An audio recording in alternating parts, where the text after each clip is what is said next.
Chapter 358. Outside the Ministry of Justice, on the streets of Divine Capital. You're crazy. You're really crazy. Li Mu, do you know the consequences of your actions? Li, I won't let you get away with this. The Assistant Minister of Personnel's expression changed from shock to fear. He did not expect Li Mu to attack him on the streets in front of the citizens of Divine Capital. Is this lunatic not afraid of the imperial court's punishment? The citizens on the streets were also dumbfounded by what they saw. Who else could it be other than young Master Li, whose entire body was shining with golden light and was currently chasing after someone? Upon closer inspection, the person being beaten was wearing a high-ranked official's uniform. He seemed to be the Assistant Minister of Personnel. The commoners did not know much about the Assistant Minister of the Ministry of Personnel. They only knew that he held a high position and was an important figure in the old party. Over the past few days, after the inside story of Lord Li's case was uncovered, they found out that this person was the mastermind who framed Lord Li. With that merit, he had risen to the top and was now sitting in Lord Li's position. It was absolutely detestable. Seeing Li Mu chasing after him and beating him up, the citizens felt an indescribable satisfaction. Well done. This kind of person will only cause trouble if we let him live. Let's just beat him to death. Sigh, if we beat him to death, Li Mu will also get into big trouble. It's better to beat him up to vent our anger. Why is Li Mu so impulsive today? Is he also speaking up for Li Mu? The citizens did not dare to speak loudly. They could only whisper. Above their heads, waves of dermic powers quickly attracted a few figures. Stop. How dare you fight here? Stop it. A few generals in silver armor quickly flew over. They were about to stop the fight when they were surprised to find that it was the Assistant Minister of the Ministry of Personnel and Li Mu from the Secretariat who were fighting in the sky above Luoyang. They did not know how to deal with it. If two cultivators dared to fight in Divine Capital, they would have been taken down long ago. But what was the reason for these two important officials to fight in front of so many people? Li Mu, the secretary of the Secretariat, was still in good condition. Only his hair was a little messy, but Chen Jian, the left Assistant Minister of the Ministry of Personnel, had a bloody nose and a swollen face. Seeing the Imperial Guard generals who guarded Divine Capital arrive, Li Mu did not make things difficult for them. He stopped and quietly floated in the air. The Assistant Minister of Personnel covered his bruised eyes. He was furious. What are you waiting for? Take him down. The Imperial Guard could not deal with the officials fighting. One general looked at the two officials and said, "Sirs, please follow us to His Majesty's side." Hearing the words His Majesty, the Assistant Minister of Personnel's heart skipped a beat. After weighing the pros and cons, he gritted his teeth and said, "Forget it. His Majesty is busy every day. Let's not disturb him over such a small matter." I have some misunderstanding with Li Mu. The Assistant Minister of Personnel was obviously the victim. He did not want to pursue the matter. The generals did not want to wait too long. Just as they were about to leave, Li Mu's face darkened. He said coldly, "It's a misunderstanding. Chen Jian, you cut off my path of cultivation and you want to let it go? Come, follow me to His Majesty." Seeing that Li Mu was not going to let it go, the Imperial Guard generals were troubled. The leader weighed the pros and cons and said, "Sirs, let's go." Although they did not want to be a busybody, they had to deal with this matter as long as one person did not relent. Otherwise, they would be derelict in their duties. What they could not understand was that the Assistant Minister of Personnel had already decided to let it go, but the culprit was not going to let it go. In Shangyang Palace, Zhou Yi was listening to the officials of the three provinces report on the state affairs. Mr. Mei walked in from outside and said with a strange expression, "Your Majesty, Chen Jian, the Assistant Minister of Personnel, and Li Mu from the Secretariat request an audience." Zhou Yi said, "Let them in." Soon, two figures walked in from outside. The first to walk in was Chen Jian, the Assistant Minister of Personnel. His clothes were messy, his official robe was untidy, his official hat was askew, and his face was covered in bruises. The officials were shocked.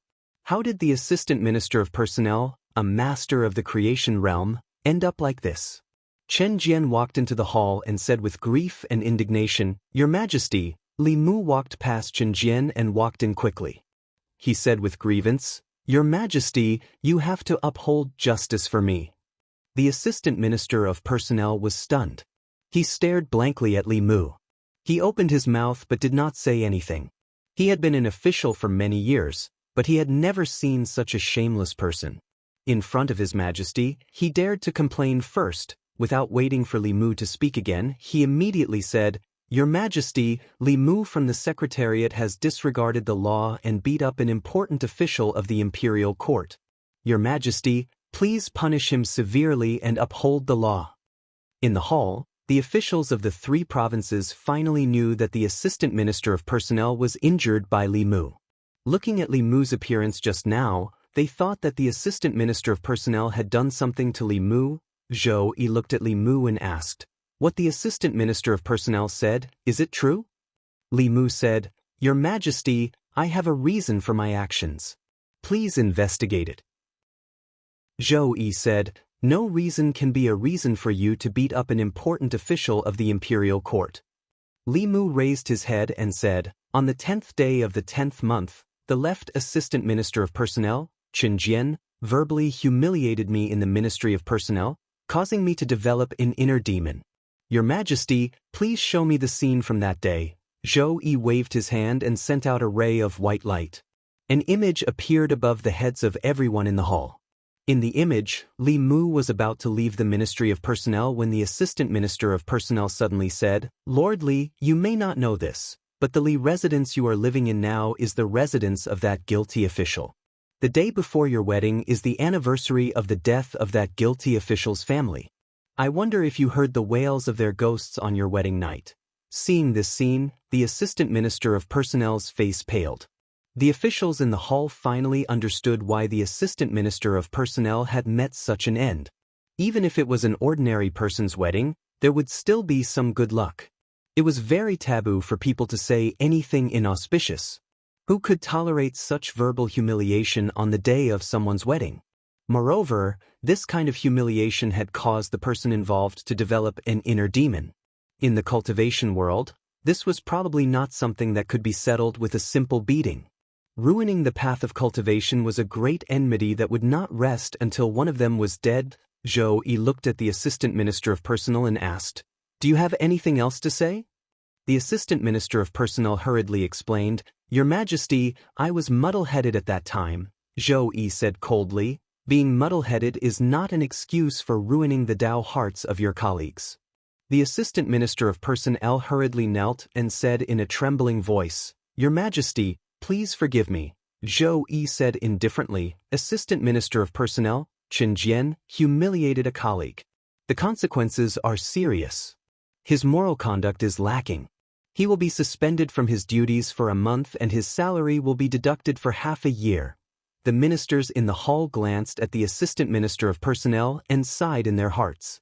Chen Jian really had no foresight. Li Mu was the favored minister of the Empress. Chen Jian dared to drag Li Mu to meet the Empress when he knew that he was in the wrong. Wasn't he walking right into a trap? The officials of the 3 provinces still had to report to the political leaders. After the Empress concluded the case of Li Mu and Chen Jian, the 2 of them walked out of Shangyang Palace.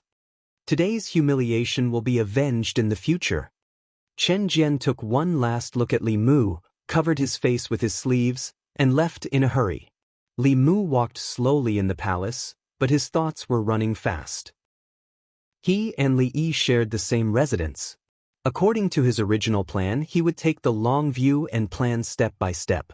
When the time was right, he would overturn the case for Li Yi and clear his name. This way, he could minimize the impact on the situation in the imperial court and would not cause too much trouble for the Empress. As for the person who caused these cases, he could only try his best to save his life. Even if he did not succeed in the end, he had already done what he should have done. Regarding this matter, he did not ask for anything other than peace of mind. This was the most rational thing to do. However, when he saw the figure in the prisoner carriage, he threw all rationality and plans to the back of his mind. The first thing he needed to do now was to get Li Qing out of the Ministry of Justice. Although Zhou Zhong was in the Ministry of Justice, Zhou Zhong happened to be the person Li Mu did not trust the most. Li Mu knew very well that Zhou Zhong had actually given up on her just now. In Zhou Zhong's heart, there was something that he thought was more noble. After thinking for a while, the only person Li Mu could trust at the moment was Zhang Chun. The power of the Zongjing Temple had been further expanded recently. The cases that the Ministry of Justice and the Supreme Court could handle were handled by the Zongjing Temple. The cases that the Ministry of Justice and the Supreme Court could not handle were handled by the Zongjing Temple. Li Mu first returned to the Secretariat and drafted an official document with the identity of the Secretariat's secretary. After that, he asked Mr. Mei to ask the Empress to temporarily interrupt the debriefing of the officials of the 3 provinces and put the Empress's seal on the document. After that, he went to the Zongjing Temple and handed the document to Zhang Chun, asking him to transfer Li Qing from the Ministry of Justice to the Zongjing Temple. Although the Ministry of Justice and the Zongjing Temple were controlled by the old party, at least Zhang Chun was in the Zongjing Temple. In the Ministry of Justice, Zhou Zhong received the document and said to the director of the Ministry of Justice, "Open the prison." Soon, a carriage drove out of the Ministry of Justice and slowly into the palace, heading in the direction of the Zongjing Temple. The Zongjing Temple mostly dealt with the important officials of the imperial court and the royal family's disciples. In consideration of their dignity, they did not want the people to throw vegetables and eggs at them when they were escorting important people through the streets. The prisoner carriage of the Zongjing Temple was a modified carriage, sealed and hidden. In the Zongjing Temple, Prince Shou was lying in the courtyard of the Zongjing Temple, basking in the sun. When he saw the carriage enter the Zongjing Temple, he asked, "Who committed the crime this time?" Minister Feng, who was squatting beside him and fanning him, said, "It's Li Yi's daughter. It said that she killed 5 officials outside and was brought back to Fairy's capital by the Office of Worship. She's waiting for trial, Li." Prince Shou narrowed his eyes, as if he was lost in his memories. Minister Feng said, "It's that Li Yi who caused a huge ruckus in Fairy's capital more than 10 years ago. Later, his entire family was executed. I didn't expect that there would be one left out. Li Yi from more than 10 years ago, and now Li Mu. Why is this surnamed Li not to be trifled with?" As he spoke, he thought of something and said to Prince Shou, "Your Highness, you have to take care of that Zhang Chun. I don't know what he's thinking, but he arranged for Li Yi's daughter's cell to be the same as the wedding room. Not only did he choose the largest and most spacious cell, he even arranged for people to clean it inside and out. He changed the big bed, brand new bedding, and even a mirror and dressing table. He even locked all the prisoners around that cell elsewhere and hung curtains around the cell. How is this a prison at the Zongjing Temple? She's clearly a young mistress. I just want to bask in the sun. Why do you have so much nonsense to say?" Prince Shou glared at him and said, "Are you very free? If you have nothing to do, go wash all the toilets. Don't bother me here." Minister Feng was stunned and said, "Your Highness," Prince Shou said angrily, "Go." In the Zongjing Temple's outhouse, Minister Feng was washing the toilets gloomily. In the courtyard, Prince Shou was lying on a rocking chair with his hands behind his head. He sighed and said, "What a pity. Why are young people so impulsive?" In the Zongjing Temple's prison, Zhang Chun stood outside the cell and shook his head. "I didn't expect Constable Li to be Lord Li Yi's daughter. Back then, I also admired him very much." Li Mu looked at Zhang Chun and said, "I'll leave the boss to you." Zhang Chun said, "Don't worry. As long as she's in the Zongjing Temple, no one will dare to touch her." He looked at Li Mu and asked, "What do you plan to do? Whether it's to redress Lord Li Yi's grievances or to exonerate Li Qing's crimes, it's not that simple." At present, Li Qing's matter was naturally Li Mu's greatest concern and also the most urgent matter. But if he wanted to save Li Qing, he had to redress her father's case first. If Li Qing's identity was still that of a treacherous official who had colluded with the enemy and betrayed the country, then what Li Qing did was a complete blow and revenge. She had killed many officials of the imperial court and should be sentenced to death according to the law. If Li Mu insisted on saving her, he would be going against the law and above the law. In this way, what difference would there be between him and those people he despised?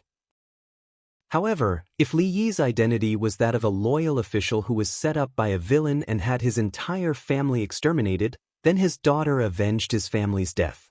Even if it was against the law, it would still be righteous. Under the premise that the imperial court had lost its righteousness, there was still mercy outside the law. After all, the 4 managers of the Ministry of Personnel were the ones who had directly framed Li Yi. They had framed a 4th-rank official of the imperial court and caused his family to be killed unjustly. These 4 people were already sentenced to death. Under such circumstances, Li Mu had a slight chance of saving Li Qing. And the premise of all this was that he had to redress Li Yi's case first. Li Mu walked into the cell in front of him. The shackles on Li Qing's body had already been removed and her mana had also been unsealed. Li Mu walked to her side and sat down. He said, "Give me your hand." Li Qing slowly handed her hand to Li Mu. His hand emitted a gentle golden light which slowly entered Li Qing's body.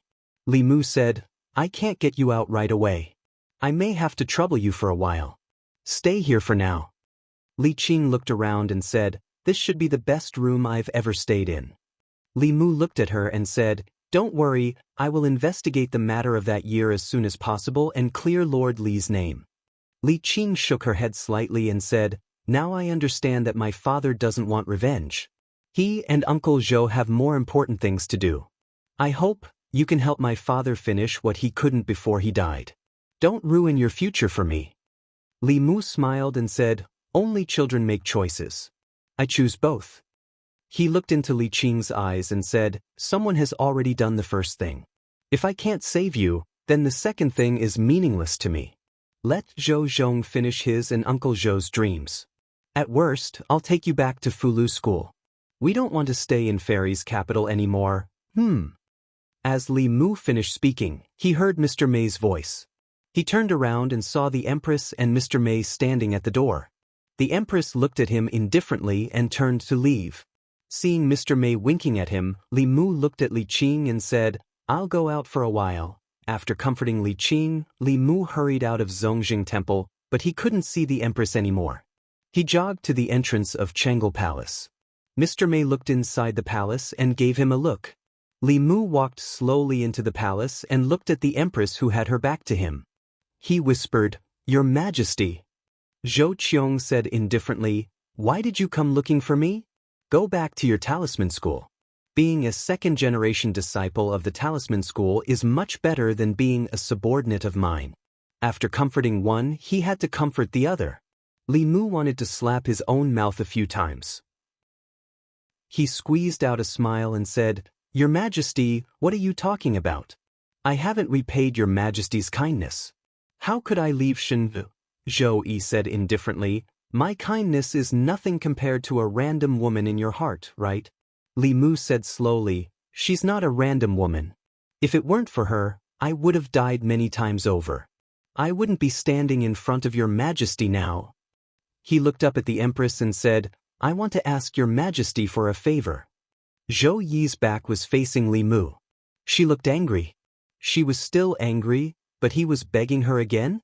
She took a deep breath and asked, "If I don't agree, are you going to take her back to Fulu School?" The Empress was still angry. Li Mu lowered his head and said, "I know I'm wrong." Zhou Yi turned around and looked at him. Her lips moved, but she couldn't bear to blame him anymore. She asked, "What's your relationship with her?" Li Mu said, "When we were in Yangqiu County, she was my superior. She saved my life and led me onto the path of cultivation. Her father is Lord Li Yi. I've always looked up to Lord Li Yi as my role model. I can't turn a blind eye to his family's wrongful death. I have to help him." Zhou Yi asked, "How do you want me to help you? Give you a death exemption medallion?" Li Mu shook his head and said, "If your Majesty gives me a death exemption medallion, how is that different from the previous emperor? I can't frame your Majesty. I just hope that your Majesty can allow me to reinvestigate the case and prove Lord Li's innocence." Zhou Yi said, "Even if I let you reinvestigate, you might not be able to save her. You really don't want me to pardon her?" Li Mu said firmly, "I only want to reinvestigate the case." Zhou Yi was silent for a moment. She said, "I promise you, before you find out the truth, No one can touch her for any reason. Li Mu sighed and said, "Thank you, Your Majesty." Li Mu left Changle Palace. Mr. May came in and said, "Actually, in his heart he's always been thinking about Your Majesty." Zhou Yi snorted and said, "Heartless. I'm afraid he only wants to go back to Fulu school. He said he would go through fire and water for me, but it's all fake." Mr. May knew that the Empress didn't mean what she said, so he deliberately said, "If he didn't think about Your Majesty, he would have asked Your Majesty to pardon the girl directly. Why would he just ask Your Majesty to allow him to reinvestigate the case? In the past, he wasn't afraid of anything and dared to offend anyone. Now, he cares about the court and thinks about Your Majesty. Your Majesty, please don't blame him." After leaving Changle Palace, Li Mu returned to Zongjing Temple. He told Li Qing that the Empress had agreed to let him reinvestigate the case of the past. After feeling his determination several times, Li Qing didn't insist. She just said, "You have to be careful." Li Mu smiled and said, "Don't worry. I've already offended them anyway. It doesn't matter if I offend them a few more times. You rest well. I'll come see you tomorrow." He walked out of the cell, but his heart was still heavy. To save Li Qing was actually more difficult than to reverse the verdict for his father. At one point, he really wanted to ask the Empress for a death-free gold medallion. He also knew that as long as he asked, the Empress would give it to him. But he gave up in the end. He didn't want to put the Empress in a difficult position, and he didn't want to become the person he used to hate the most. There was also a very important point. Back then, Li Yi strongly opposed the death-free gold medallion. This was also one of the reasons why he was framed. If Li Mu begged the Empress to use the death-free gold medallion to pardon Li Qing, then the thing that Li Yi swore to fight against back then would become a joke. Similarly, what Li Mu did in the divine capital during this period of time would also become a joke. Big. Small. Again. In the courtyard of Zongjing Temple, Prince Shou was playing dice with Zhang Chun. He glanced at Li Mu and asked, "Little Li, do you want to play together?" Li Qing was still in Zongjing Temple. Li Mu couldn't not give face to Prince Shou. He walked to the side of the two and asked, "What do you want to play?" Prince Shou said, "Guess big or small. It's very simple. Do you have money? 1 round is 1 tael. No credit." Li Mu took out a stack of banknotes and placed it at the side. Prince Shou's eyes lit up when he saw the banknotes. He said, Come, let's bet." Prince Shou's dice and dice pot seemed to be able to block magic power. Li Mu could only guess blindly. However, his luck wasn't bad. Prince Shou lost 10 rounds in a row. He had lost all the money he had. His eyes were red from losing. He picked up the dice pot and said, "Let's bet again." Zhang Chun kept his winnings. He glanced at Prince Shou and said, "Your Highness, you have lost all your money. What are you going to bet with?" Prince Shou flew into a rage. "How dare you look down on me?" Smith. He slammed a gold medal on the table and said, "I still have this." The gold medal was the size of a palm. The word, "exempt," was written on it. Li Mu looked at Prince Shou thoughtfully and said, "Your Highness, this gold medal is very precious. You should keep it well." "It won't be good if you lose," Prince Shou said angrily. "Even you think I will lose. Let me tell you, when I was invincible in the Immortal's capital, you were still in your mother's womb. Come. I still want to recoup my losses." Li Mu shook his head and said, "This gold medal is stained with too much blood. If your Highness dares to lose, we don't dare to take it." Hearing Li Mu's words, Prince Shou kept the gold medal and said, Hee, I almost forgot. If you guys take the gold medal to save that girl, wouldn't I become a traitor?" Prince Shou clicked his tongue and said, "What a pity. The only thing that can save that girl is this gold medal. She killed so many officials. No one can save her. Unless you have the ability to reverse the verdict for her father and let His Majesty announce this case to the world. Then, let the people of the 36 counties write a blood letter to plead for her so that the imperial court won't dare to kill her." He looked at Li Mu mockingly and asked, "Do you have the ability?" Chapter 359. Li Mu and Zhang Chun walked out of the Imperial Ancestral Temple and left the Imperial Palace together. Zhang Chun was silent for a long time before he suddenly asked, "Li Mu, did you grow up in Yangqiu County?" Li Mu was thinking about something else, so he asked casually, "Why are you asking this?" Zhang Chun waved his hand and said, "I'm just asking. By the way, why do you think King Shou is so good to you?" Li Mu shook his head and said, "Who knows?" Li Mu couldn't think of a reason why King Shou would always give them pointers at critical moments. Maybe he was just doing it for justice. After all, human nature was complicated, and you can't label a person as good or evil just because of their background or faction. Regardless of the reason, King Shou's words did make Li Mu suddenly see the light. What does the continuation of the Great Zhou rely on? It's not the imperial court, not the imperial family, but the people. It's the psyche power of the people. What the imperial court is most afraid of is losing the people's hearts. They may not care about a city, but they won't care about a county, 10 counties, or even 36 counties. The law of the Great Zhou is to protect the weak and the people, but this is only on the surface. The existence of the law is to maintain the rule of the imperial court. Because only when the people live and work in peace can the psyche power be continuously produced, the emperor's qi can be nurtured, and the upper realm powerhouses of the imperial family can be endlessly produced, ensuring the stability of the country. No matter how fierce the imperial court is, the prosperity of the Great Zhou will always be the goal of everyone. King Shou's words can be said to have awakened the people in the dream. Li Mu walked out of the imperial palace. Unexpectedly, there were already many people outside the imperial palace. Seeing Li Mu walk out, they immediately surrounded him. "Lord Li, how is it? His Majesty didn't punish you, right?" Lord Li was too impulsive. "You shouldn't have fought with that person. Isn't this dirtying your hands?" Feeling the concern of the people, Li Mu smiled and said, "Everyone, don't worry. His Majesty is a righteous person. How could he punish me?"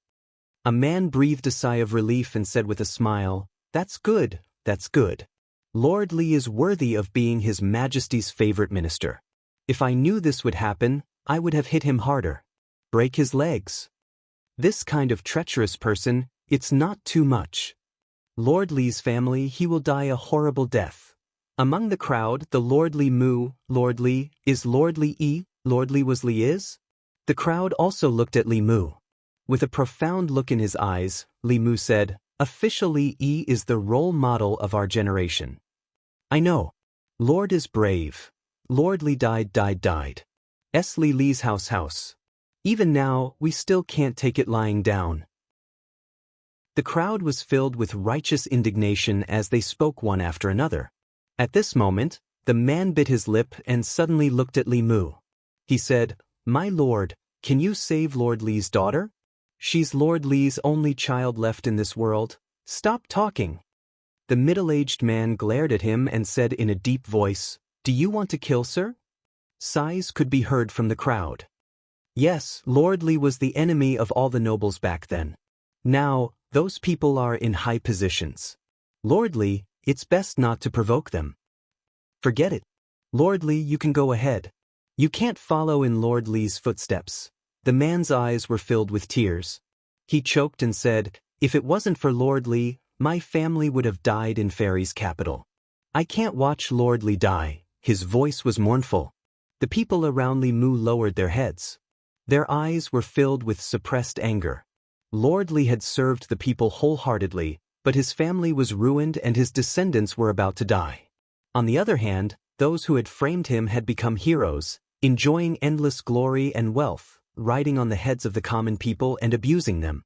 They could do nothing about it except feel indignant. A man of 7 feet could not help but sob in front of everyone on the streets of Fairy's capital. No one laughed. Everyone's mood was very heavy. The man lowered his head. As he sobbed and trembled, a pair of hands landed gently on his shoulders. Li Mu patted him on the shoulder and said, "Don't worry. Lord Li won't die. He won't be wronged forever." The man raised his head and said in shock, "Lord Li? Lord Li? Lord Li?" The people looked at Li Mu. They seemed to have realized something. Their eyes were filled with excitement. Li residence. When Li Mu walked through the door, Hyun Jinko and Yuzhen Zi in the courtyard sensed something strange. Hyun Jinko turned to look. The moment Li Mu stepped into the courtyard, he felt as if the world was pressing down on him. This was a force. It was a force that should not exist on a fourth realm cultivator. Yuzhen Zi said in disbelief. His psychokinesis has already formed a force. No wonder his cultivation progress is so fast. Very few people can complete psychokinesis cultivation. Li Mu retracted his newly acquired psychokinesis back into his body. Lu Hanyan walked over quickly and asked, "How is it?" Li Mu shook his head and said, "She's safe for now. But to save her, we have to think about it carefully." Lu Hanyan thought for a moment and asked, "Can't we ask Her Majesty to pardon her?" Li Mu said, "It's not that easy. But it's okay. Her Majesty has already agreed to let me reinvestigate Lord Li Yi's case. After Lord Li's case is overturned, things will be much simpler. Actually, he only begged the Empress today to show her his attitude. This case involved too many people. Whether Li Mu proposed it or the Empress ordered it, they would definitely encounter great resistance." Back then, Li Yi offended the rich and powerful. Among them were the Shao royal family and the Zhou clan. They indirectly contributed to the massacre of the Li clan. Of course, they would not let Li Mu reinvestigate the old case so easily. Therefore, Li Mu needed help. Help that even the great Zhou court could not ignore. He walked into the courtyard and said, "Senior brother Hyun Jinko, there's something I need your help with."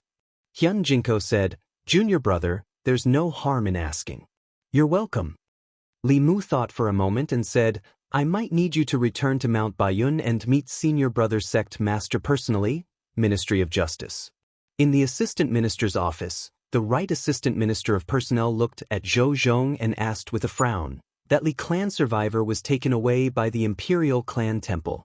Why didn't you stop them?" Zhou Zhong asked, "The official documents of the Secretariat have Her Majesty's Imperial seal on them. Who would dare to stop them?" Gao Hong stroked the short beard on his chin and asked in confusion, "But why did the Secretariat want to transfer her to the Imperial Clan Temple?" Zhou Zhong said, "That official document was written by Li Mu.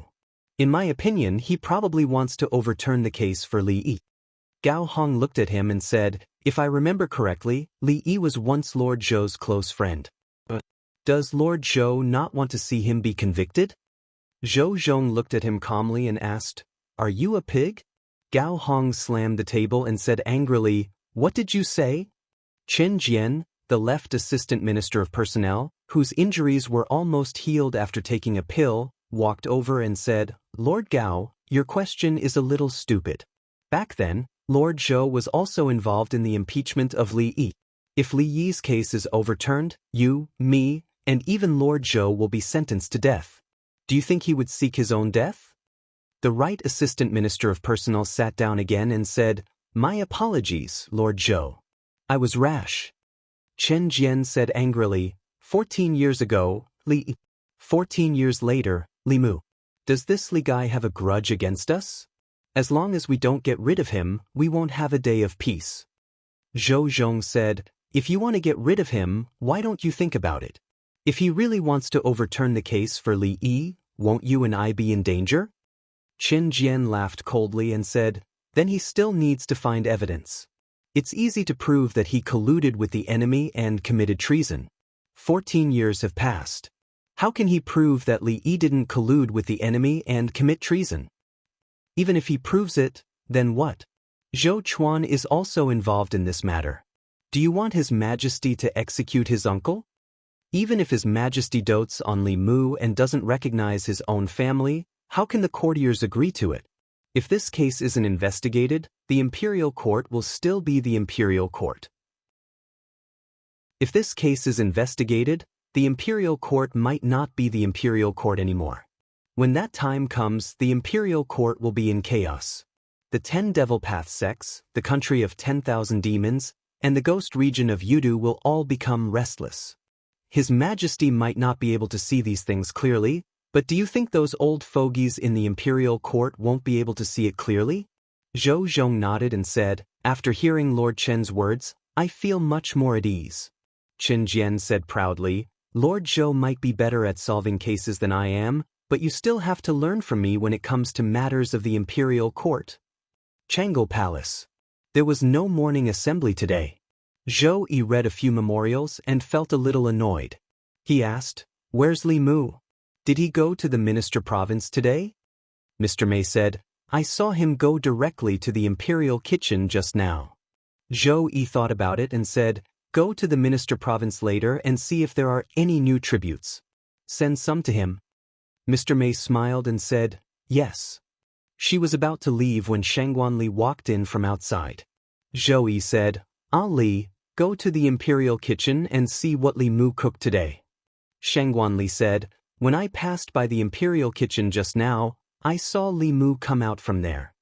Zhou Yi asked, "You didn't come with him?" Shangguan Li shook his head and said, "He went in the direction of the Imperial clan temple." Zhou Yi was stunned for a moment. The next moment, he looked at the door of the hall and said, "Mei Wei, come back." Chapter 360. The Empress had told Li Mu not to bring food from home, but to cook in the Imperial kitchen, which reminded Li Mu of something. The taste of takeout couldn't be compared to the food in the kitchen. The food box could only keep the food warm, but it couldn't preserve the taste. The best time to appreciate most of the food was when it was just out of the pot. Fortunately, the ancestral temple was in the palace. It was only a few steps away, so the taste of the food wouldn't change too much. Compared to the Ministry of Justice and the Supreme Court, the imperial prison of the ancestral temple was of a much higher standard. The prisoners here were either rich or noble. They were either relatives of the emperor or high-ranking officials. Especially in the past, the ancestral temple was a shelter for the descendants of the imperial family after they committed crimes. The facilities and treatment inside were far from what the other government offices could compare to. Especially after Zhang Chun's special arrangement, if the prison of the Ministry of Justice was a standard single room for 7 days, then the one Li Qing of the ancestral temple was now living in the Hilton Hotel's presidential suite. The food in the ancestral temple should be good, but Li Mu was still worried that she wouldn't be used to it. Inside the ancestral temple, the morning sun was just right. Zhang Chun and Prince Shou sat in the courtyard of the ancestral temple, basking in the sun while drinking tea. Zhang Chun personally brewed a cup for Prince Shou and asked with a smile, "Your Highness, this is a good tea that I've collected. Try it." Prince Shou took a small sip and said, "Not bad. I didn't expect you to be a tea lover. Do you have any more of this tea? Give me 8 to 10 caddies. I'll take it back and drink it slowly," Zhang Chun said regretfully. "Unfortunately, this is the last pinch." Prince Shou looked at him with disdain. He suddenly sniffed and said, "What's this smell? It's so fragrant." Zhang Chun's nose also sniffed. After recalling the aftertaste, he murmured, "This smell, why is it so similar to the smell of the noodle stall on the street outside the county office when I was in Yangqiu County?" He couldn't help but gulp and said, "That old woman's noodles are really amazing. I really want to try it again." Li Mu carried the food box and walked into the ancestral temple. He greeted Zhang Chun and said, "I'm going to deliver the food to the boss." Zhang Chun had already warned the officers of the imperial prison of the Zongjing temple. When they saw Li Mu coming in from afar, the guard in charge of the imperial prison opened the door. Before Li Mu entered the prison, Zhang Chun walked over and asked, "You cooked noodles?" Li Mu nodded and said, "The boss used to like eating noodles from that restaurant the most." Zhang Chun rubbed his hands and said, "This official also likes this. Do you have any more? Give this official a bowl." Mr. Zhang had helped him a lot this time, and Li Mu was too embarrassed to refuse. He said, "If you want to eat, come to the imperial kitchen later." "All right." Zhang Chun nodded before asking in astonishment, "Did you cook these noodles in the imperial kitchen?" "What else?" Cough, cough. Zhang Chun covered his mouth and coughed a few times. Suddenly he said, "This official suddenly doesn't want to eat so much. I'll go home and eat what my wife cooks. Quickly go and deliver it to Constable Li. It won't taste good if you're late." Watching Li Mu walk into the prison, Zhang Chun sighed and said, Li Mu, you have to be careful." Li Mu walked into the prison and faintly heard Zhang Chun talking about snacks. Mr. Zhang reminded him again to take 2 boxes of snacks from the imperial kitchen tomorrow. The imperial chef in the palace specialized in making pastries, and his skills could be said to be superb. When he went back in the afternoon, he would also bring a box for Lu Hanyan. In the past, Li Mu couldn't take things from the imperial kitchen, but it was different now. The Empress gave him permission to enter the imperial kitchen and use all the ingredients. Although this was suspected of abusing power for personal gain, Li Mu did it deliberately. What the Empress needed was not an imperial chef. If he followed the rules and did what an imperial chef should do, wouldn't he really become an imperial chef? Li Mu learned from palace dramas that the most favored concubine of the emperor was definitely not the kind of concubine who was obedient and had no personality at all. Within the limits, occasionally doing something out of line, sometimes maintaining a sense of novelty and mystery, would be able to obtain the emperor's favor for a long time. Of course, he wasn't the empress's concubine, but he could infer many things from one example. It was the same as being a friend or an official. He asked the jailer to open the prison door and walked in. He opened the food box and said, "I don't know if the food of the Zhongxing temple is to your liking. I've cooked a bowl of noodles for you." Li Qing picked up the chopsticks and tasted it. She said in surprise, "The taste of this noodles." Li Mu smiled and said, "I learned it from the old woman who sold noodles. The taste is about the same as the one she made, right?" Li Qing said softly, "Later on, I went back to Yangqiu County once and learned that the old woman had passed away. Her son and daughter-in-law continued to run the noodle stall, but the noodles they cooked were different from before. I thought that I would never be able to taste the same taste as before in this life." Li Mu smiled and said, "Whenever you want to eat it, just tell me. I'll make it for you." After watching Li Qing finish the noodles, Li Mu sat for a while longer. He packed up the food box and walked to the imperial kitchen. In the imperial kitchen, there was still the soup he made for the empress. Using the empress's kitchen to cook noodles for someone else and leaving her aside, even if Li Mu was really stupid, he wouldn't do such a stupid thing. It was just that the empress's soup took a little longer to cook. Li Mu went to the imperial clan temple and waited for a little while before the soup was ready. It was said that he relied on women to make a living.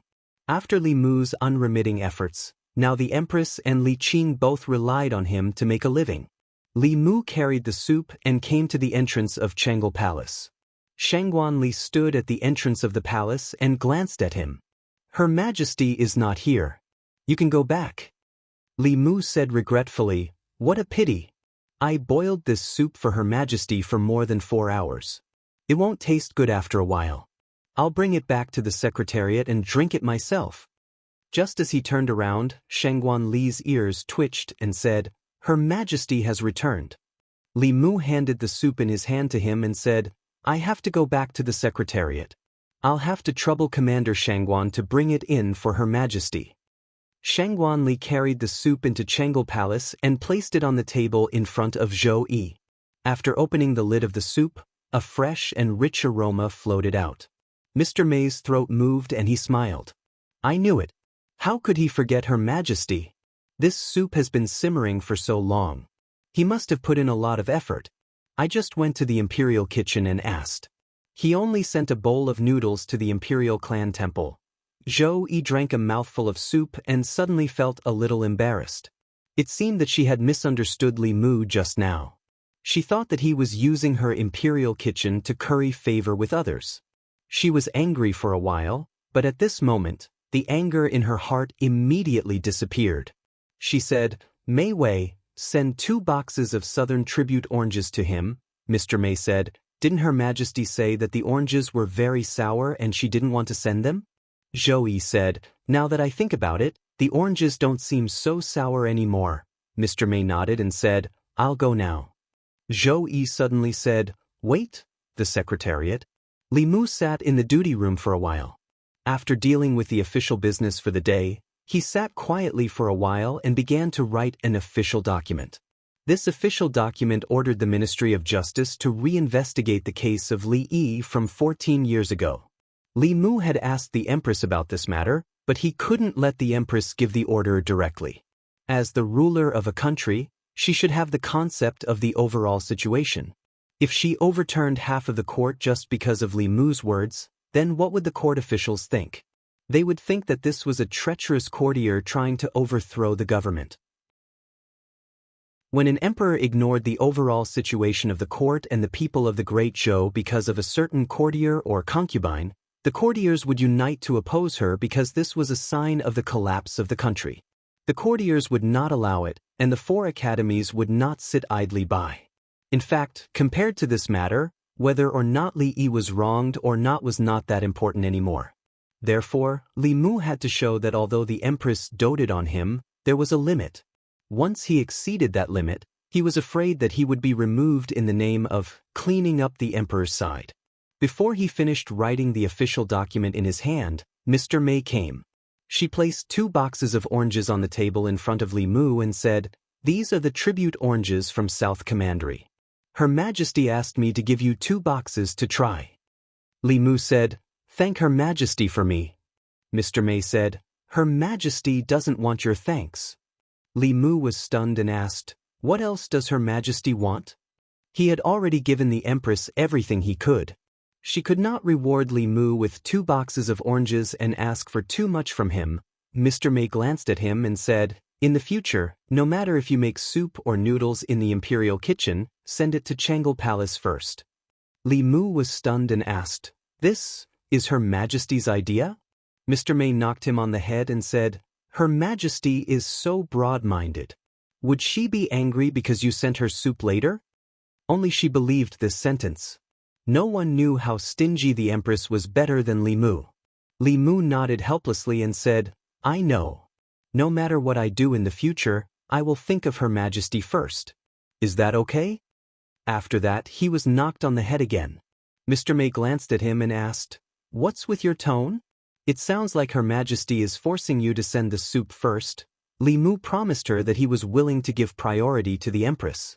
Only then did Mr. May leave with satisfaction. Li Mu looked at her back and felt that she was getting more and more strange these days. If this continued, it would be really difficult for her to get married. But Li Mu had more important things to do and did not have time to give her psychological counseling. He finished writing the official document, took 2 tribute oranges, and went to the assistant minister's office. Lu Yi was reading the booklet. Li Mu walked over and put the 2 oranges on his table. He said, "Mr. Lu, take a rest and eat an orange." Lu Yi looked at the 2 oranges and said in surprise, "It's not the season for oranges yet. There are a few mother trees in Nanjun that will bear fruit a month or 2 earlier, but the spiritual oranges on the mother trees are used as tributes." Li Mu smiled and said, "This is the tribute oranges given by Her Majesty." Lu Yi looked at Li Mu with envy and said, "Mr. Li, you are really enviable. There are not many spiritual oranges, and there is not enough for the palace every year. It is difficult for the officials outside to get one. In the time of the former emperor, only the empress and the imperial noble concubines could get a box. He only picked up 1 orange and said, "I only need one of these treasures. I didn't expect to taste spiritual oranges from my hometown in Luoyang." Li Mu said, "So Mr. Lu's hometown is Nanjun. It's okay. Mr. Lu, you can eat as much as you want. If it's not enough, I have more. Her Majesty gave me 2 boxes." Lu Yi was not only envious but also shocked. Back then, the Empress Dowager and Imperial Concubine Dowager were so favored by the previous emperor, but they only received 2 chests in total. His Majesty actually rewarded Li Mu with 2 chests. It was true that she only favored 1 person in all the court officials. He peeled an orange and ate a few pieces. He praised, "It is indeed a carefully cultivated tribute. If a mortal can eat one, they will not be invaded by diseases for 3 years." The 2 chatted for a while. Li Mu took out the document and said, "By the way, there is another document here that needs your signature. It's a small matter." Lu Yi picked up the document. She picked up the pen and was about to sign her name. Then his body trembled. The pen in his hand did not fall. He looked at the document and fell into a long silence. After a while, he looked up at Li Mu and said with some bitterness, "Mr. Li, I only ate half of your orange." Chapter 361. Li Mu looked at Lu Yi and said with a smile, "Lord Lu, this is a spirit orange carefully cultivated by the South Commandery. If a mortal can eat one, they will not be invaded by diseases for 3 years." Lu Yi was speechless for a moment. Finally, he sighed and asked, "Have you thought about it, Lord Li?" Li Mu said, "I once made a great vow to establish my heart for the world and my life for the people. How can I watch the heroes of the great Zhou be framed by villains and leave behind a torrent of infamy in history?" Lu Yi picked up the pen helplessly and said, "Give me 2 more oranges." Li Mu stretched out his hand and 2 more spirit oranges appeared in his hand. Lu Yi signed his name on the document and shook his head. "I hope Lord Li has good luck." Li Mu clasped his fist and said, "Thank you, Lord Lu." Lu Yi waved his hand and said, "You're welcome. This document has to be handed over." "It's useless for me to sign it," Li Mu said again. "Lord Lu, please give this to the head of the secretariat." When he left the assistant minister's office, he took away the orange peel on the table and threw it away for Lu. Lu Yi hurriedly said, "Lord Li, please wait. I'll soak the orange peel in water." Ordinary people could not even get the orange peel of the spirit orange that was specially offered by the royal family. Li Mu decided to finish the orange and collect the orange peel. In the future, when he asked Lu Yi for help, he would give him a few taels each time. After all, it was not good to ask for help empty-handed. Li Mu alone could not make the decision to reinvestigate the old case from 14 years ago. After his proposal, it needed to go through the assistant minister and head of the secretariat first. Then, it would be handed over to the minister for review. Finally, it would be handed over to the minister for implementation. Li Mu could only deal with Lu Yi. The Lu family was one of the oldest surnames in the Great Zhou. It was one of the 9 surnames. Although it was not as powerful as the Shao family and the Zhou family in the imperial court, it could not be underestimated. At the very least, Lu Yi did not have to be afraid of the old and new parties. When Lu Yi saw Li Mu walk out of the assistant minister's office, she put away the orange peel, picked up the document, and went to another office. He placed the booklet on the table and said, "Sir, this booklet is from Li Sharon." The head of the secretariat stroked the long beard on his chin and opened the booklet.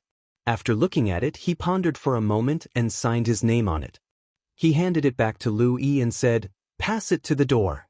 Moments later, in Minxia province. It was a letter from the secretariat. After it was delivered to the Minxia province, it was passed down through the ranks until it finally reached the hands of 2 attendants. The attendant was a provincial official. The 2 of them looked at the booklet in front of them and fell silent. Censorate Li Mu of the Secretariat submitted a memorial, requesting that the case of left Assistant Minister Li Yi of the Ministry of Appointments, who had colluded with the enemy and committed treason 14 years ago, be reopened. The resolution of the Secretariat was passed and submitted to the Ministry of Interior for discussion. If a 4th-ranked official of the imperial court was framed for the extermination of his family or was framed for treason, it was only natural that he would be thoroughly investigated. However, the implications of this case were too broad. Both the old and new parties were implicated. It was fine if the case could not be reopened. Once the case was reopened, 2 out of the 6 ministers of the imperial court would be sentenced to death. One of them was the important minister of the Ministry of Appointments. Other than the ministers of the Ministry of Appointments and the Ministry of Works, the 2 assistant ministers of the Ministry of Appointments would be sentenced to death.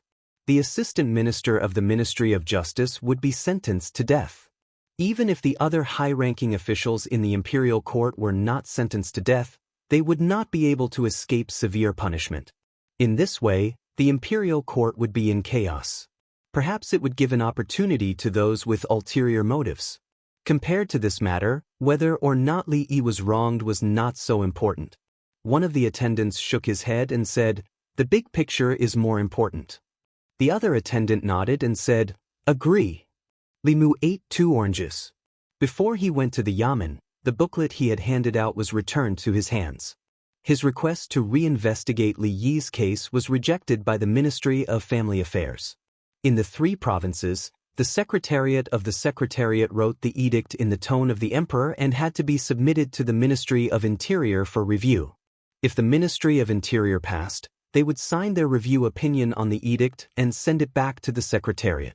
The Secretariat would pass it to the Emperor.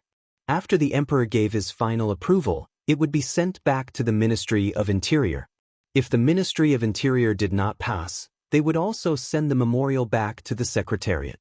Sometimes, they would let the Secretariat revise it before sending it back. Sometimes, they would just write the word reject and directly reject it, not giving anyone a chance.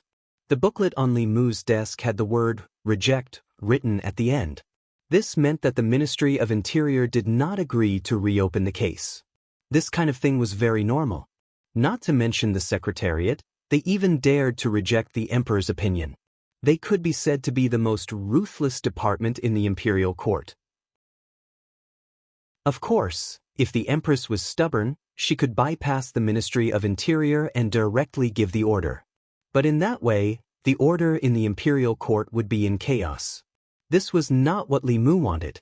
In any case, he did not expect the Ministry of Interior to agree. This booklet was just a prelude. His purpose was to send a signal to those people. He had accepted Li Yi's case. After that, Li Mu did not mention this matter again.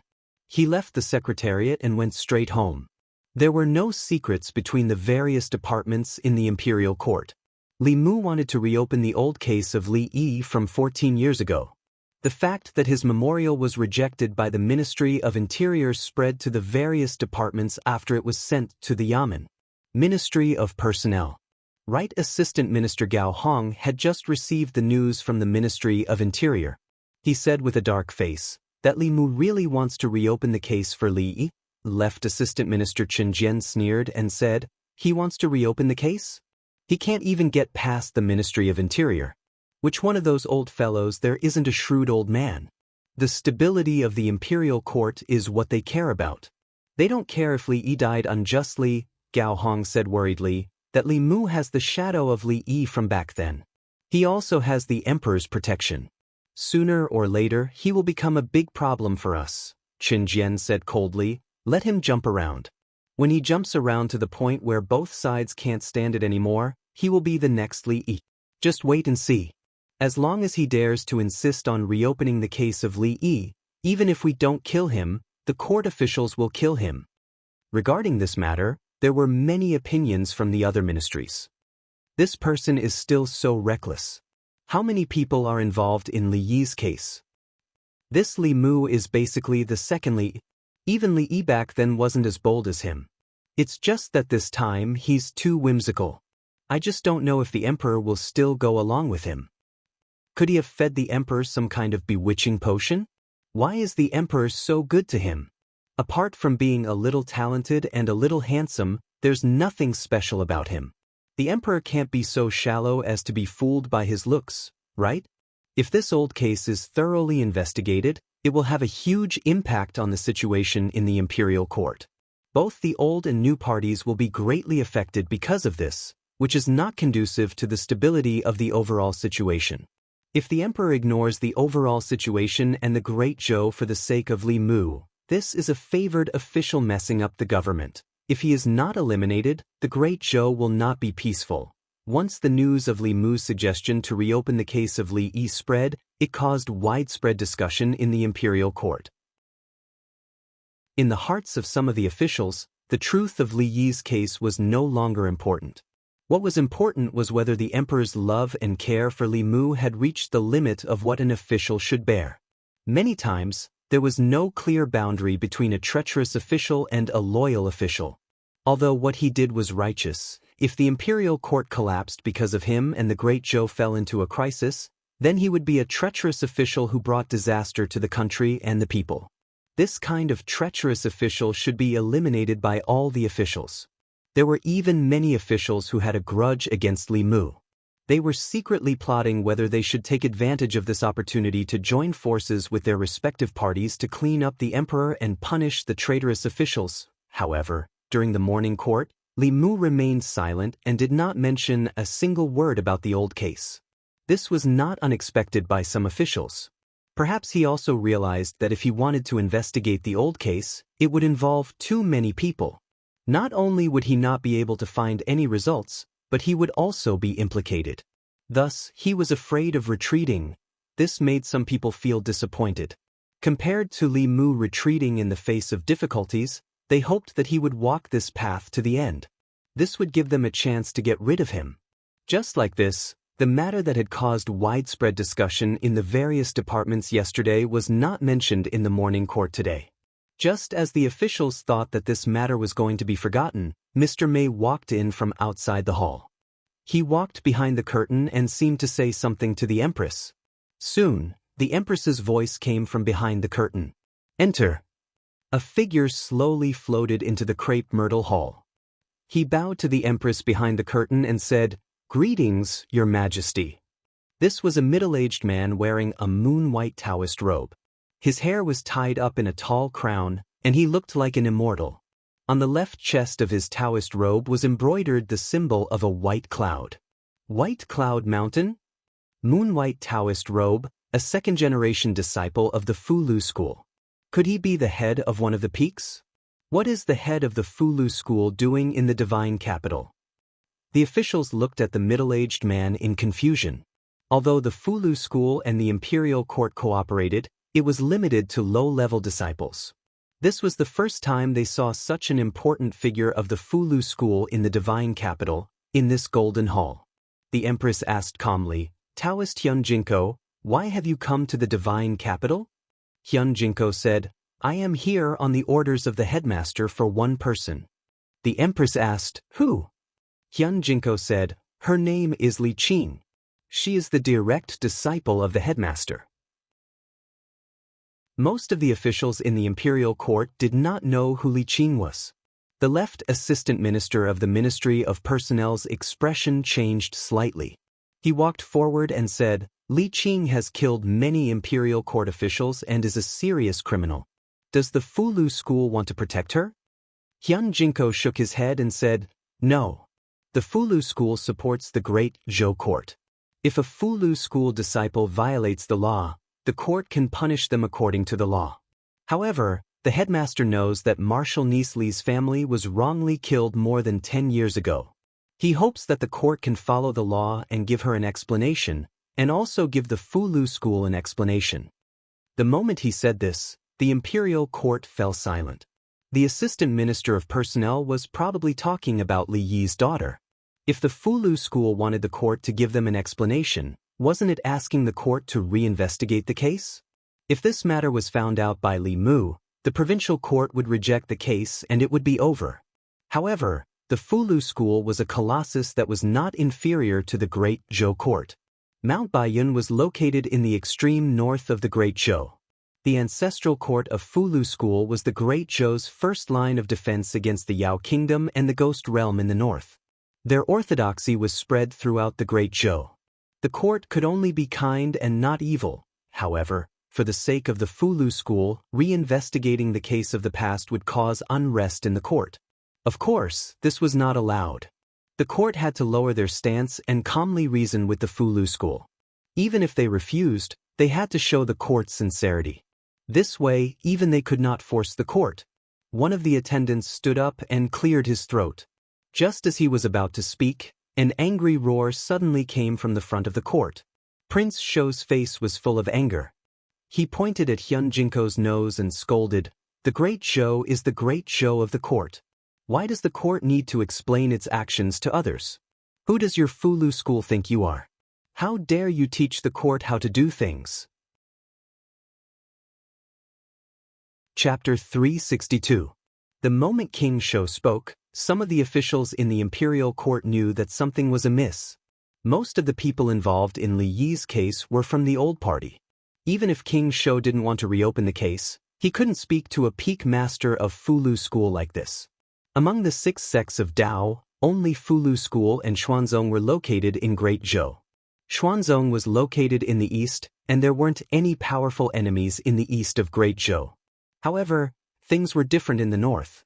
The country of demons and the Hades domain were both located in the northwest. The ancestral court of Fulu school was located in the north, intimidating the demon country and the ghost domain. It was a solid barrier at the border of Great Zhou.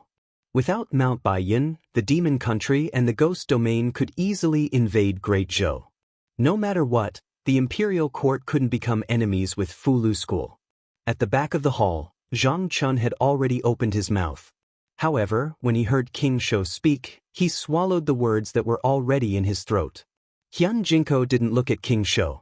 Instead, he swept his gaze across the officials and asked, "Is this the attitude of the great Zhou court?" King Shou had a look of disdain on his face. Just as he was about to continue speaking, he was pulled back by two officials beside him.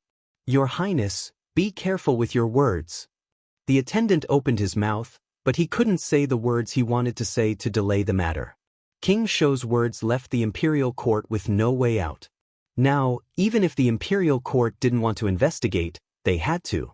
If the imperial court really didn't care about Fulu School's request, wouldn't that mean that they didn't care about Fulu School at all? The deterioration of their relationship with Fulu School would be even more serious than the turmoil in the imperial court. In the imperial court, no one's position was irreplaceable. They just had to pay a price. However, the position of the Fulu School was truly irreplaceable. Without the Fulu School, there was no way the imperial court could send 3 seventh realms, close to 10 sixth realms, and countless 5th and 4th realms to hold the fort in the northwest region. This would drain most of the imperial court's manpower. The imperial court was completely silent. Hyun Jinko spoke again. "If this is the intention of the great Zhou court, then I will return to Mount Baiyun and pass on the court's intentions to senior brother sect leader." A moment later, Shangguanli walked out from behind the curtain and said, "Hyun Jinko, you have misunderstood. This case is of great importance. I would like to ask you to wait for 2 more days. After the imperial court has discussed this matter, we will give Fulu School an answer." Hyun Jinko said indifferently, "In 3 days, I will return to Mount Baiyun. In these 3 days, I will wait for the imperial court's reply." With that, he cupped his fists at the Empress again and left. From behind the curtain, the Empress said in a dignified voice, "Fulu School cannot be disregarded. The 3 provinces will discuss this matter together. Within 2 days, inform me of the results of the discussion." The head of the Secretariat and the head of the Minister of High Affairs said in unison, "Yes, Your Majesty." Standing outside the curtain, Shangguan Li's voice resounded through the hall. "Dismissed." The officials left the hall in order. On the way back to the Imperial Clan Temple, one of the Imperial Clan officials said, "Your Highness, you were too impulsive. How could you scold Fulu School?" Prince Shou snorted and said, "What's wrong with Fulu School? How dare the Fulu School order the Imperial Court? Are they trying to rebel?" The Imperial Clan officials shook their heads and didn't say anything else. Fulu School had existed for thousands of years. Before the Great Zhou, there was already a Fulu School.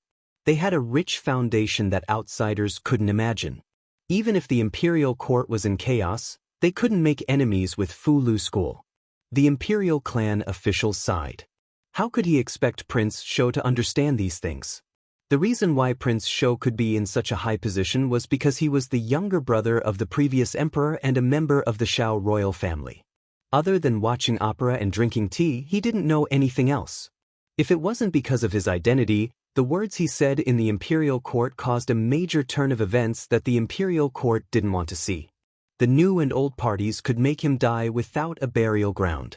Zhang Chun walked behind Prince Shou and said, "Your Highness, last night, I found a tale of tea cakes at home. Tomorrow I'll give you half a coin," Prince Shou said. "Half a coin? Zhang, are you trying to dismiss a beggar? Then it's 1 coin. There's only 1 coin left, 1 tale of tea cakes left after a night. Are you going to eat it like grass?" Minister Province, Minister Office. Minister Zhou Jing sat on the main seat. There were 3 people sitting on either side of him. They were the head of the Secretariat and 2 attendants. The 4 people in this room were the highest officials of the 3 provinces. They were also the leaders of the great Zhou's ministers. Minister Zhou took a sip of tea and said, "His Majesty asked us to discuss this matter. My 3 lords, please tell us your thoughts." The left attendant stroked his long beard and said, "How could Li Yi's daughter be the disciple of the Fulu School's headmaster? This matter is too strange. They shouldn't have investigated earlier or later. Why did they have to investigate now? This is too much of a coincidence," the right attendant said. "There's no point in talking about this now. This matter could have been dealt with, but Prince Shou's impulsiveness angered the Fulu School. If this matter isn't handled well, the Fulu School will hate him. That would be bad. But if they really want to investigate, it's fine if there's no problem. If there really is a problem, there will be a storm in the imperial court. Minister Zhou looked at the head of the secretariat and asked, Elder Yen, what do you think? Of the 4 people, the head of the secretariat had been through 3 dynasties. He was the most senior.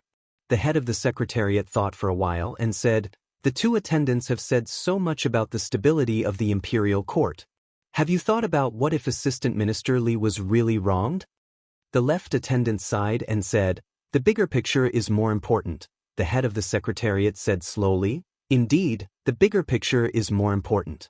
When the head of the secretariat said this, the 3 people in the hall fell into silence. The left attendant and the head of the secretariat were not talking about the same big picture. Compared to the injustice Li Yi had suffered, the stability of the imperial court was more important. Compared to the stability of the imperial court, the relationship with the Fulu school was more important. The imperial court was temporarily in chaos, but it would eventually return to stability. If the relationship with the Fulu school was broken, no matter how stable the imperial court was, it would not be able to create a powerful ally like the Fulu school out of thin air. After a long silence, the left attendant said helplessly, investigate. The right attendant sighed and said, we can only do this. A day later, the 3 provinces gave a reply to Li Yi's case. The Fulu school was a friend of the great Zhou. The imperial court attached great importance to the reasonable request of the Fulu school. The 3 provinces discussed and decided that the Supreme Court and Zongjing Temple would work together to investigate the case of Assistant Minister Li Yi of the Ministry of Personnel. Regarding this, the Imperial Secretariat had already drafted an imperial edict, and it had been reviewed and approved. Because the case of that year involved the officials of the Ministry of Justice, the Ministry of Justice was purposely avoided. Usually, this kind of matter would go through the procedures of the 3 provinces. It would take at least half a month for there to be a result. This time, all the procedures were completed in one day. It was enough to show the sincerity of the imperial court toward the Fulu school. This was something that could not be helped. Prince Shou had spoken rudely to the head of the Fulu school in the imperial court. This had already pushed the relationship between the imperial court and the Fulu school to the brink of danger. If they did not do their best to make up for it, it would be difficult to heal the animosity between the 2 sides. Zongjing Temple, the prison. Li Qing looked at Li Mu with some astonishment. She asked, when did I become the headmaster's disciple? Li Mu explained, if you did not have such an identity, the imperial court would not have paid too much attention to you. However, this is not entirely a temporary measure. When you get out of here, you will become the headmaster's disciple. Li Qing shook her head. Why would the headmaster accept me as his disciple? Li Mu said, he has to accept you even if he doesn't want to. Now, everyone knows that you are his disciple. When the time comes, when you return to Mount Baiyun, you will have to attend the disciple recruitment ceremony. Li Qing did not understand. But why would the headmaster do this? Li Mu rubbed his nose and said, when you were not here, a lot of things happened. In short, now that I am also a second-generation disciple of the Fulu school, the headmaster still has to give me face. Li Qing looked at him for a long time before she came back to her senses. She asked, Then, do I have to call you Martial Uncle? Li Mu smiled and said, this is nothing. Thinking about it, I am also Hanyan's Martial Uncle. Don't we also? In short, we can call each other our own. In the future, in front of the headmaster and several heads, you can call me Martial Uncle. When there is no one, I will call you Boss. Chapter 363. Walking out of the Imperial Clan Temple, Li Mu thought back and realized that he seemed to have some kind of magical power. A kind of magical power that could turn people of the same generation into juniors. Whether it was Li Qing, Lu Hanyan, or the 2 little snakes that Li Mu hadn't seen for a long time, everyone's relationship was good at the beginning, but then it started to develop in a strange direction. Fortunately, cultivators didn't care too much about these things. As long as they were willing, they could also become Dao companions. Standing at the door of the Imperial Clan Temple, Li Mu sighed softly. It wasn't easy to save her within the rules. It was just a small step, But this small step was also the beginning of something from nothing. Li Mu had long expected that with his face, the imperial court wouldn't care at all. His memorial couldn't even be passed by the province under his tutelage.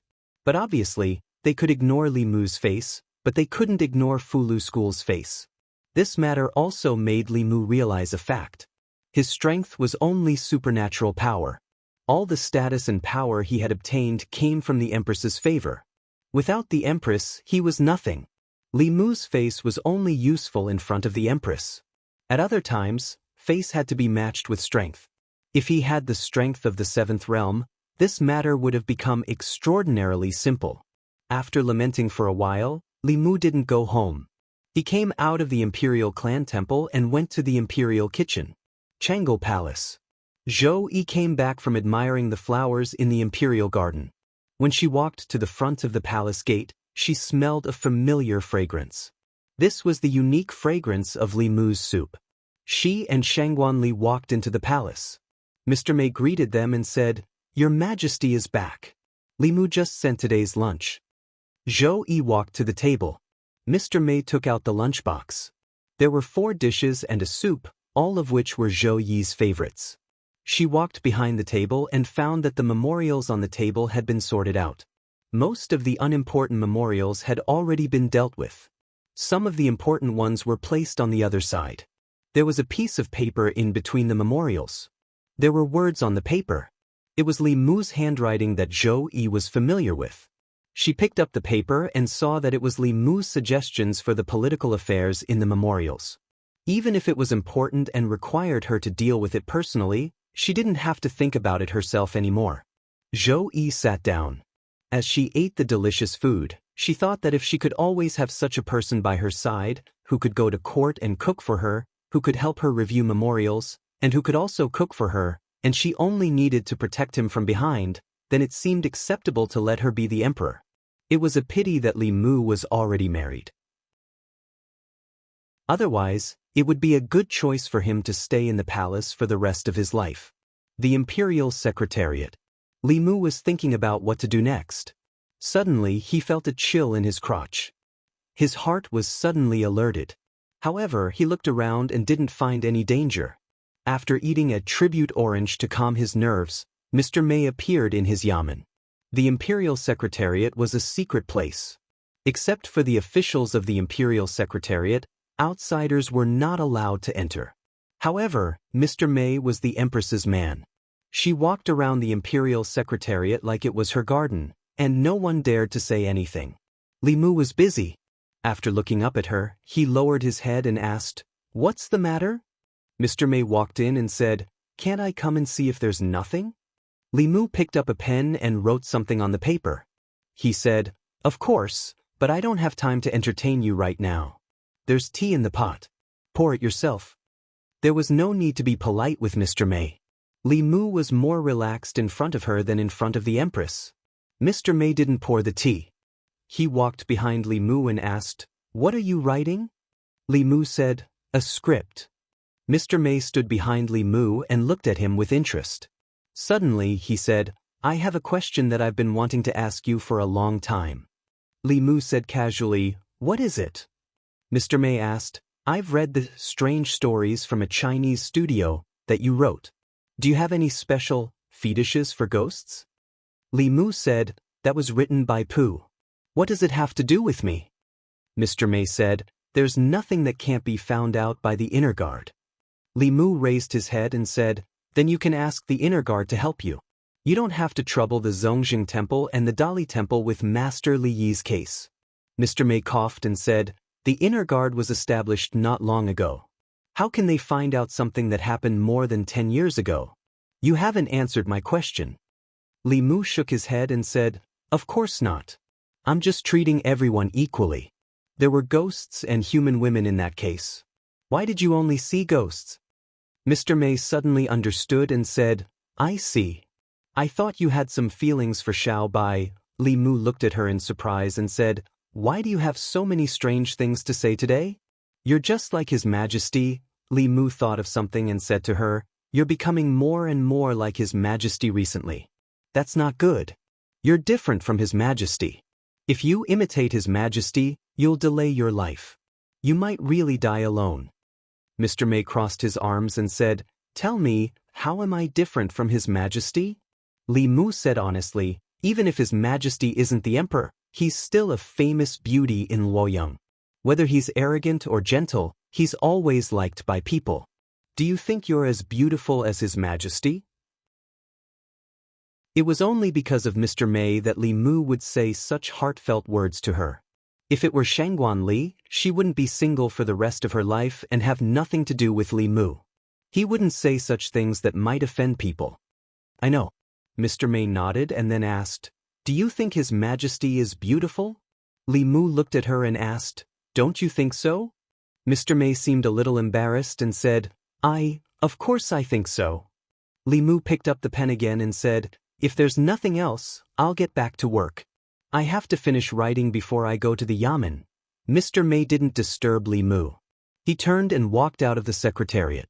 Not long after, 2 internal guards brought another box of mandarin oranges, saying that it was a gift from the Empress. Li Mu accepted it happily.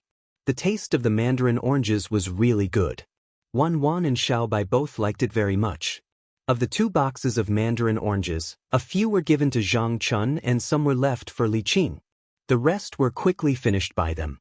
When he went to the yamen, Li Mu thought that Lu Yi was from South Commandery, which was thousands of miles away from Luoyang.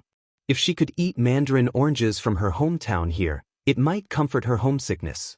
In the assistant minister's office, Lu Yi looked at the 2 oranges that Li Mu handed to her and asked, "Mr. Li, haven't you finished the spiritual oranges?" Li Mu said, "Yes, but His Majesty just sent another box."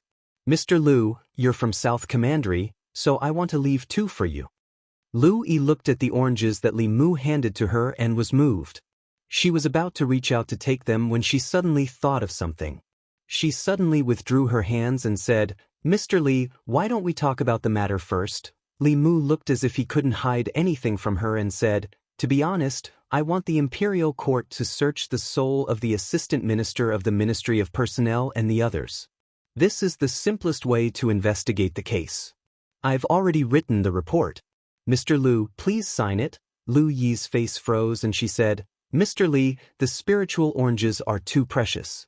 I can't accept it, I'm just kidding."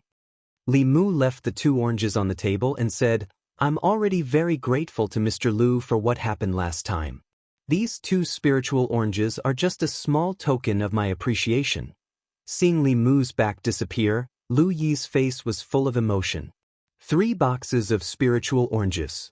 His Majesty's favor to Li Mu had already surpassed the former emperor's favor to the Empress and the imperial concubine.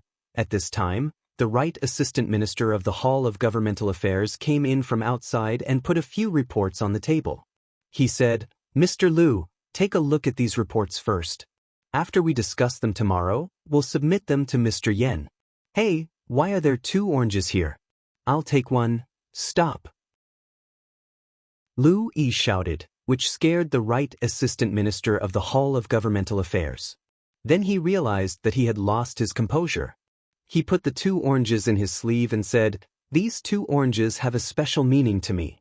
If Mr. Su wants to eat them, I'll send you a box in a few days." Great Soundbar. Li Mu handed a few pages of paper to the owner of the Great Soundbar and said, "Please."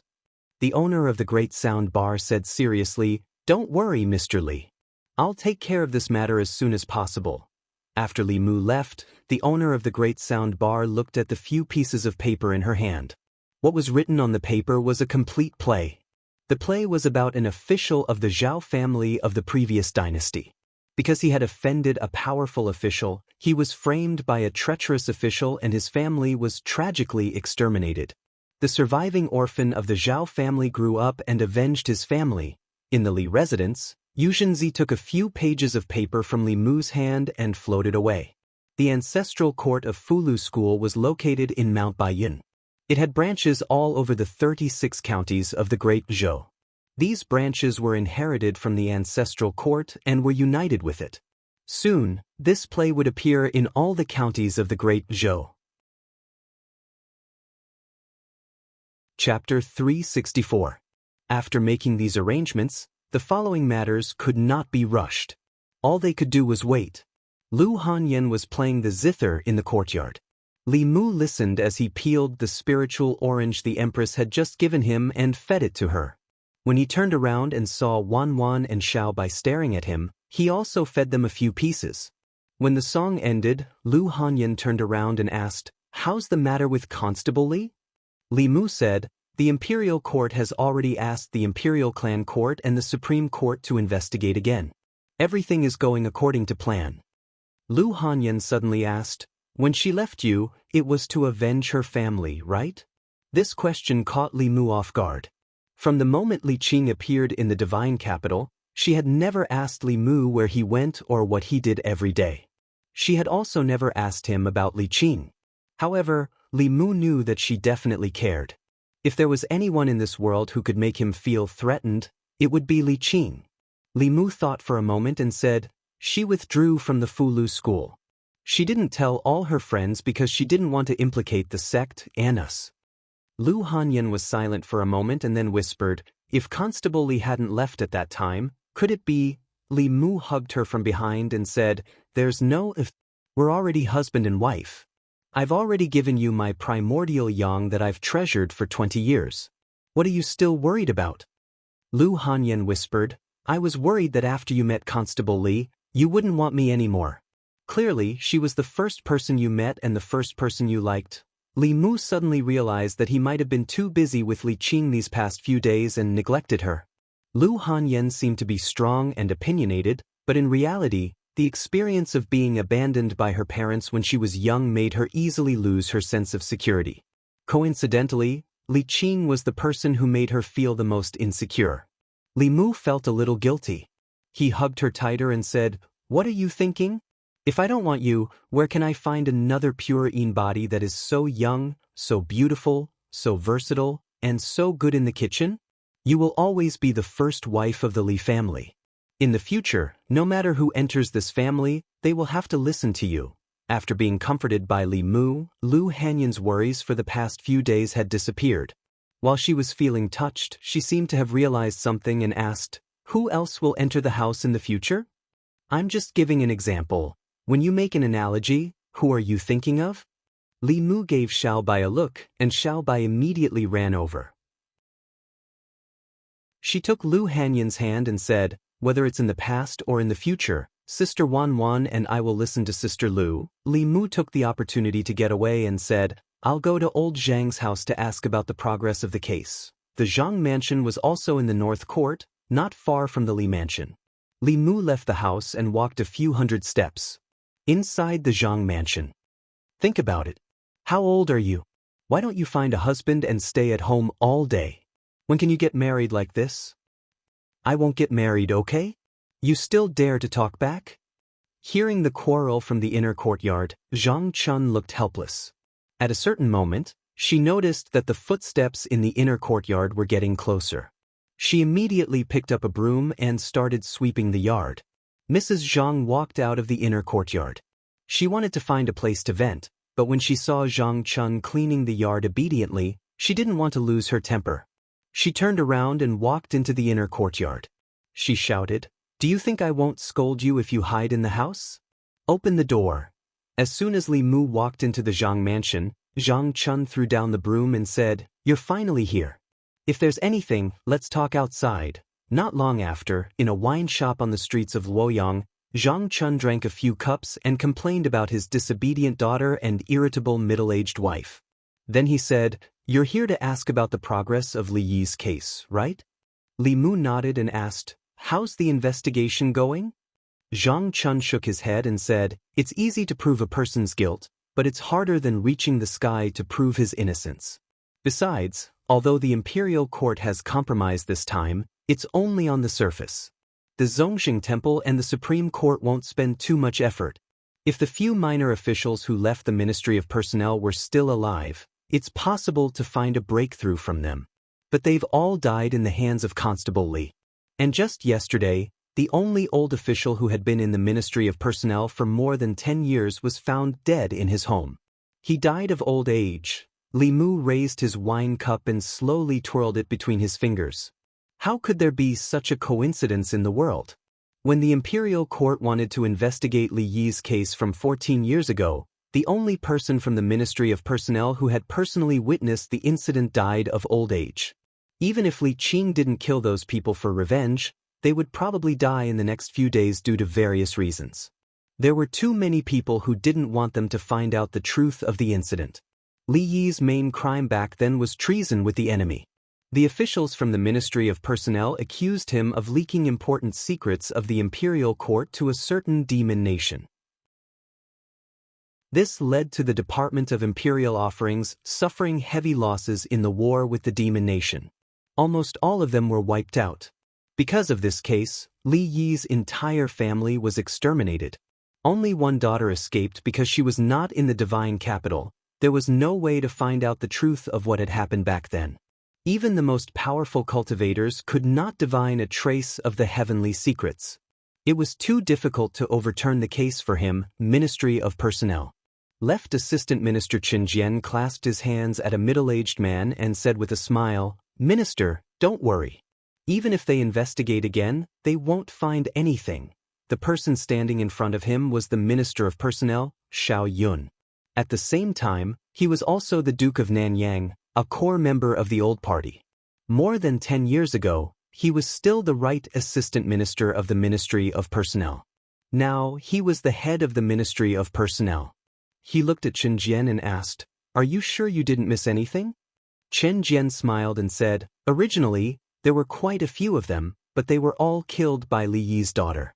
Does this count as lifting a rock and smashing one's own foot?" This official would like to know what expression she would have if she knew about this. The Minister of Personnel nodded and said, "That's good."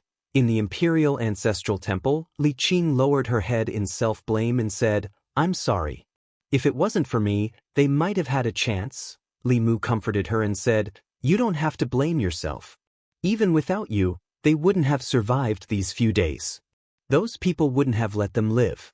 Don't worry, I'll think of something." Li Mu was most worried that Li Qing would feel guilty and blame herself. After comforting her, he walked out of the Imperial Ancestral Temple and met Zhou Zhong outside the temple. Zhou Zhong looked at him indifferently and said, "Give up.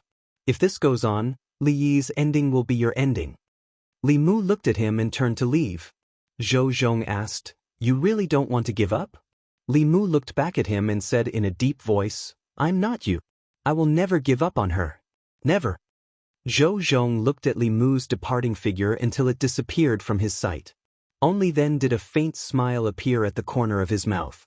From afar, one could see that his figure was slightly hunched, as if he had put down something important.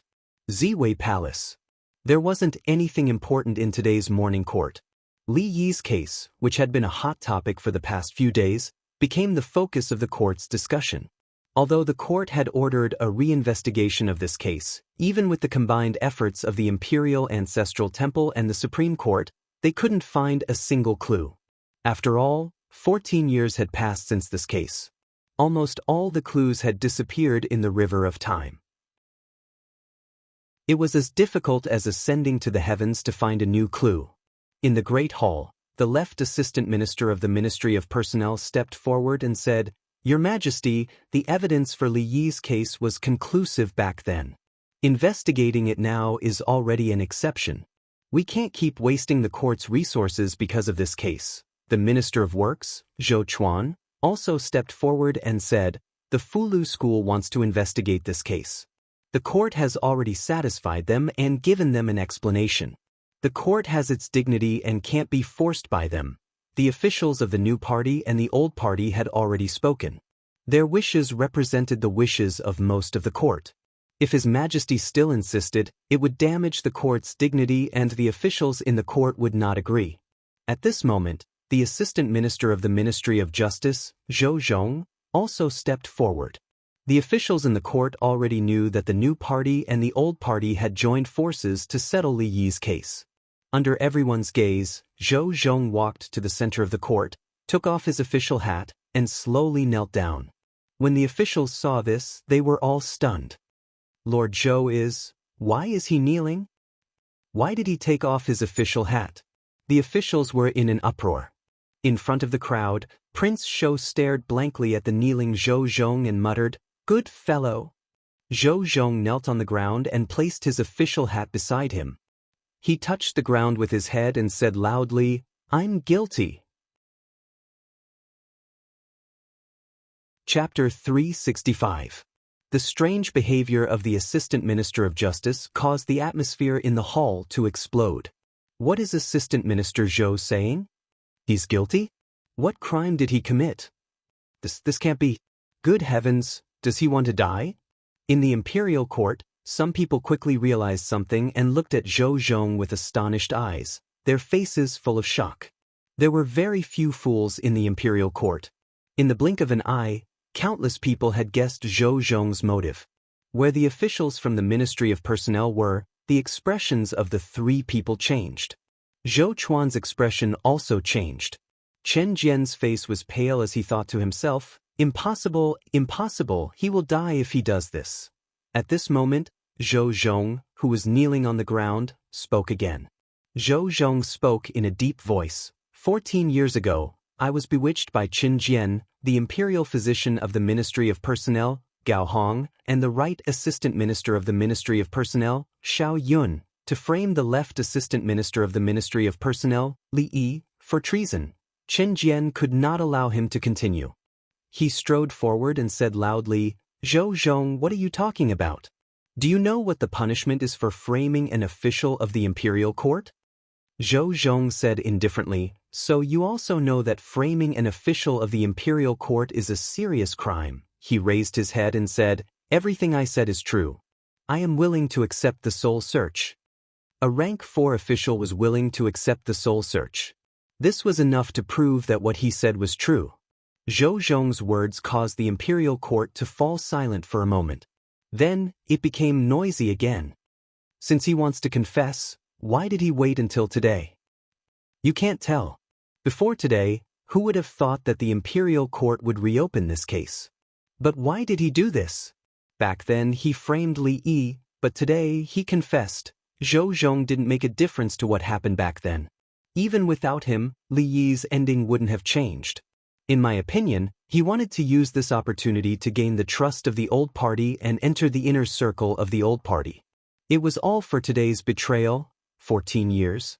He was so patient and loyal to the old party for 14 years, just to commit a crime for his brother? King Shou looked at Zhou Zhong and sighed.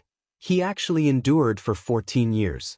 This Zhou Zhong is truly a man. Realizing the current situation, he covered his mouth and coughed lightly. He gritted his teeth and said, this person is really sinister. Li Mu, who was standing in the crowd, was also shocked. Zhou Zhong's actions were completely out of his expectations. He recalled what Zhou Zhong had said to him in front of the ancestral temple yesterday and seemed to have understood something. It turned out that he had already made his decision at that time. Li Mu thought that Zhou Zhong was someone who would give up everything for his political ideals. He would commit crimes for Li Yi Li Qing's life and death, or even his own life and death, compared to some of his ideals, were not worth mentioning. However, Zhou Zhong's actions today overturned Li Mu's understanding of him. Behind the curtain, the Empress's voice could be heard. Arrest Zhou Zhong and all the people involved in this case. Bring them to the Imperial Clan Temple and have them interrogate by the 3 provinces. Although Li Yi's case was not investigated, once something was found, no one would be able to cover it up in front of everyone. During the morning assembly, 2 ministers and 3 assistant ministers were arrested. Other than that, there were also some people involved in the case who were not in the assembly. The internal guards were immediately ordered to arrest them. No one would have thought that this matter would have such a huge turn of events. Those people who framed Li Yi all those years ago thought that victory was in their hands, but they didn't expect that there would be a spy among them. From the beginning to the end, Zhou Zhong was not on the same side as them. He had endured for 14 years, waiting for this day. His counterattack caught both the old and new parties off guard. Although 14 years had passed since they framed a rank 4 imperial court official and caused extremely serious consequences, each and every one of them would not be able to escape death according to the law. In the Imperial Clan Temple, a few of them had their powers sealed and were sent to prison to await trial by the 3 provinces. This case involved a lot of people and no department had the ability to investigate it alone. Li Mu walked into the most luxurious prison. Li Qing woke up from her meditation and asked softly, "What happened outside? Why is it so noisy?"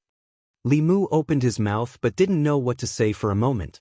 After organizing his words, he said slowly, "Just now in the assembly, Zhou Zhong admitted in front of His Majesty and hundreds of officials that he was involved in framing your father. Now, the Minister of Personnel, the Minister of Works, and the left and right assistant ministers of personnel have all been arrested." Li Qing said anxiously, "He did not frame father. He did all this for their dreams. One day, he could reverse the verdict for father." Li Mu nodded and said, "I know. You don't have to worry. I will report this matter to His Majesty. Although this is not enough to pardon him, he should be able to avoid death. Although Zhou Zhong's actions were pardonable, he could not be completely forgiven by the law just because he was pardonable. After all, he was still considered one of the main culprits back then. Seeing that he had voluntarily confessed to the crime and confessed to being an accomplice, according to the law, he could be spared. Of course, no matter what, after this incident, he could no longer be an official. After a while, Li Mu walked out of Li Qing's prison and came to another place. Zhou Zhong was imprisoned here. He was imprisoned separately from the others. Li Mu stood outside the prison and said, "I thought you would not stand up." Zhou Zhong looked at him and said, "If you could really find out anything, why would I stand up?" Li Mu shook his head and said, "This is not your style. If you want to achieve your dreams, you have to protect yourself. This is what you taught me." Zhou Zhong was silent for a moment and said slowly, "But this may be his only chance. If he misses it, there will be no chance for him to regain his innocence." 14 years had passed since Li Yi's case. If the case was closed a second time, it would be impossible to overturn the case in the future. Li Mu looked at him and asked, "So you gave up on your dreams?" Zhou Zhong's gaze was deep as he said calmly, "The flame of dreams will never be extinguished. As long as the flame is still there, the flame will be passed on forever." In another prison cell. With the assistant minister of the Ministry of Personnel as the leader, the few of them had ugly expressions. Not long after, the door of the prison cell was opened and 3 more people were pushed in. Chen Jian's face was pale as he said, "Marquis Zhongyong, Count Pingon, Thorgyong, you have all been captured too?" The 3 of them were shocked when they saw the few people in the prison cell. After realizing something, they said in shock, "Could it be?" Chen Jian gritted his teeth and said, "That damned Zhou Zhong betrayed all of us." After understanding the whole story, the 3 of them had completely gloomy expressions. The assistant minister of the Ministry of Personnel, Gao Hong, sighed and said, "If Zhou Zhong's soul is searched and he reveals what happened back then, the few of us will probably be sentenced to death." Qin Jian said, "We are all grasshoppers on the same rope. We must think of a way, or else it will be difficult for us to escape death." The Marquis Zhongyong shook his head and said, "Death is impossible. My family still has a death exemption medallion bestowed by the late emperor. As long as I don't rebel, no one can punish me." The Count Pingon also sighed, "It's a pity that the medallion passed down by my father is gone. I originally wanted to pass it down from generation to generation."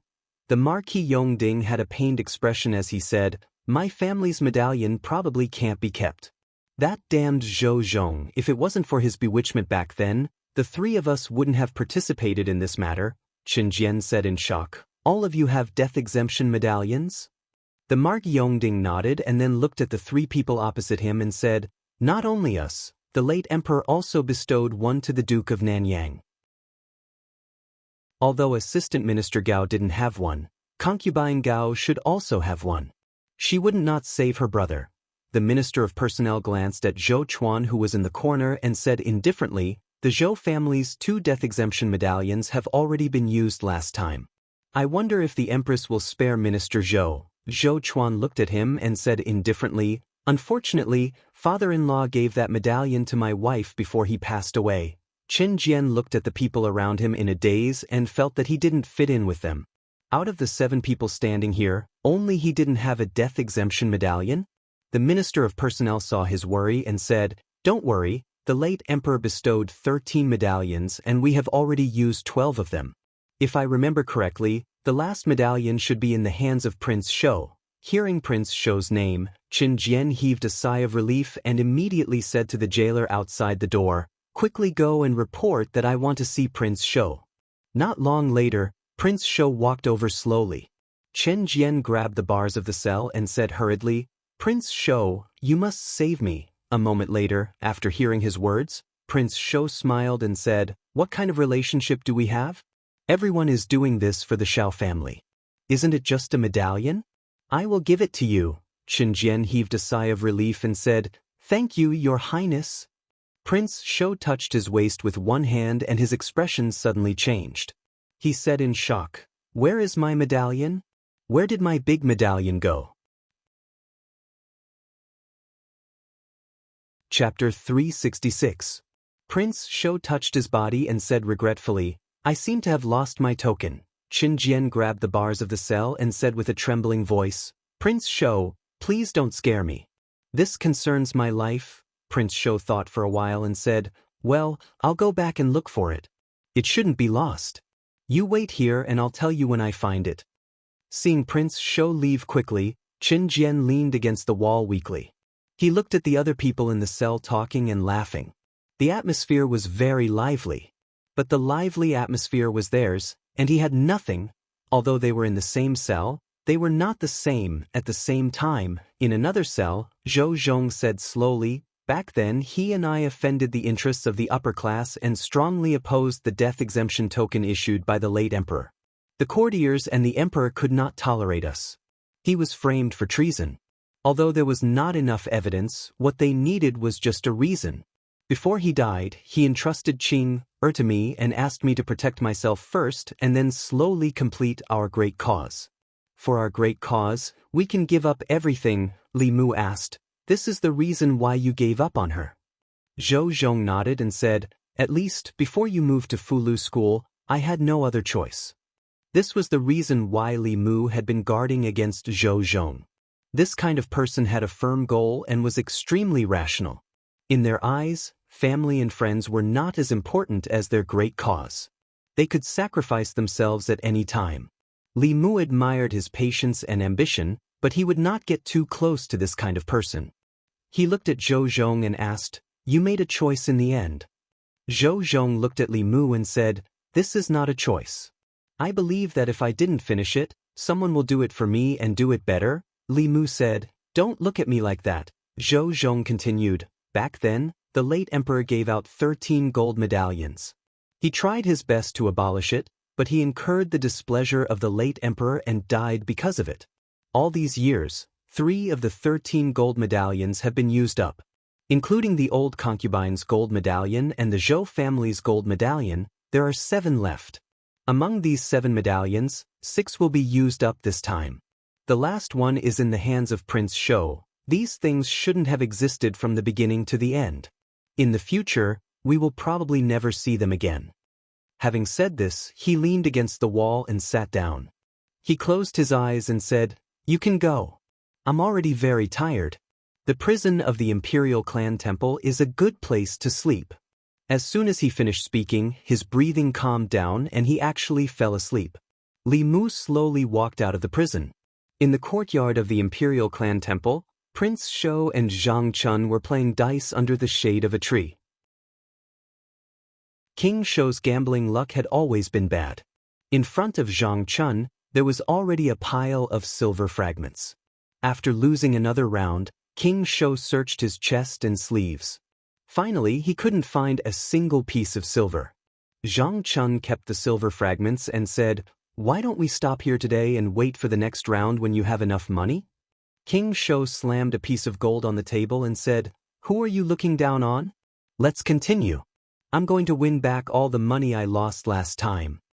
Zhang Chun looked at the piece of gold and said in surprise, "This piece of gold, why does it look so familiar?" Li Mu looked at it from afar and also felt that it looked familiar. This piece of gold was squarish. Other than the fact that there were no words on it, it looked like it was carved from the same mold as the death exemption medallion. King Shou glanced at Li Mu from afar and asked, "Little Li, are you coming?" 15 minutes later, Li Mu carried the gold and left the imperial clan temple. He planned to melt this thing when he returned. This thing wasn't light and should be enough to make a few pieces of jewelry. He would give one to Lu Hanyan, one to Li Qing, and 2 to Wan Wan and Xiao Bai. If there was any left, he could give it to the Empress. At this moment, the entire Shindu was in an uproar because of something. Today, Li Yi's case, which affected the hearts of countless people, had a shocking turn of events. The first person to suggest reinvestigating the case was Li Mu from the Central Secretariat. He felt that it was unfair for Li Yi back then and wanted to reverse the case for him, but he was rejected by the imperial court. After that, people from the Fulu school in the northern county came and forced the imperial court to pay attention to this case. On the surface, the case was reinvestigated because of the Fulu school. However, the officials living in the northern courtyard saw the head of the Fulu school entering and leaving the Li residence on the day of Li Mu's wedding. It was obvious who was behind this matter. The commoners did not know what happened after that, but they roughly knew that the imperial court did not find out anything about the old case. There were also voices of opposition in the imperial court. If there were no accidents, this matter would be left unsettled in the end. However, no one had expected that the case would take such a huge turn. Zhou Zhong, the assistant minister of the Ministry of Justice, who was a core member of the old party and had made many contributions to the old party over the past decade, admitted in front of all the officials and His Majesty that he had conspired with the old party to frame Li Yi back then. He had single-handedly sent the masterminds of the old case to the Zongjing Temple. Among these people were 2 ministers of the 6 ministries and 2 assistant ministers. This was the case that had the greatest impact on the court in all these years and involved the widest range of people. And this was only the mastermind. If the accomplices were included, who knew how many people in the court would be implicated? However, why did Zhou Zhong do this became a mystery in the hearts of the people. Did Zhou Zhong lose his mind? Not only did he court death, but he also pulled in his accomplices. I don't understand, I really don't understand. That's right, what do you think he's after? Did something go wrong in his cultivation and he was invaded by his inner demons, causing him to go crazy? In my opinion, it might be because of the unequal distribution of benefits that caused internal strife. In the entire divine capital, everyone in the streets, taverns, and tea houses were discussing this matter. No matter how they thought about it, they could not imagine that the people who framed Li Yi back then were not found by the imperial court. Instead, they were wiped out because of internal strife. As for why Zhou Zhong did this, there were different opinions. Some said that he was invaded by his inner demons, some said that he had lost his mind, and some said that the old party had internal strife. In a restaurant somewhere, an old man could not listen anymore. He slammed his wine bowl on the table and said in a deep voice, "Did you forget that more than 10 years ago, other than Li Qingtian, there was also Zhou Qingtian in the divine capital? What Li Qingtian Zhou Qingtian? 14 years ago, I was only 5 years old. I was still playing with P. I didn't know anything. Old man, what are you talking about?" The young people in the restaurant were confused. A few of them who were over 30 years old seemed to have thought of something, and a look of realization appeared on their faces. More than 10 years ago, when the late emperor was still on the throne, it was the darkest period of the divine capital in their memories. At that time, the rich and powerful only needed to pay a fine to kill someone. At that time, it was not uncommon for the rich and powerful to kidnap women on the streets. At that time, the officials of the Great Zhou were corrupt, and governance was chaotic. The people suffered greatly. The people of the divine capital would rather take a detour than walk past the government. Even during those dark times, there was still light in the divine capital. At that time, the assistant minister of the Ministry of Personnel, Li Yi, punished the corrupt officials and brought justice to the officials of the divine capital. The director of the Ministry of Justice, Zhou Zhong, redressed the grievances of the people. The 2 of them persuaded the late emperor to abolish the Silver Penalty Act and stopped him from giving out the gold medallion. At that time, they were one of the few rays of light in the hearts of the people of the divine capital. They were known as Qingtian. However, this situation did not last for long. Later, the assistant minister of the Ministry of Personnel, Li Yi, was accused of treason, and his entire family was killed. At that time, the people of the divine capital could not accept this result. Assistant Minister Li was righteous and loved the people like his own children. How could he be a treacherous official? What made it even more difficult for the people to accept was that the director of the Ministry of Justice, Zhou Zhong, was one of the officials who accused him. They used to admire Zhou Zhong, but later on, they hated him as much. After Assistant Minister Li's death, Zhou Zhong quickly sided with the old party and became their lackey. A few years later, he was promoted to the position of Assistant Minister of the Ministry of Justice. Over the years, he protected many people from the old party and helped the old party fight against dissidents and the new party. Soon, he became the core of the old party. For more than 10 years, the people who were grateful to Li Yi would spit at the Ministry of Justice when they passed by to vent their hatred. However, no one expected that more than 10 years later, Zhou Zhong would stand up for Li Yi in the imperial court without hesitation and reverse the verdict. Someone finally recalled and said in disbelief, "Could it be that Lord Zhou has been enduring humiliation for the past 14 years just for this day?" That's right.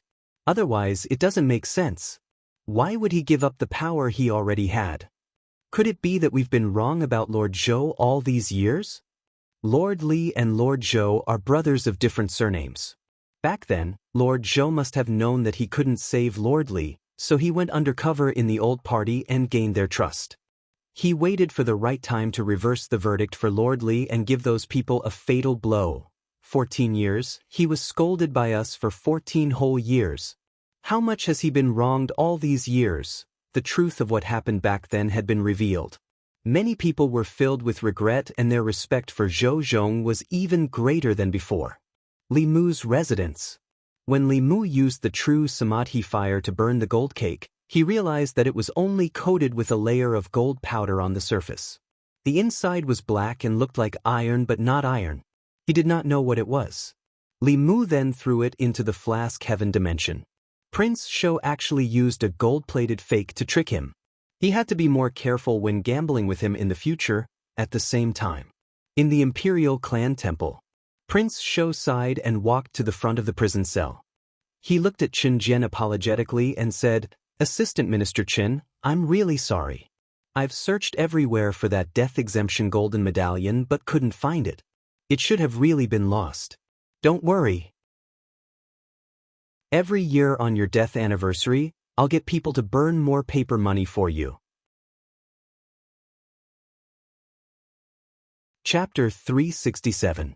Of course, the material used to make the death exemption golden medallion was not ordinary metal. Li Mu had asked Hyun Jinko about it. According to Hyun Jinko, the metal in his hand was a piece of meteoric metal. In the cultivation world, meteoric metal was called meteoric metal. It was a metal that did not exist in the 10 continents. It was extremely tough and was most suitable for refining weapons. It was one of the main materials for refining heaven-grade magic treasures. Therefore, Li Mu found a new box and put it away. It might be useful in the future. Then, he began to think about something. Although Zhou Zhong's suicide attack was useful, according to the law, he himself could not escape the death penalty. Of course, Li Mu could not watch him die. After thinking about it, he left the house and walked toward the palace. At the same time, in the southern courtyard, it was a mansion with more than 10 entrances. Several figures gathered together. They did not look happy. "I've told you that Zhou Zhong is a traitor. We can't trust him easily. Now, not only have we lost control of the Ministry of Justice, but we've also given away the entire Ministry of Personnel. What's the point of saying all this now? Who knew that Zhou Zhong would be so cunning? He seemed to listen to us on the surface, but he always had evil intentions. He destroyed all our years of hard work? Preposterous! I can't take this lying down." The people present were all members of the Shao royal family. They were all furious that Zhou Zhong had betrayed them. At this moment, one of them looked at King Shou and asked, "Fourth brother, don't you still have a death exemption golden medallion? Give it to Qin Jian. He has been loyal to us for many years. Even if he didn't make any contributions, he still worked hard." King Shou spread his hands and said, I lost that death exemption golden medallion. What? You lost it? Where did you lose it? You actually lost such an important thing? What else can you do? King Shou shrugged and said helplessly, I can swear to the heavens that the death exemption golden medallion is no longer in my hands. Perhaps this is his fate. You really lost it? You really lost it? Have you searched for it? I tried using an object-seeking talisman, but I couldn't find it. Look at you, other than drinking tea, listening to operas, and gambling with dice, what else can you do? How did our Shao clan end up with you? Sai, forget it. Whether Chen Jian dies or not, I don't care. But Zhou Zhong must die. If he doesn't die, he will forever be a disgrace to our Shao clan. Anyone can survive, but Zhou Zhong must die.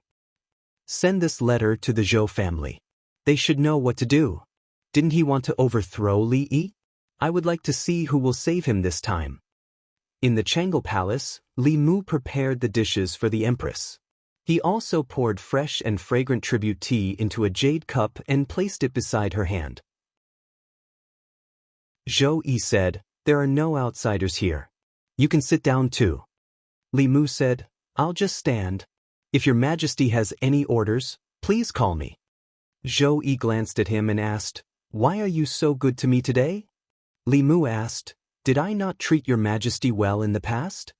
Zhou Yi was speechless for a moment, then said, that's not what I meant. Then she said softly, sit down. I don't want to eat alone. Li Mu sat opposite her and accompanied her to eat for a while. At a certain moment he raised his head and asked, Your Majesty, how do you plan to deal with Zhou Zhong? Zhou Yi said, according to the law, he should be beheaded. Li Mu quickly said, but he turned himself in and confessed all his accomplices. It can be considered meritorious. Shouldn't he be given a light sentence? Zhou Yi took a memorial from the side and handed it to him, saying, this is the memorial that the Secretariat just handed over. Take a look. Li Mu opened the memorial. From the signature, it was handed over by an official of the new party. In this report, there was a detailed list of cases where Zhou Zhong had covered up for the officials of the old party over the years. A single case was not a big deal, but when all of them were put together, it was enough to convict him of the felony of bending the law for personal gain. This crime could be heavy or light. If it was light, it could be a forfeit of salary. If it was heavy, it could be beheaded. In the past 10 years, in order to gain the trust of the old party, Zhou Zhong used the power in his hands to cover up many officials of the old party. He also violated the law and did many things that were beneficial to the old party. They were all listed in this memorial. Perhaps only the old party itself could understand these things in such detail. It seemed that Zhou Zhong's behavior of harming himself and hurting the enemy had thoroughly angered the people behind the old party. The old and new parties joined forces to put him to death. In order to execute Zhou Zhong, the old party even exposed some of their own scandals and sacrificed some people. The purpose was to make Zhou Zhong's death irreversible. Zhou Yi picked up a piece of tofu and slowly ate it before saying, these crimes added together are enough for him to die twice.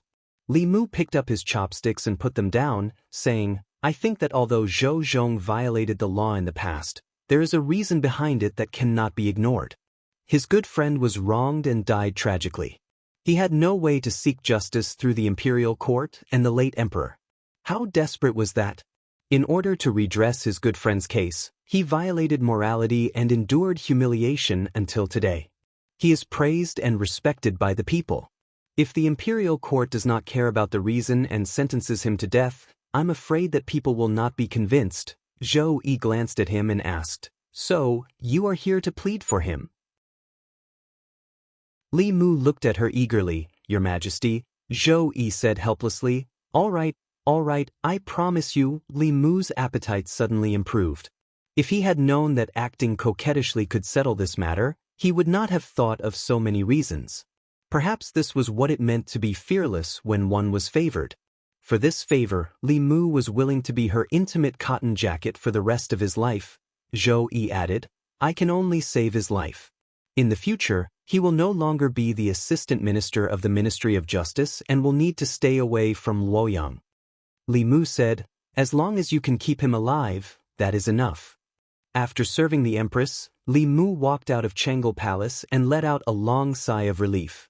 Li Mu had already reached the limit of what he could do by not executing Zhou Zhong directly. It was also considered an explanation to Li Qing. If he made any further requests, it would be difficult for the Empress. Of course, she was the Empress. Her words were the law. It was not impossible for her to pardon Zhou Zhong and Li Qing directly. However, Li Mu still hoped that the imperial court would maintain order. He would not let the Empress walk down the same path as the previous emperor. Imperial Secretariat. The head of the Imperial Secretariat, the head of the Imperial Secretariat, the head of the Ministry of Justice, and the servants gathered to judge Zhou Zhong. In fact, there was nothing much to try in this case. The soul-searching technique was not difficult for the presiding judges. With Zhou Zhong's active cooperation, the details of the case were revealed at a glance. Li Yi's crime of treason was purely a false accusation. Among them, the officials of the Ministry of Personnel, Zhou Chuan, the Marquis of Zhongyong, the Duke of Ping, and the Marquis of Yongding were the masterminds of the case. According to the law, they should be executed. However, among these 7 people, 6 of them had a gold medallion. A gold medallion bestowed by the previous emperor could exempt them from all crimes except for rebellion. They would be stripped of their official and noble positions, but they could keep their lives. Even so, this was a huge blow to the imperial court. Out of the 6 ministers, 2 of them were executed in this case alone. None of the 3 main officials of the Ministry of Personnel were left. Just filling up the vacant positions was a huge headache for the 3 provinces. However, the outcome was already decided. If the case was not investigated, then so be it. No matter how much injustice Li Yi had suffered, as long as the imperial court did not investigate, there would be nothing. As long as the imperial court did not investigate, the ministers of the Ministry of Personnel were still ministers, and the assistant ministers were still assistant ministers. They were still important officials and pillars of the imperial court. However, since the imperial court had investigated, no matter what the outcome was, they had to accept it. The other 6 were already prepared. After the 3 provinces made their verdicts, the 6 gold medallions were placed on the table of the Imperial Secretariat. Only the left assistant minister of the Ministry of Personnel, Chen Jian, sat on the floor and muttered, "I'm so stupid. I only knew that I was with you to frame Li Yi, but I didn't know that all of you had gold medallions except for me. I regret it, I really regret it." After sentencing the masterminds, the left assistant minister asked, "How should we deal with Zhou Zhong?" The right assistant minister said, "Based on the crimes he has committed over the years, he should be executed." The left assistant minister looked at Zhou Jing and asked, "What do you think, Lord Zhou?" Zhou Jing said, "I am deeply ashamed that my younger brother framed a loyal official. I will leave the following matters to the 3 of you." With that, he slowly walked out of the Imperial Secretariat. The head of the Imperial Secretariat shook his head and said, "I am also a little tired. You 2 can do as you see fit." With that, he also left with his hands behind his back. The left and right assistants looked at each other and exchanged glances. Zhou Zhong had single-handedly turned the imperial court into a mess. After this incident, both the new and old parties hoped that Zhou Zhong would disappear forever. His disappearance would be a good thing for the imperial court. The left assistant minister cleared his throat and said, "If that's the case, then..." At this moment, Mr. May walked in from outside and said, "His Majesty has decreed that the assistant minister of the Ministry of Justice, Zhou Zhong, tried to redress his friend's innocence. Although it is pardonable, it is not pardonable by law. From today onwards, he is stripped of his position as Assistant Minister of the Ministry of Justice and will be banished to the army." The 2 assistants looked at each other again and bowed at the same time. "Yes, Your Majesty." Although banishment to the army was lighter than the death penalty, it was still more severe than exile. Moreover, the place of banishment was near the borders of the demon nation or the netherworld. It was desolate and dangerous. Even if the banished person did not die under the blade of the executioner, he would die under the hands of the demon ghosts. The difference was that the latter way of dying was to protect the great Zhou. It was more heroic than the former way of dying. Criminals who were banished to the army were usually used as cannon fodder. Even if they were at the fifth realm, they would not survive. This ending should be enough to satisfy those people. At the Imperial Clan Temple. You are not righteous. You will not die a good death. You will not die a good death. When Chen Jian was escorted into the Imperial Clan Temple's prison again, he could not help but roar with grief and indignation.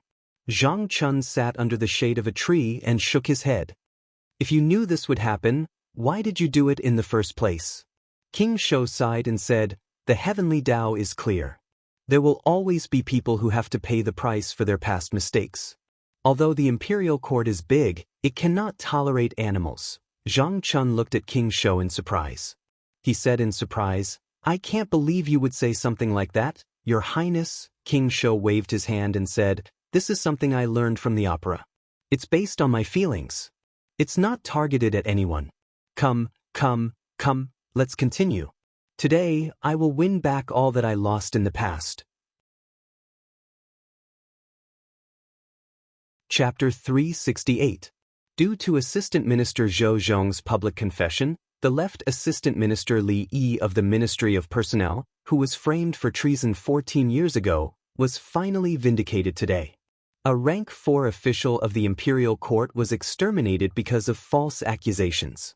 This was a great insult to the imperial court and the great Zhou. Although His Majesty had issued a decree to declare Lord Li's innocence, what had happened could never be undone. Outside the imperial city, the commoners were filled with righteous indignation when they saw the notice posted on the city wall.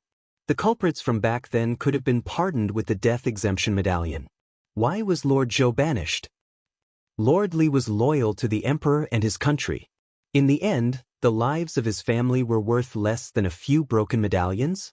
The reality is even more absurd than the dramas. How sad, how sad.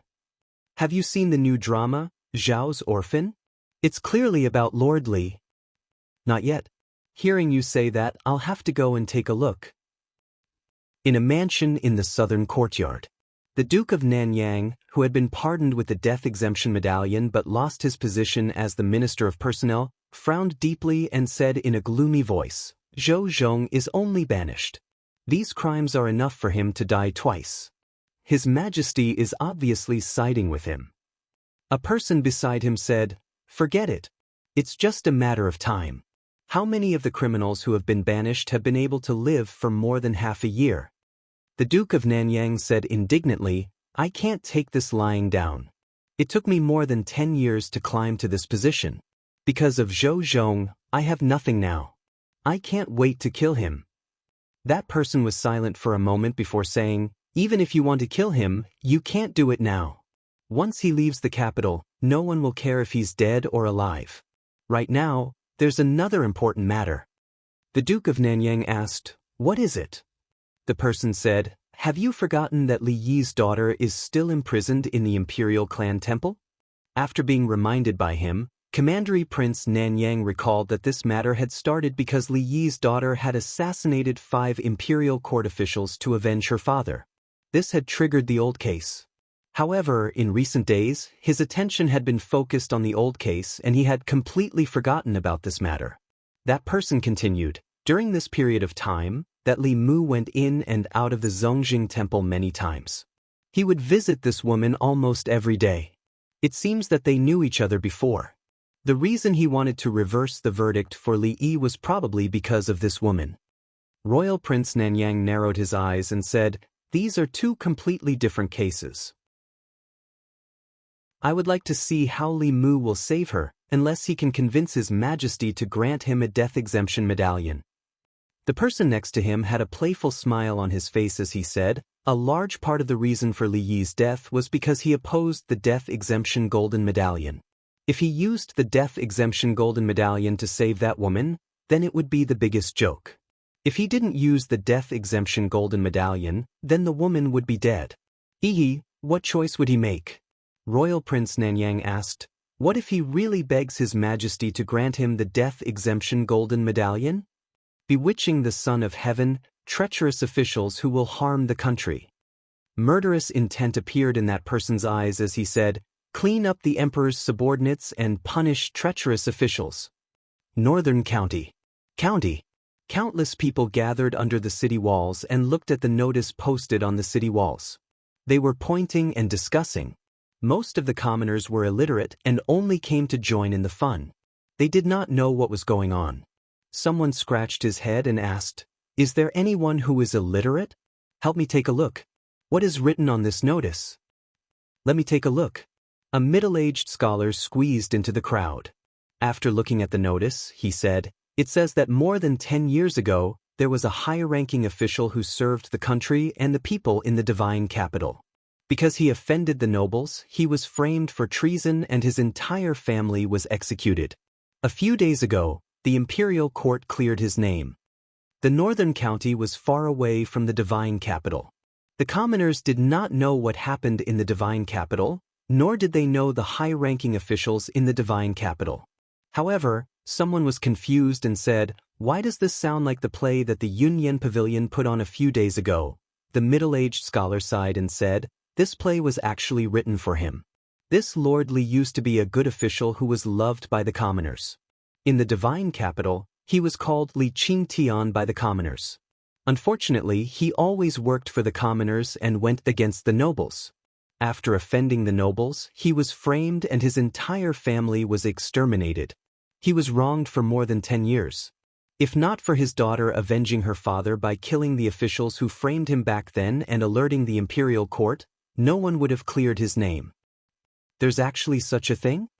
It's even more dramatic than a play. Even I want to watch that play. Unfortunately, I don't have the money. Who did not like to listen to plays? However, to the commoners, being able to eat and wear was already a luxury. Wouldn't it be better to spend a few coins to buy steamed rice? Spending money to listen to plays was the life of the rich. At this moment, someone asked, "Don't you know that the Union Pavilion is not paying for the plays these days?" Someone was shocked. "There's such a good thing? It's not just the Union Pavilion. In the past few days, there's also a stage set up by the official road outside the city. It's free to perform. Those who have the money can attend it. Those who don't have the money can also attend it. So the stage at the city gate is for watching plays. If they said that it's free, I would have gone to watch it. Let's go together. Wait for me." The commoners did not have much entertainment, so they were naturally happy to watch a play that they could watch for free. The Union Pavilion's theater was filled to the brim. The area around the stage outside the city was also filled with commoners. It was the slack period, so there were not many opportunities like this. The commoners in the surrounding area carried stools before the sun rose. The play was called The Orphan of the Zhao Family. It told the story of an official of the Zhao family from the previous dynasty. Because he often sought justice for the commoners, he offended the nobles in the capital. He was framed by a treacherous official and his family was exterminated. The surviving orphan of the Zhao family endured for many years to avenge his family. The story of the play was twisted and bizarre, with climax after climax. At the end, the orphan of the Zhao family killed the treacherous official with his own hands to avenge his father. It was so satisfying that the commoners could not help but think of Dou Yi's injustice. The commoners loved to watch plots where good had good karma and evil had evil retribution. This was not the only reason why the play was so popular. It was also because the content of the play was not fabricated. Instead, it was based on the original. The official of the Zhao family in the play was Li Yi, the assistant minister of the Ministry of Personnel, whose entire family was exterminated because of the crime of treason. The empress had already informed the 36 counties of the great Zhou of his injustice. Most of the commoners knew about it. "Sai, he's already dead. What's the use of redressing the injustice? Why can those people still use the death exemption golden medallion to save their lives? They should all be buried with that lord. It's a pity that the imperial court is controlled by those people. That lord's daughter had no way to redress the injustice. She was forced to take revenge on those corrupt officials. I wonder how the imperial court will deal with her? What else can they do? They'll definitely give her the death penalty. After all, she violated the law. Bullsh**t the law. Is the law used to protect the murderer? The law can't give justice to others, but it doesn't allow them to seek justice for themselves. Why can those people continue to enjoy glory, splendor, and wealth after framing others and destroying their families? Why can't even leave behind the last bloodline of those who were wrongfully killed? What kind of bullsh*t justice is this? The imperial court announced this to the world and let the commoners of the 36 counties know about this matter. They originally wanted to give justice to Li Yi. Unexpectedly, after the commoners learned about the inside story, they became even angrier. The official who was framed for treason was redressed, but what about those who harmed him back then? They were still alive and well and continued to be people above others. However, that lord's only descendant was going to be executed. What was the point of such redressing? The so-called law was only used to restrain the commoners. Those nobles could treat the law as nothing. With a token, they could avoid the death penalty. In their eyes, the commoners were no different from livestock that could be killed at will.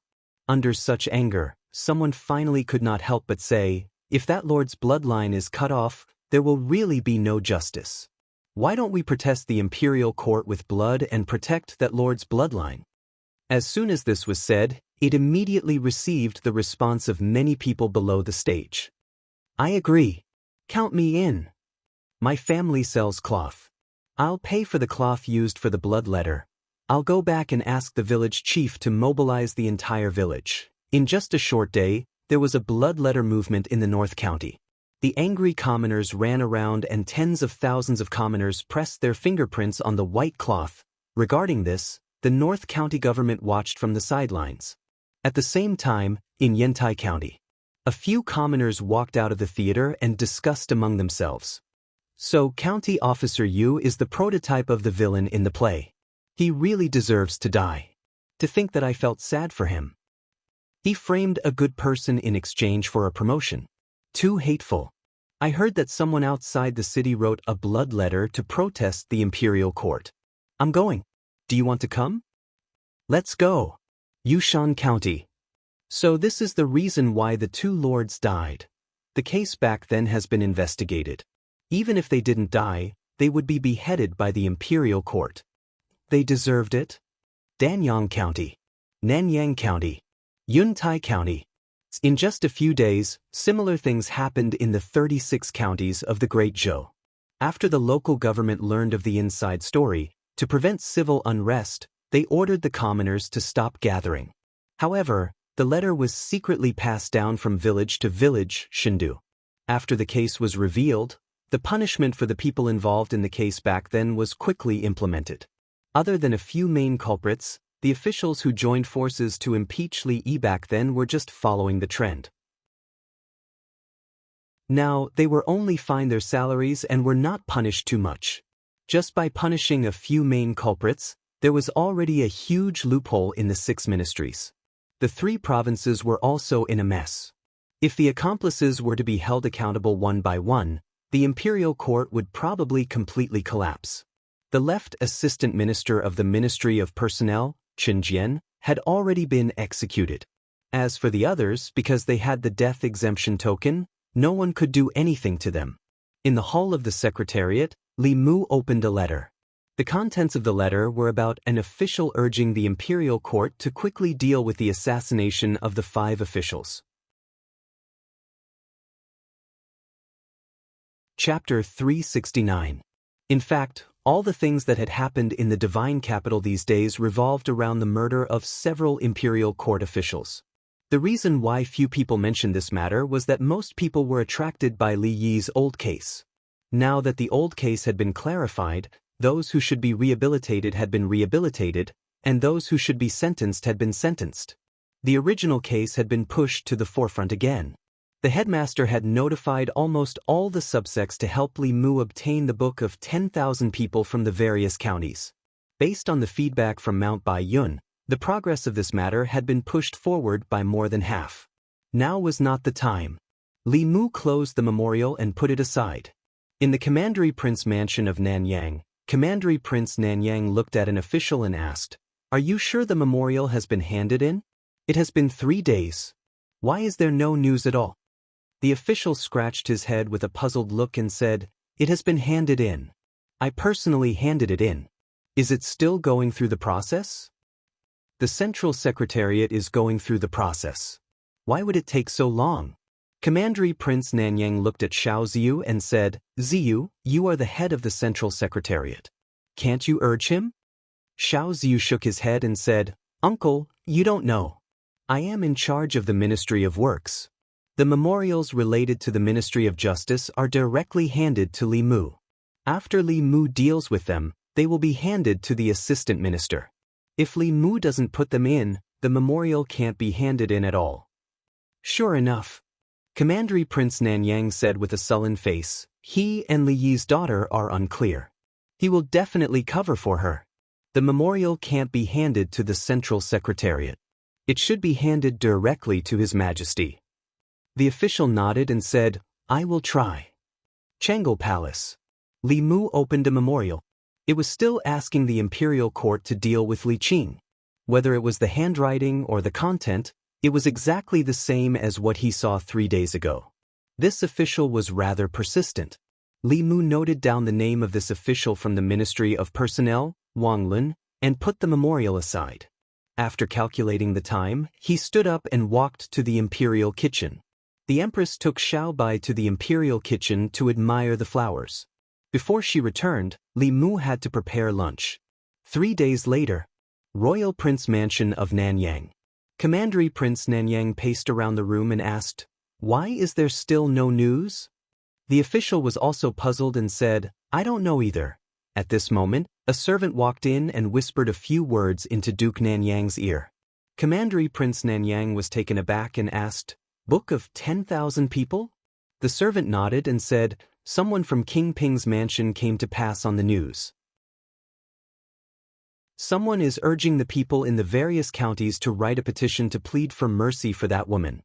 Commander Prince Nanyang snorted coldly and said, "So that's what he's planning. If this matter attracted the attention of the people in the 36 counties and caused them to write a petition to the people, the imperial court might really compromise.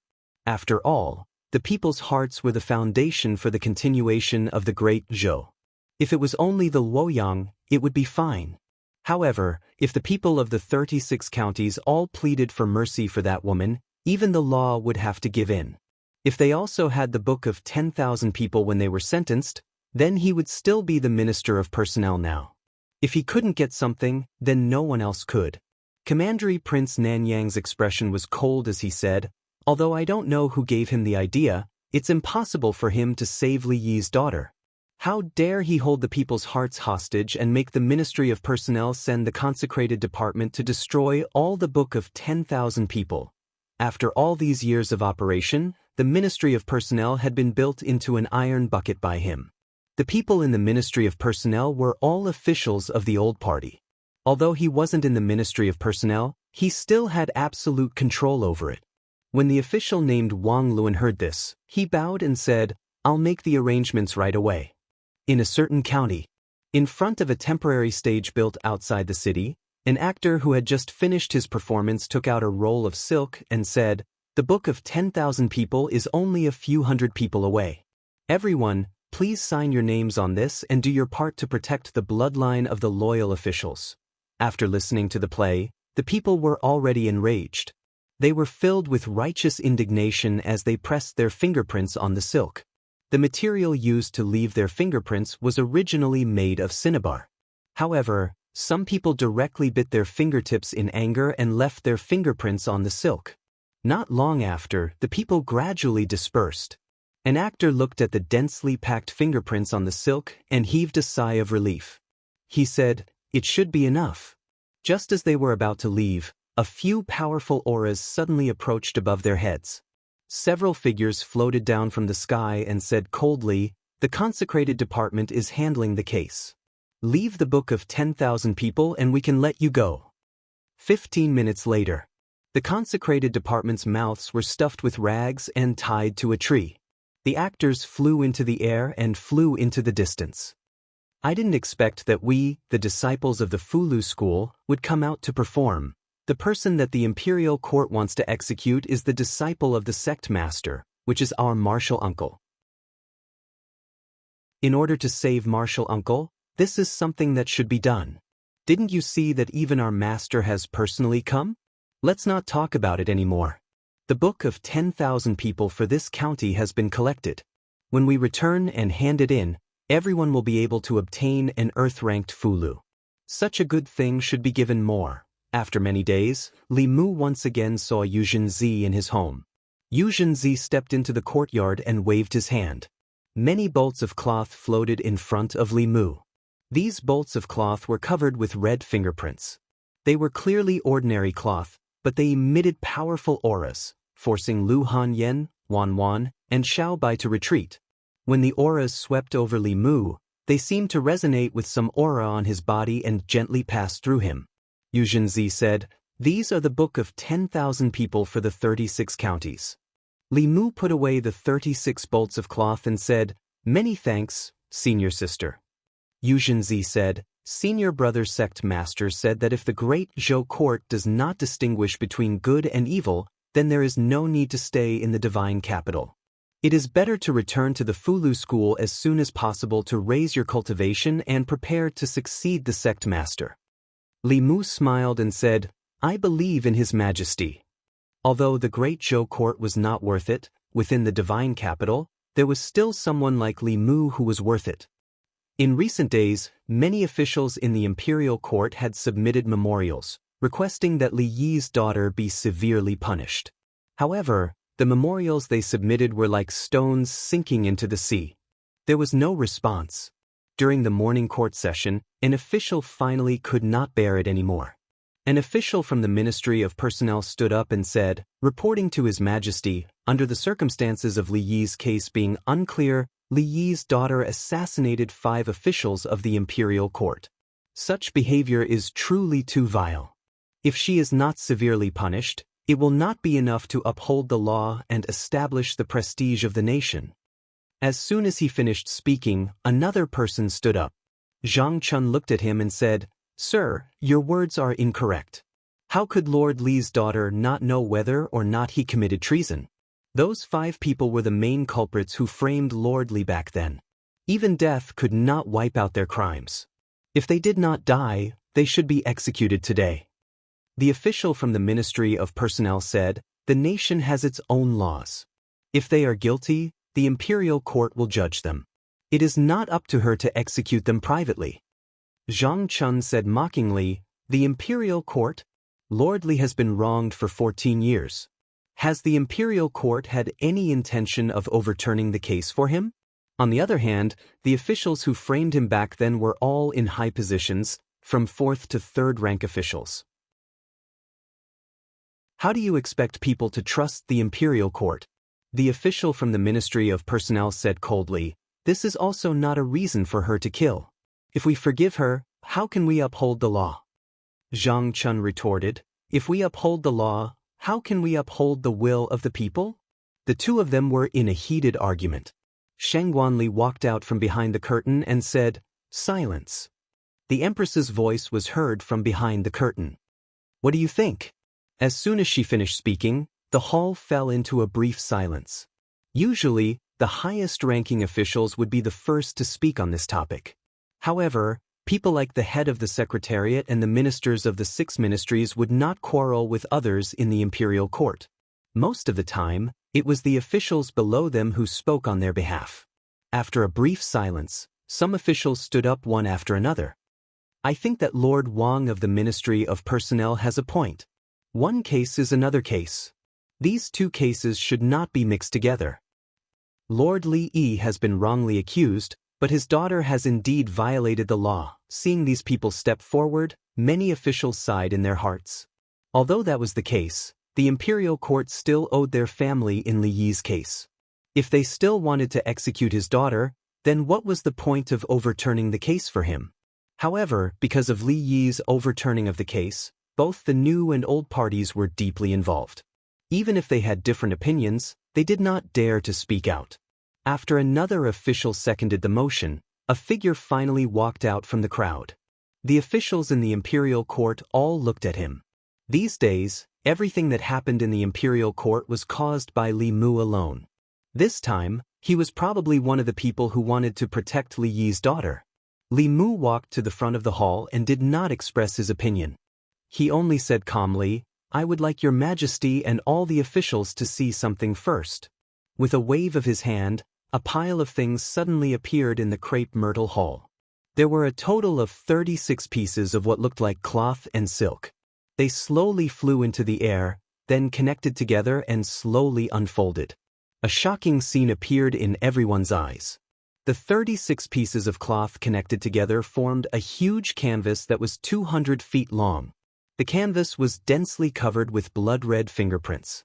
As the canvas unfolded, an extremely powerful aura suddenly spread out. Under the impact of this aura, the officials in the hall could not help but retreat. Some even fell on their buttocks. Only a small number of people were able to remain standing under the impact of this aura.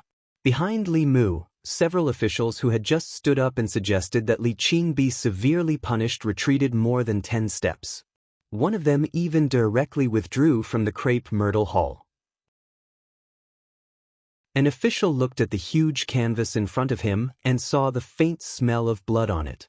He murmured, "A blood letter of the people, a blood letter of the people condensed from the power of faith of the people." Li Mu stood in front of the canvas and slowly said, "Lord Li was loyal and patriotic, but because of a scoundrel's framing, his entire family died in vain. The imperial court owes the Li family too much. The people of 36 counties, 360,000 people, plead your majesty for mercy." Chapter 370. In the crepe myrtle palace, the 36 scrolls of the Book of the People floated in front of the officials. Although there were no words on the unfurled white cloth, the fingerprints and palm prints represented the wishes of the people. The will of the people could not be deceived, nor could it be defied. This was the foundation of the Great Zhou. Under the pressure of the Book of the People, the officials who had just stepped forward to request the execution of Li Yi's daughter found it difficult to speak again. They could no longer speak. After Li Mu took out the Book of the People, if they spoke again, the opposition would not be from Li Mu, but from the will of the people. For the imperial court, in the face of the will of the people, there was nothing that could not be compromised, including them. The noisy imperial court suddenly quieted down. After a long period of silence, a figure slowly stepped forward. Zhang Chun bowed and said loudly, "Your Majesty, please have mercy." His voice echoed in the crepe myrtle palace. Soon, another official took a deep breath and slowly stepped forward. He bowed and said, "Your Majesty, please have mercy. Your Majesty, please have mercy. Your Majesty, please have mercy. Your Majesty, please have mercy."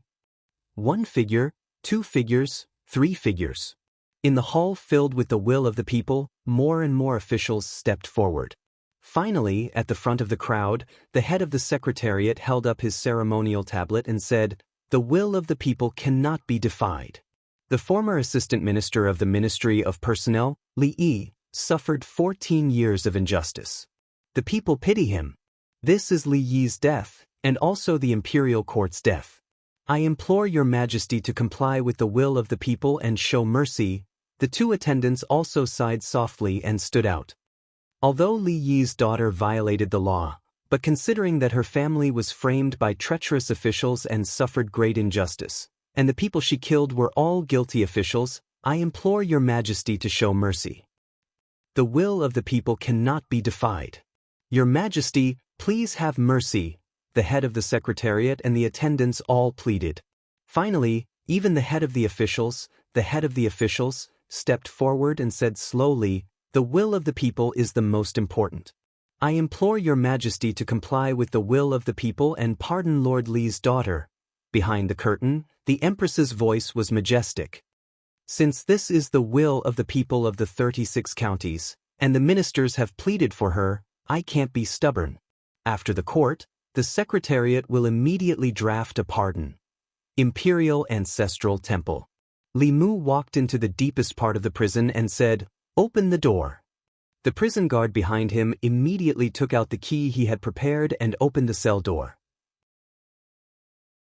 Li Mu walked into the cell, reached out his hand to Li Qing and said, "Let's go home." Outside the imperial city, a large crowd had gathered on the wide street. Countless gazes were focused in the direction of the palace gate. Until two figures walked out of the palace.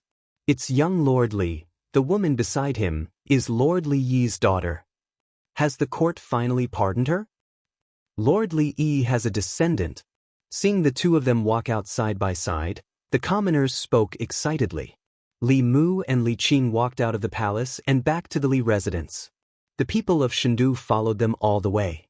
Standing in front of the Li mansion, Li Qing raised her head and looked at the plaque with the words, "Li Mansion," written on it. It stood there for a long time. Creak! The door of the Li mansion slowly opened from the inside. Lu Hanyan walked out and looked at Li Qing. She smiled and said, "Welcome home." In the crepe myrtle palace, when Li Mu took out the book of 10,000 people from the 36 counties, some people had already lost. Once the book of 10,000 people, which represented the will of the people, the court officials, whether they were willing or not, only had one choice. In the end, under the lead of a few officials from the 3 provinces, all the court officials pleaded for mercy. In addition to the push of the people's will, the empress could only reluctantly comply with them and pardon Li Qing. In the Li mansion, Li Mu sat cross-legged on the bed. The telekinesis in his body was almost full. When he walked out of the palace with Li Qing, the entire street was covered by telekinesis. He had just taken out the spiritual jade from the flask space. In just a moment, the spiritual energy in the spiritual jade would be completely absorbed. Even the speed at which he took out the spiritual jade could not keep up with the speed of absorption. At this moment, in the North Court, with the Li Mansion as the center, a huge spiritual energy whirlpool had formed. The spiritual qi in the air of the entire divine capital was gathering towards the Li residence in the northern garden. In the divine capital, some of the more powerful cultivators had already noticed the abnormality. Especially those who lived in the North Court, they could clearly feel that the spiritual energy in the surroundings was becoming more and more abundant. However, when they tried to absorb it, they realized that they could not absorb any spiritual energy at all. The huge spiritual energy whirlpool in the North Court was violently absorbing all the spiritual energy in the surroundings. Someone is breaking through. What exactly is this person's cultivation? How could he cause such a huge commotion? Countless figures flew up from all directions and looked in the direction where the spiritual energy was gathering. That place is the Li Mansion. This familiar feeling. Could it be that Li Mu is also cultivating telekinesis?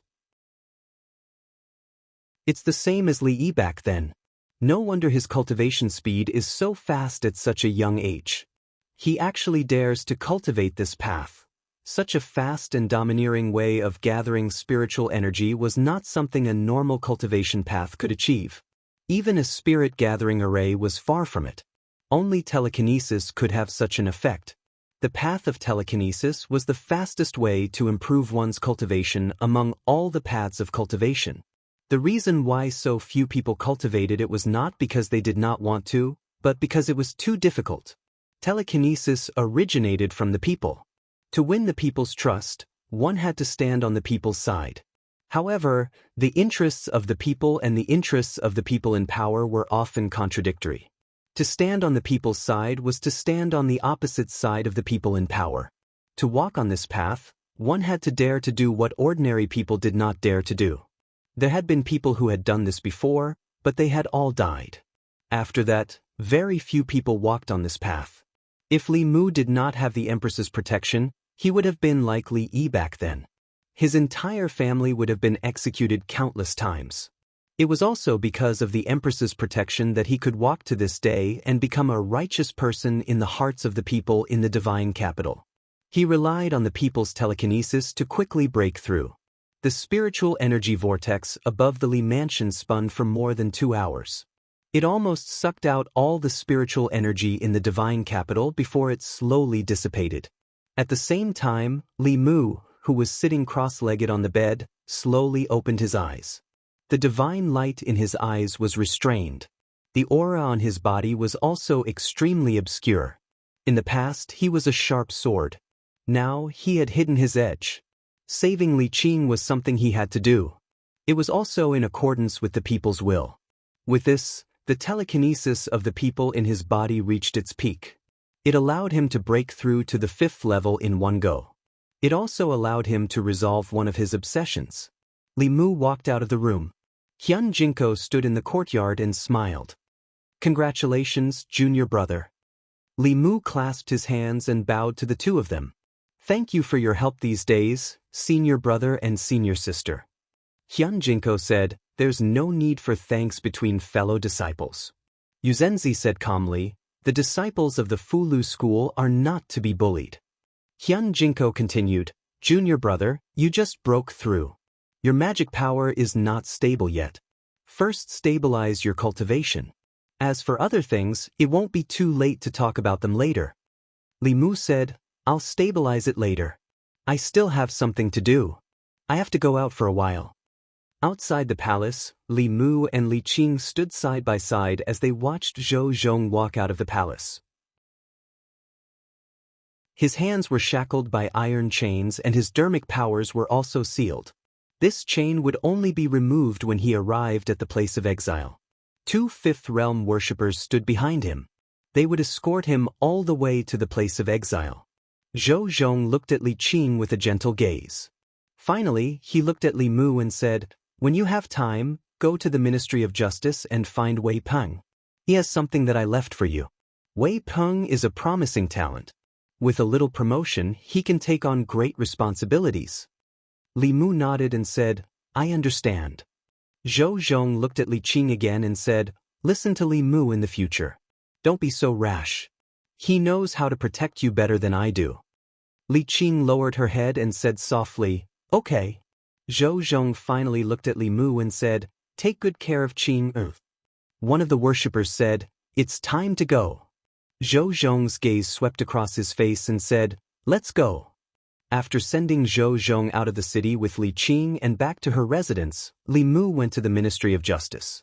Soon, the director of the Ministry of Justice walked out of the office and sighed. "Lord Li, Lord Zhou, I really didn't expect," Li Mu said, "this might be the result that he wanted. Where's Wei Peng? I have something to talk to him about." The director of the Ministry of Justice sighed again and said, "I'll go get him." After a while, Wei Peng walked out of a guard room. He seemed to know Li Mu's purpose and handed a wooden box to Li Mu. This wooden box was not locked. It seemed to be just a simple buckle. Li Mu tried to open it but found that he could not open it at all. He channeled his magic power and used the art of great strength but still could not open it. Li Mu looked at the wooden box carefully and found that there were complicated runes carved on the box like a seal. From the complexity of these runes, it would be very difficult for him to open it with his current magic power.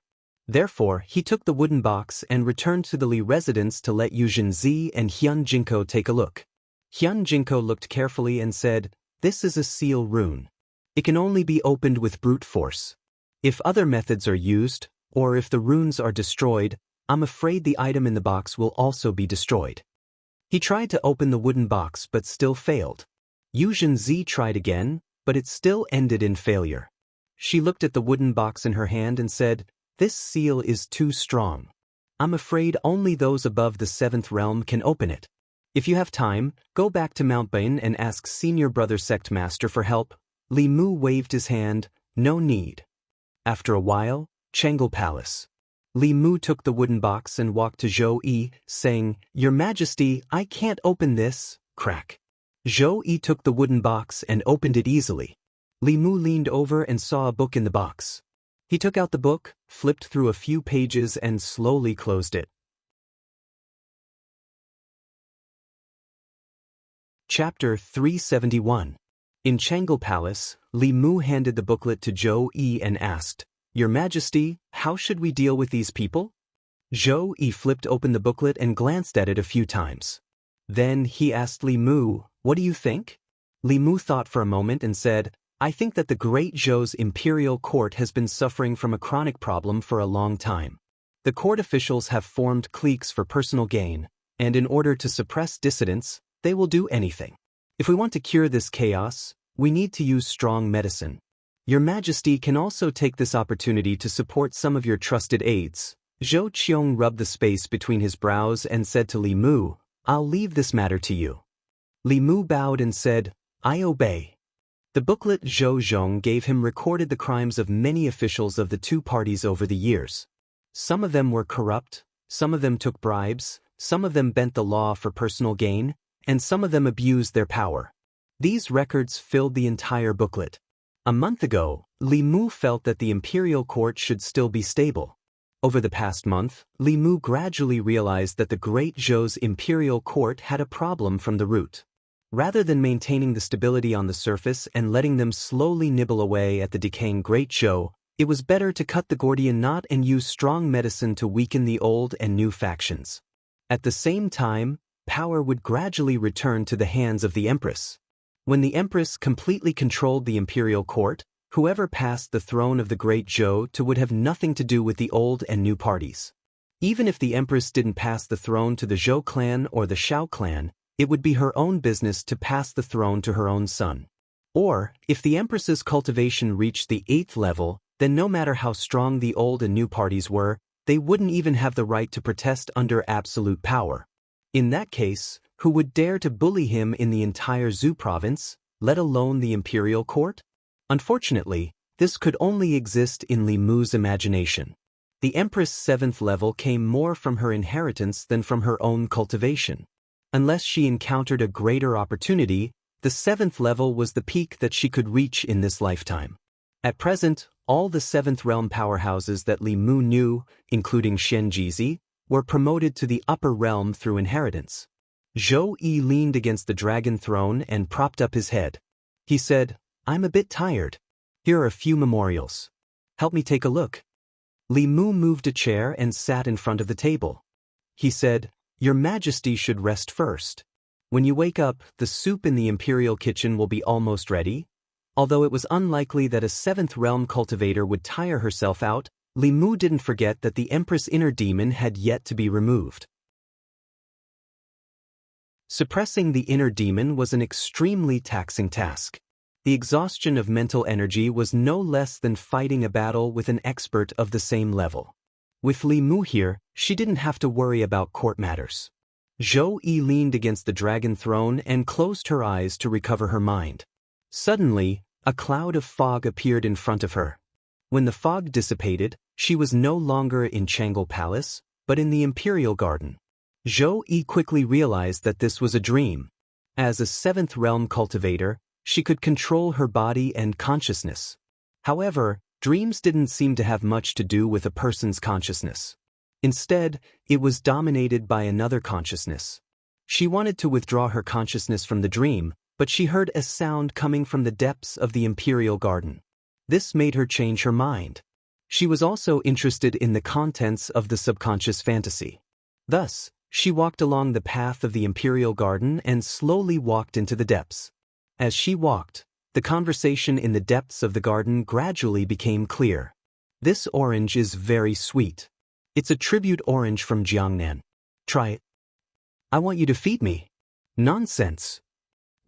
You're not even willing to do this for me. You don't love me anymore. Okay, open your mouth." In the depths of the garden, there seemed to be a couple passionately in love.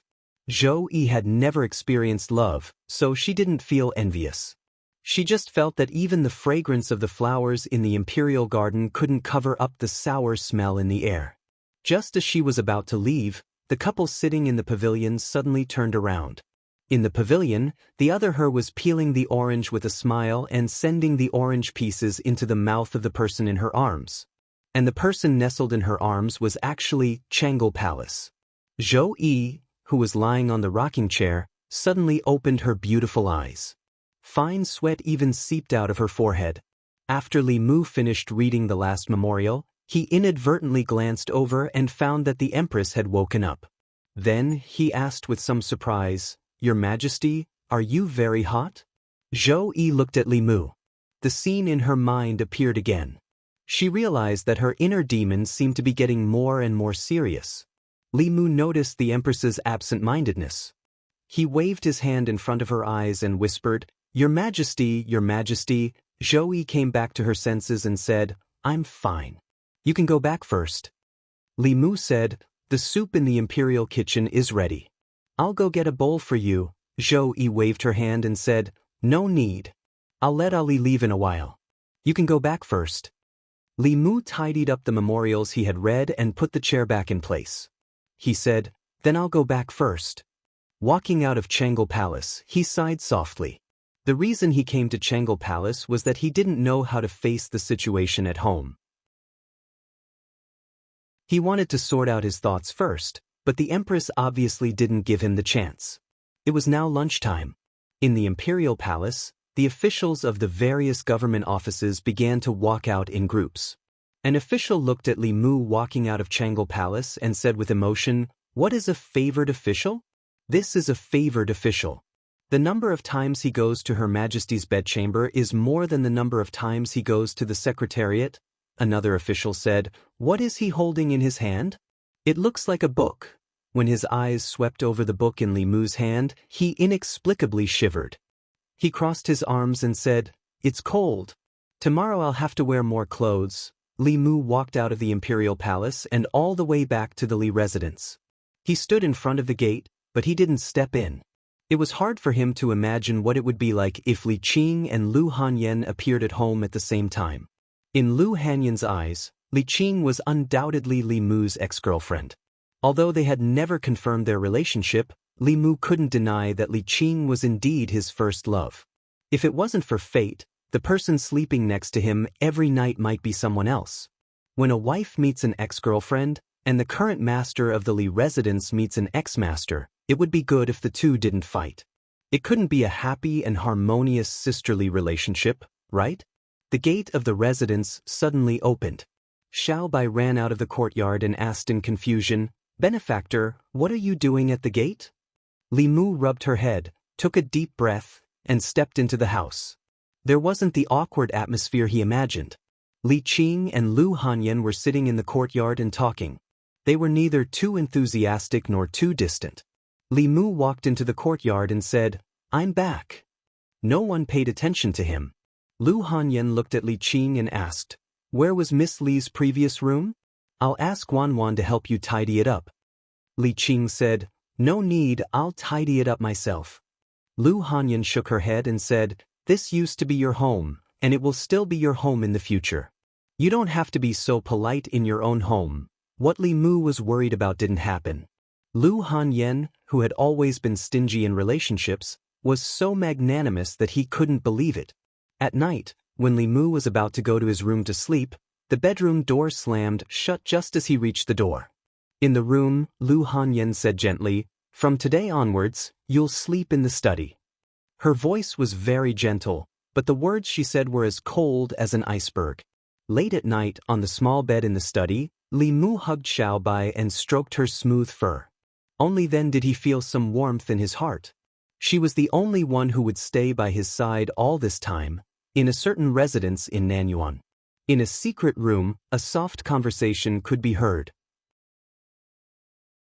Zhou Zhong has left Shindu today and has been sent to the border counties. The two consecrators escorting him are our people. This person can't be left alive. He betrayed us and knows too many of our secrets. If he doesn't die, he'll always be a disaster. Don't worry, I've already made arrangements. He won't be able to reach the border counties, in a certain county in Great Zhou. Under the night sky, a stream of light streaked across the sky and landed on a mountain. A consecrator looked at Zhou Zhong, who was standing at the bow of the flying boat, and said, come down. Zhou Zhong looked at the vast wilderness and asked, my lords, are we going to sleep here tonight? The consecrator said, what? You're a criminal official. Do you want to stay in a high-class inn? He looked at Zhou Zhong and couldn't help but ask, Lord Zhou, you're a smart person. Why did you do such a stupid thing? Why did you give up your position as the Assistant Minister of the Ministry of Justice? Why did you choose to go to the north to die? The other consecrator said impatiently, why are you talking nonsense with him? Just do it. We'll enjoy ourselves outside for a while before returning to Shindu. Zhou Zhong looked at them and asked, you want to kill me? The consecrator said, Lord Zhou, are you so naive as to think that you won't have to die if His Majesty shows mercy? Zhou Zhong said calmly, you're deceiving the emperor. The consecrator laughed coldly and said, "If we kill you, we'll burn you to ashes with the true Samadhi fire. Who would know? Anyway, you criminal officials will all die in the hands of ghosts and demons in the end." Zhou Zhong asked again, "You really want to kill me?" The consecrator extended his hand. A ball of blazing flame floated in his palm. He walked towards Zhou Zhong and said, "In your next life, be a smart person." Zhou Zhong looked at him and said softly, "Deceiving the emperor is a crime punishable by death." The flame in the consecrator's hand suddenly went out. It wasn't that he cancelled his spell. It was that his spell had no more mana to support it. The moment Zhou Zhong finished speaking, his head and body suddenly separated. The wound was as smooth as a cut. Blood splattered 3 feet high. With the death of his physical body, his nascent spirit left his body. His expression was full of fear. He subconsciously wanted to escape, but in his confusion and fear, he slowly dissipated. In the blink of an eye, a fifth realm cultivator's physical body was destroyed and his soul dispersed. Seeing his comrade die in such a strange way, the other consecrator's face turned pale. He turned around and fled without hesitation. His body streaked across the sky like a stream of light and quickly disappeared into the night sky. On the mountaintop, Zhou Zhong said, "Come back." The consecrator who fled rolled back and appeared at his previous position. Zhou Zhong looked at him and asked, "You haven't finished your work. Where are you going?"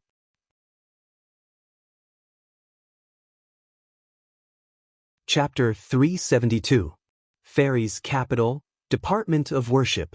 A few worshippers looked at a broken jade tablet on the table with solemn expressions. The life talisman is broken. Is Ma Yi dead? Where is he?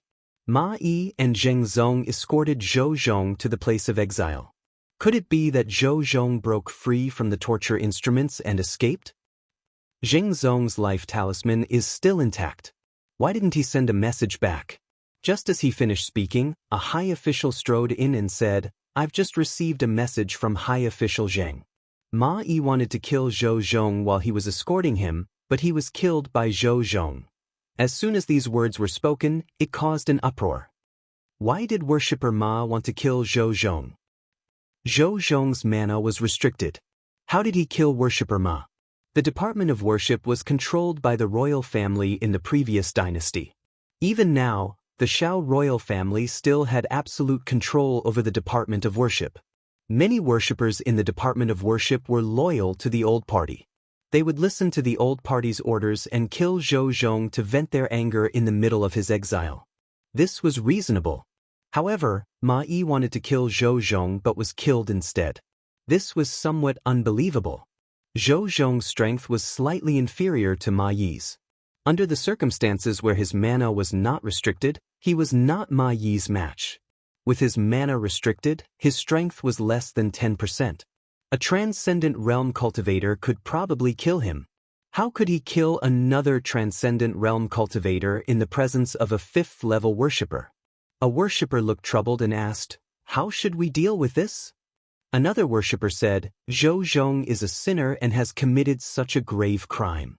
If he is not killed, justice will not be served." Everyone looked at him and did not agree. Ma Yi tried to kill Zhou Zhong while escorting him to exile. To put it simply, this was an abuse of power. To put it bluntly, this was deceiving the emperor. Regardless of the reason, as long as he wanted to kill Zhou Zhong and acted, it was reasonable and legal for Zhou Zhong to kill him. The old party wanted to get rid of Zhou Zhong through the Department of Worship. This was causing trouble for the Department of Worship. The worshipper thought for a while and said, "The Department of Worship does not have the authority to decide on this matter. Let's report it to the imperial court first." Today, when Li Mu was helping the empress deal with the reports, he learned that the worshipper escorting Zhou Zhong wanted to kill Zhou Zhong during his exile and was killed by Zhou Zhong instead. Although he knew that Zhou Zhong was stronger than him, he was still able to kill a 5th-level expert with his mana restricted. This was something only a transcendent realm cultivator. However, no matter how powerful Zhou Zhong was, he would not be at the 6th realm. Li Mu was certain of this. In Li Mu's mind, Zhou Zhong's of cultivation was a mystery. Of Zhou, S is also of Lord. If he had not secretly helped Mrs. Chu that time, Li Mu might have thought that he was just an ordinary cultivator in the Fate realm. According to the news sent back by the surviving consecrator, Zhou Zhong only said one sentence: deceiving the monarch, according to the law, should be executed. That consecrator Ma's body and head were separated from his body, and then his soul dispersed. This made Li Mu think of an unpopular cultivation school.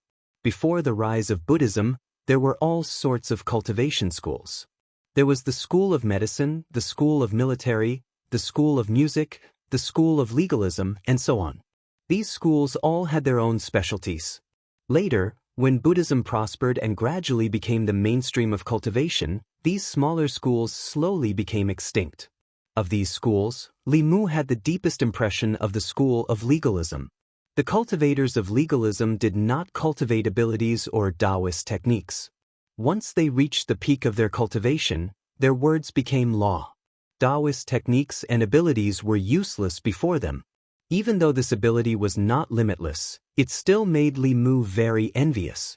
However, this was now the world of Buddhism. The cultivation methods of the school of legalism had long been extinct. Occasionally, a successor of the school of legalism would appear, but they were like a flash in the pan, quickly disappearing. From Zhou Zhong's actions and his identity, it was extremely likely that he cultivated the school of legalism. Throughout history, the successors of legalism would actively enter the court and push for legal reform. Perhaps their cultivation had something to do with this. The school of legalism did not cultivate dermic powers. Their attacks were more like Taoist techniques. If Zhou Zhong cultivated both Taoist techniques and Taoist techniques, then his true strength might be extremely close to the sixth realm. If a fifth realm transcendent wanted to touch him, he would undoubtedly have kicked an iron plate. Through this incident, another problem was exposed. The Department of Worship was no longer the Department of Worship of Great Zhou, but the Department of Worship of the Old Party. The prefectures of Great Zhou had a high degree of autonomy. The Department of Worship's function was equivalent to the Great Zhou FBI. It specialized in dealing with matters that could not be dealt with locally. If it was controlled by someone, there would be very serious consequences. Xiao Yu's incident was one of them. Zhou Zhong's incident also explained the problem. Since they had decided to do something big, they might as well start with the Department of Worship.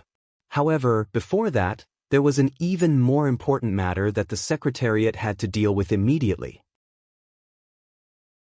After overturning the case for Li Qing's father, 2 ministers and 2 assistant ministers of the 6 ministries were removed from their positions. All of a sudden, there were 4 empty positions for officials above the 4th rank. The Ministry of Personnel was also without a leader. Without officials to replace them, the Yamen would not be able to continue operating.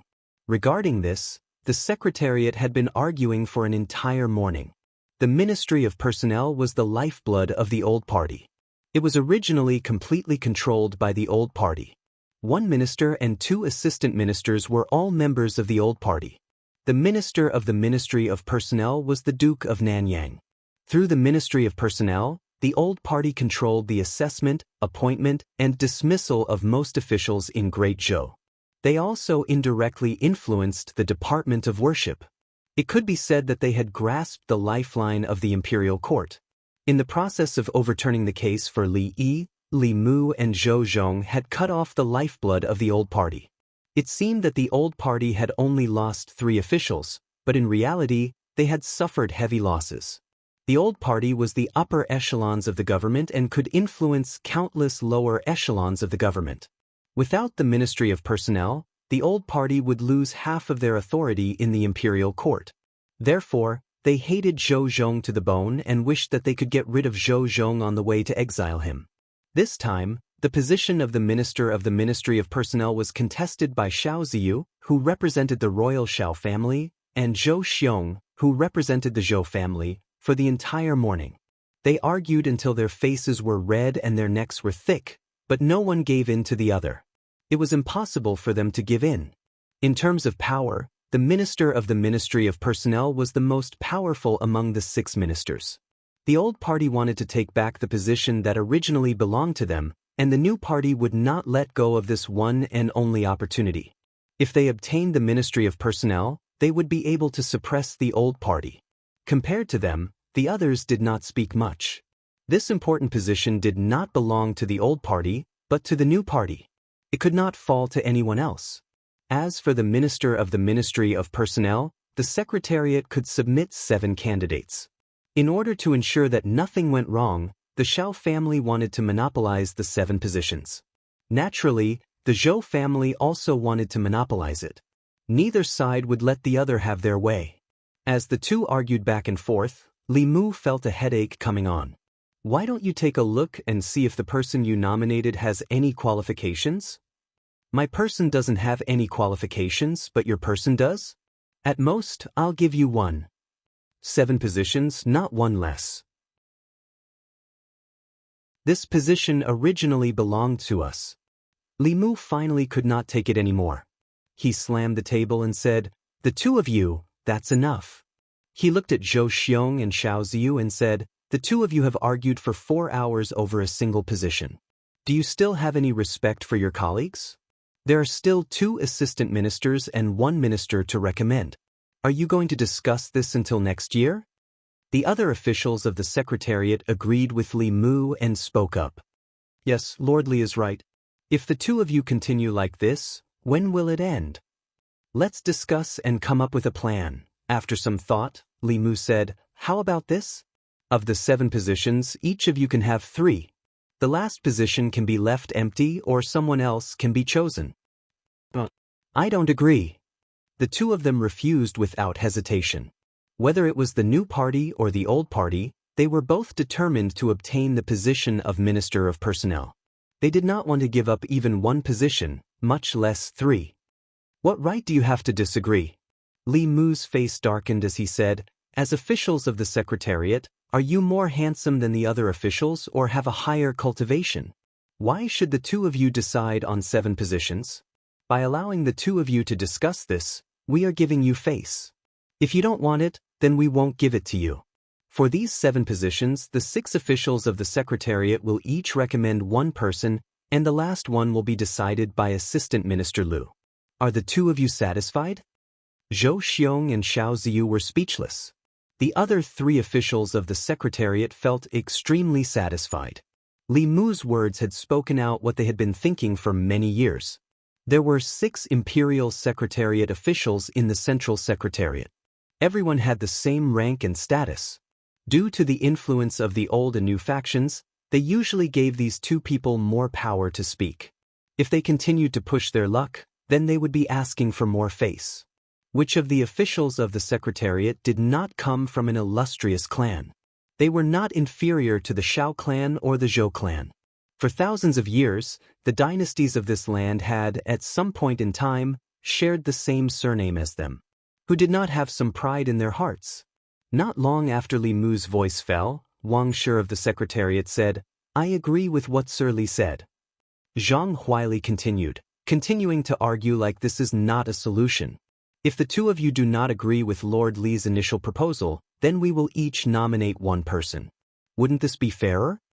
Song Liangyu looked at the 2 and asked, "Lord Xiao, Lord Zhou, what do you think?" Xiao Ziyu and Zhou Xiong thought quickly. The second situation was naturally the one they did not want to see the most. If each of them could only nominate 1 person, then there was not even a 20% chance. If each of them nominated 3 people, then the chance was close to 50%. They were clear about this. The 2 of them looked at each other and said at the same time, "Then let's follow Lord Li's initial proposal." The 2 of them each wrote 3 names on the paper. Xiao Ziyu asked, "The nomination of the last person, that is none of your business." Li Mu waved his hand and said, "Out of the 7 spots, the 2 of you have taken up 6. The 5 of us do not even have a chance to nominate 1 person?" Zhou Xiong and Xiao Ziyu did not speak. The last person to nominate was just to make up the numbers. As long as it was not someone from the opposing faction, they had no objections. Zhou Xiong was still worried and added, "The position of Minister of Personnel is very important. Zhang Chun does not have enough experience. If Lord Li wants to nominate him, I'm afraid it is against the rules." Do you think that I am like the two of you who only know how to suppress dissidents and appoint people based on favoritism? Li Mu looked at him with disdain and said, "Besides, even if it is a nomination, the final decision is made by His Majesty. Do you think that I can make the decision for the Minister of Personnel?"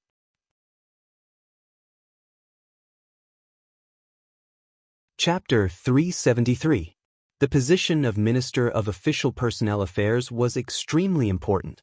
Even if Li Mu was a favored official, the Empress would not let him make the decision. However, Xiao Ziyu was still worried.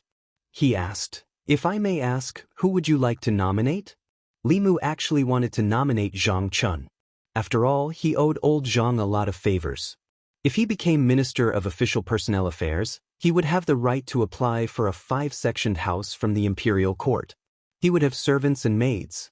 However, the Minister of Official Personnel Affairs was a 3rd-rank official. He was now a 5th-rank official. No matter how he skipped a rank, he could not let the Shendu medallion directly promote him to Minister of Official Personnel Affairs. If it was not Zhang Chun, it did not matter who else was. Li Mu thought for a while and said, "Lu Qin, the Assistant Minister of Rights." It was sad to say that after being in the imperial court for so long, others had formed cliques and cliques, but he did not even have anyone to do so. In fact, when it came to nominating for the position of Minister of Official Personnel Affairs, he could only think of Lu Qin, the Assistant Minister of Rights. Xiao Ziyu looked at Li Mu in surprise and said, "The Assistant Minister of Rights has just been promoted. Isn't it too frequent to promote him to Minister of Official Personnel Affairs in such a short period of time?" Li Mu looked at him and said, "Why don't we give this opportunity to Lord Xiao?" Before Xiao Ziyu could answer, Zhou Xiong immediately said, "Lu Qing is Lu Qing then. He's currently at rank 4. It's fine as long as he has the qualifications to be nominated for rank 3. You're meddling too much, aren't you?" Lu Qing had just been promoted to Assistant Minister of the Ministry of Rights not long ago. In principle, it was impossible for him to be promoted to Minister of the Ministry of Personnel in the near future. In this way, the uncertainty of the last position could be eliminated.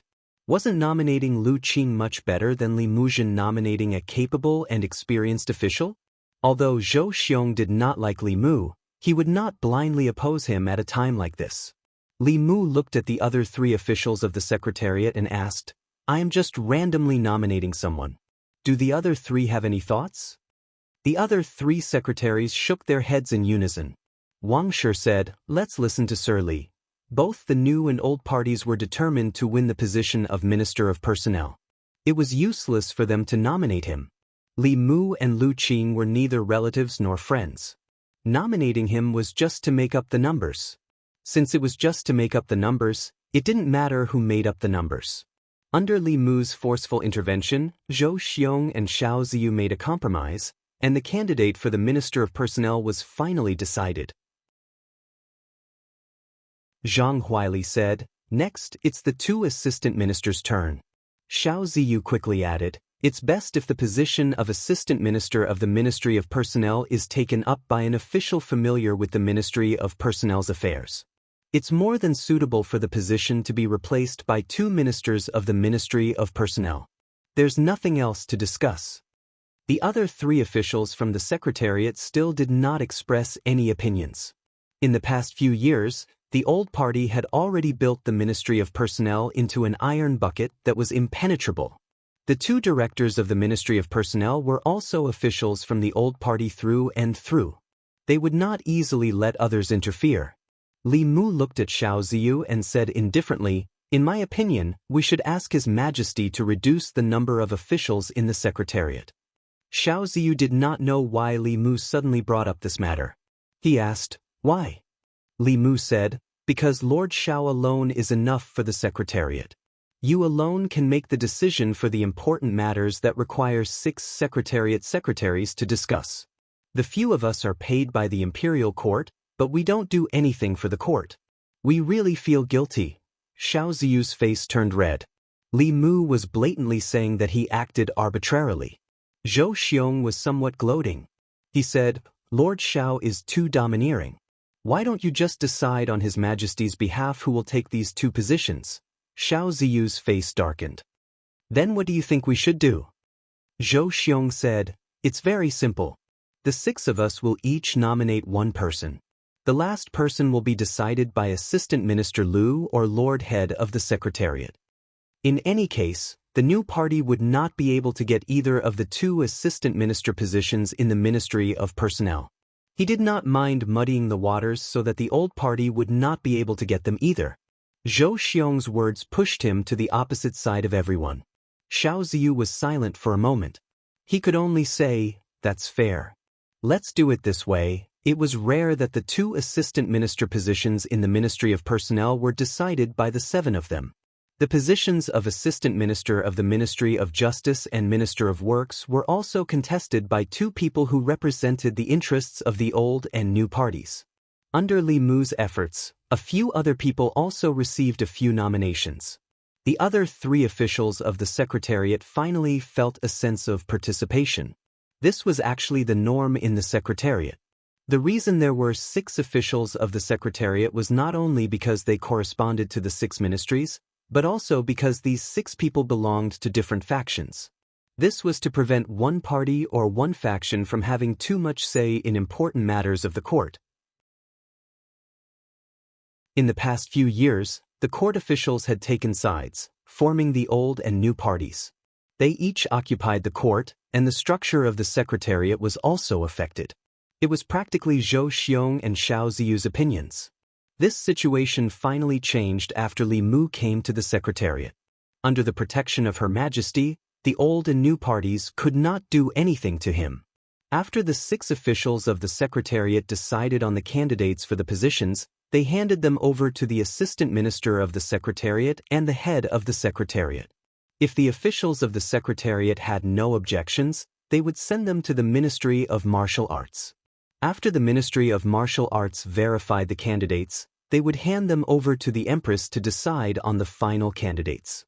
Among them, there were restrictions on the monarch's authority and also restrictions on the monarch's authority. For officials of this level, even the Empress could only choose from the people appointed by the Secretariat. The Secretariat only had the right to recommend but not the right to decide. Of course, the past emperors all had their own trusted aides in the Secretariat. This way, many things were still decided by the monarch. Li Mu tidied up the memorials and sent them to Chang'e Palace. He placed them on the table in front of Zhou Yi and said, Your Majesty, these are the candidates for the Minister of Personnel, the Assistant Minister of the Ministry of Justice, and the Minister of Works. The Secretariat has already chosen them. Please take a look. Zhou Yi flipped through the memorials on the top, picked up the red brush, and asked, Who do you think is qualified for the position of Minister of Personnel?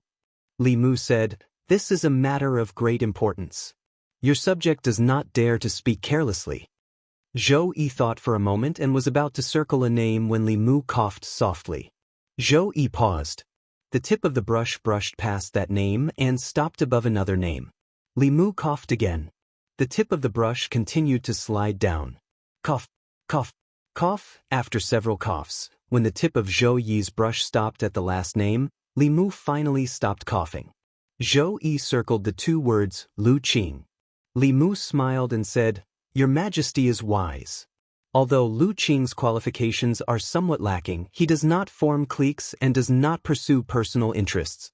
This can prevent one clique from controlling the court through the Ministry of Personnel and causing chaos in the court. After Zhou Yi circled Lu Qing's name, he handed the brush to Li Mu and said, You can choose the rest. Li Mu took a step back and said, Your Majesty, you cannot do this. If others know, they will think that your subject is taking advantage of your favor and interfering in the government. Your Majesty should choose. Zhou Yi glanced at him and said, You are one of my people. Your thoughts are my thoughts. Tell me what you think. Li Mu no longer hid anything. He walked to her side and said, Your subject knows that your Majesty does not want to be emperor and does not want to be trapped in the imperial palace. However, your subject believes that if your Majesty wants to leave the court, the first thing your Majesty should do is take control of the court.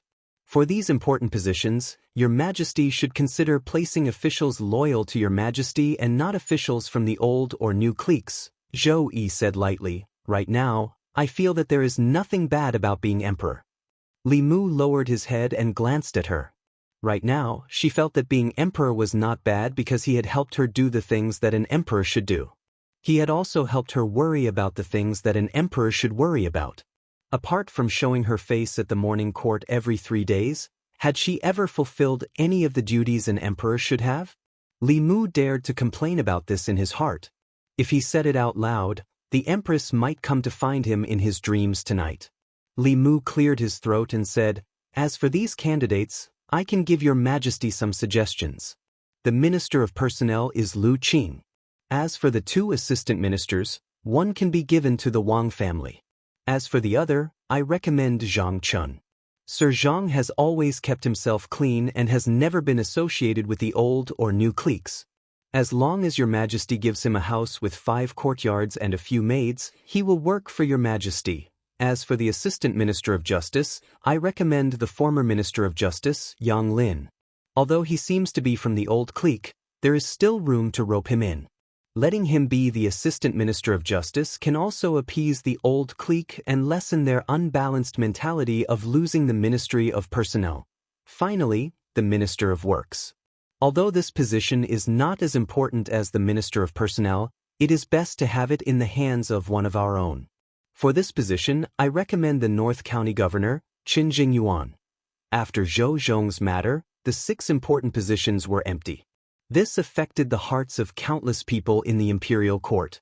To quickly calm the hearts of the people, the Secretariat immediately recommended a batch of officials to become the candidates for those important positions.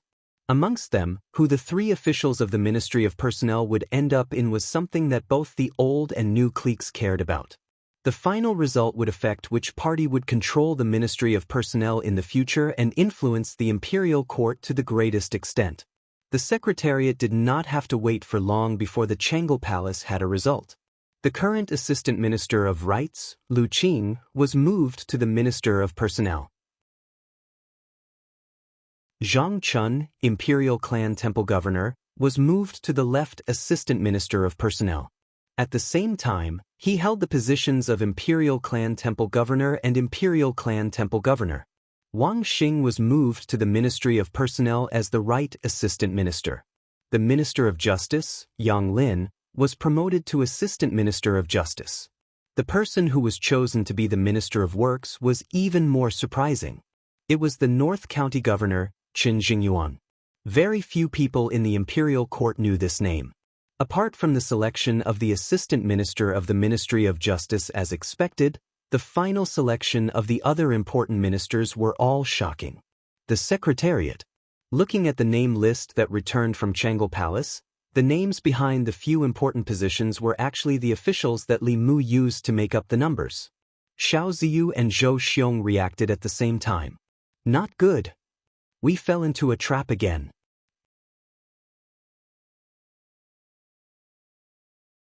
Chapter 374. Xiao Ziyu and Zhou Xiong looked at each other.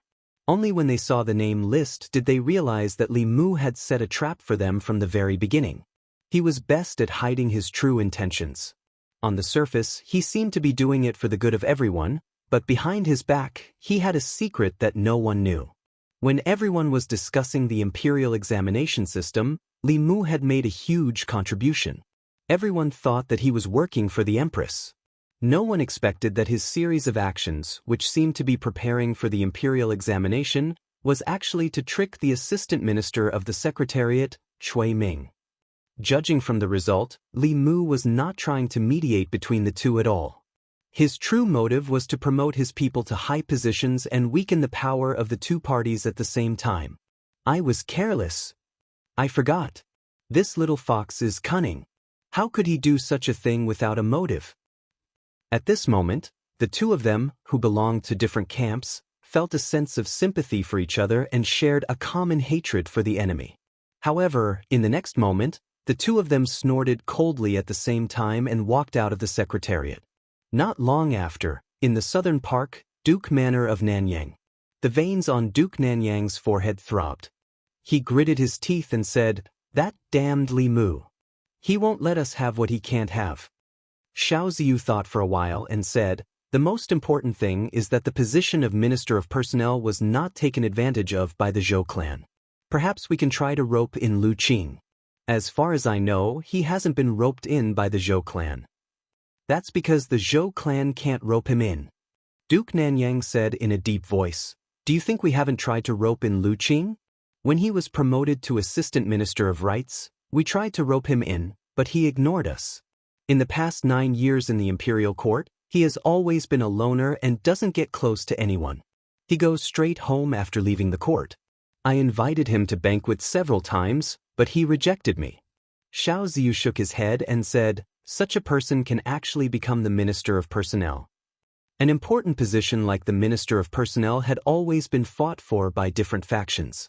For an official who had no faction and no backing, it was already a stroke of luck for him to become an assistant minister. It was almost impossible to be promoted to a minister based on luck alone. The position of Minister of Personnel could no longer be forced. He could only helplessly say, "Fortunately, nothing has happened to the Ministry of Justice.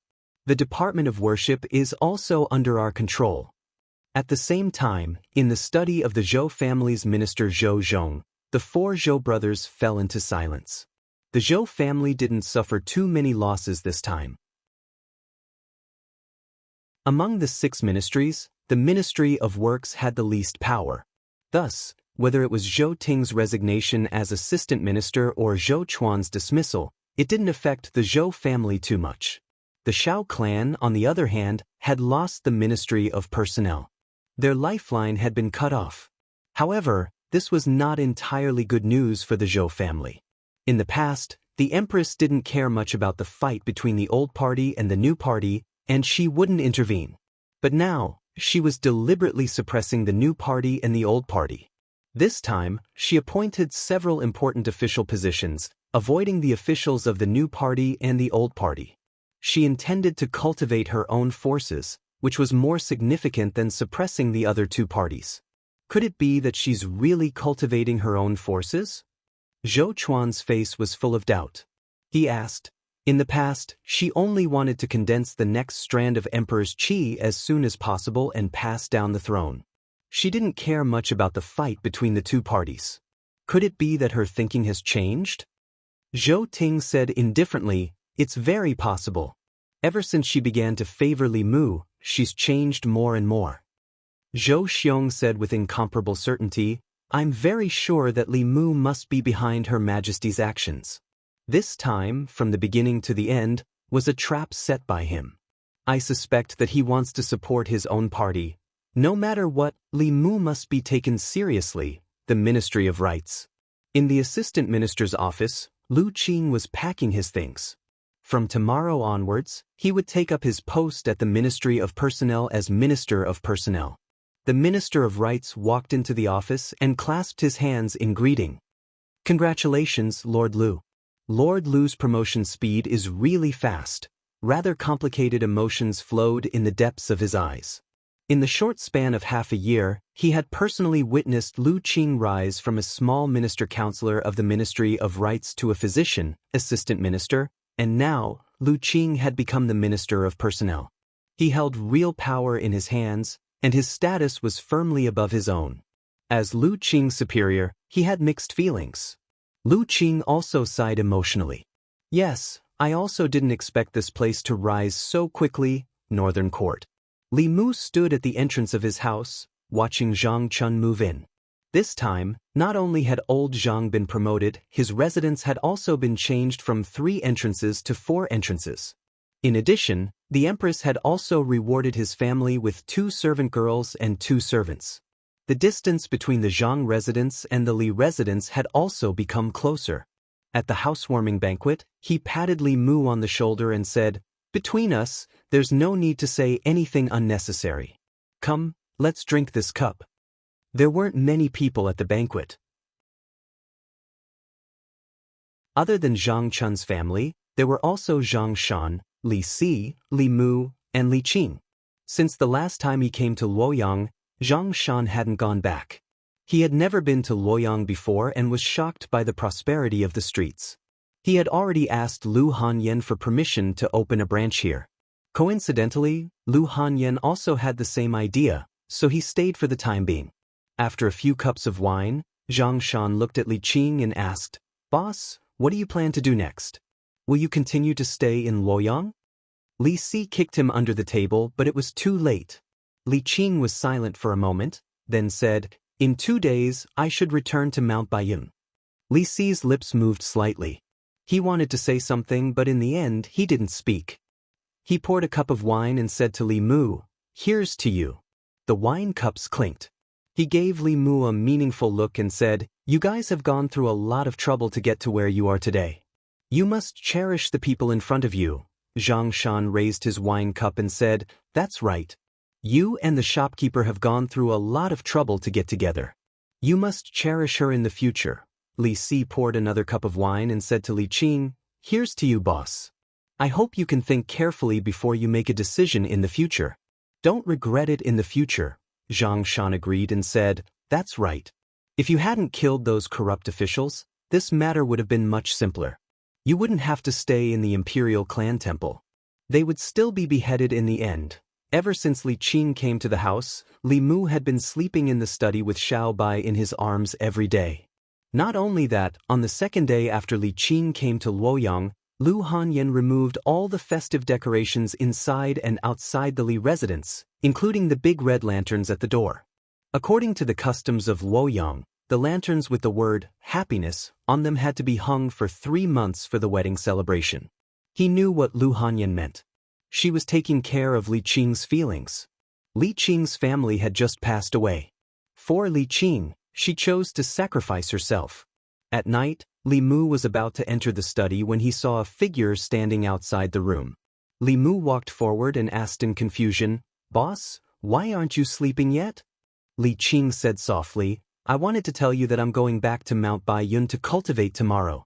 I'm sorry to have disturbed you for so long." Li Mu looked at her and said, "What's there to disturb? This is your home. I'm going to ask Her Majesty to let her bestow this residence to you again." Li Qing shook her head gently and said, "I don't have a home anymore. I think that if Father knew in the underworld that the one living in the Li residence was someone like him, he would be relieved." Li Mu thought for a moment and said, "Lord Li hasn't been avenged. I'll let you see with your own eyes that they receive the punishment they deserve." Li Qing finally looked nervous. She grabbed Li Mu's wrist and said, "You've done enough. Let's stop here. Father doesn't want anyone to avenge him. He only wants someone to be like him and do something for the people." Li Mu was about to explain to her, but he felt something and looked back. In front of the moon gate, a figure stood there quietly. Li Qing was stunned for a moment, then she let go of Li Mu's hand with a pale face and said, "Senior sister, eh?" Lu Hanyan walked over and shook her head. "Junior sister, you don't need to explain. I heard everything." Li Qing lowered her head and said, "I hope senior sister can persuade him." Lu Hanyan glanced at Li Mu and said to Li Qing, "Junior sister should also understand him. He won't change his mind so easily." Li Mu said, "Don't worry. Her Majesty agreed. There won't be any danger." Lu Hanyan said to Li Qing, "With Her Majesty protecting him, junior sister doesn't need to worry." Li Qing looked at Li Mu and didn't say anything. She said softly, "Then I'll go back to my room first. You should rest early." Lu Hanyan suddenly said, "Junior sister, wait a moment." Li Qing turned around and asked, "Senior sister, is there anything else?" Lu Hanyan said, "There's a question I want to ask junior sister." Li Qing said, "Senior sister, ask away." Lu Hanyan looked at her and asked, "Does junior sister also like Li Mu?"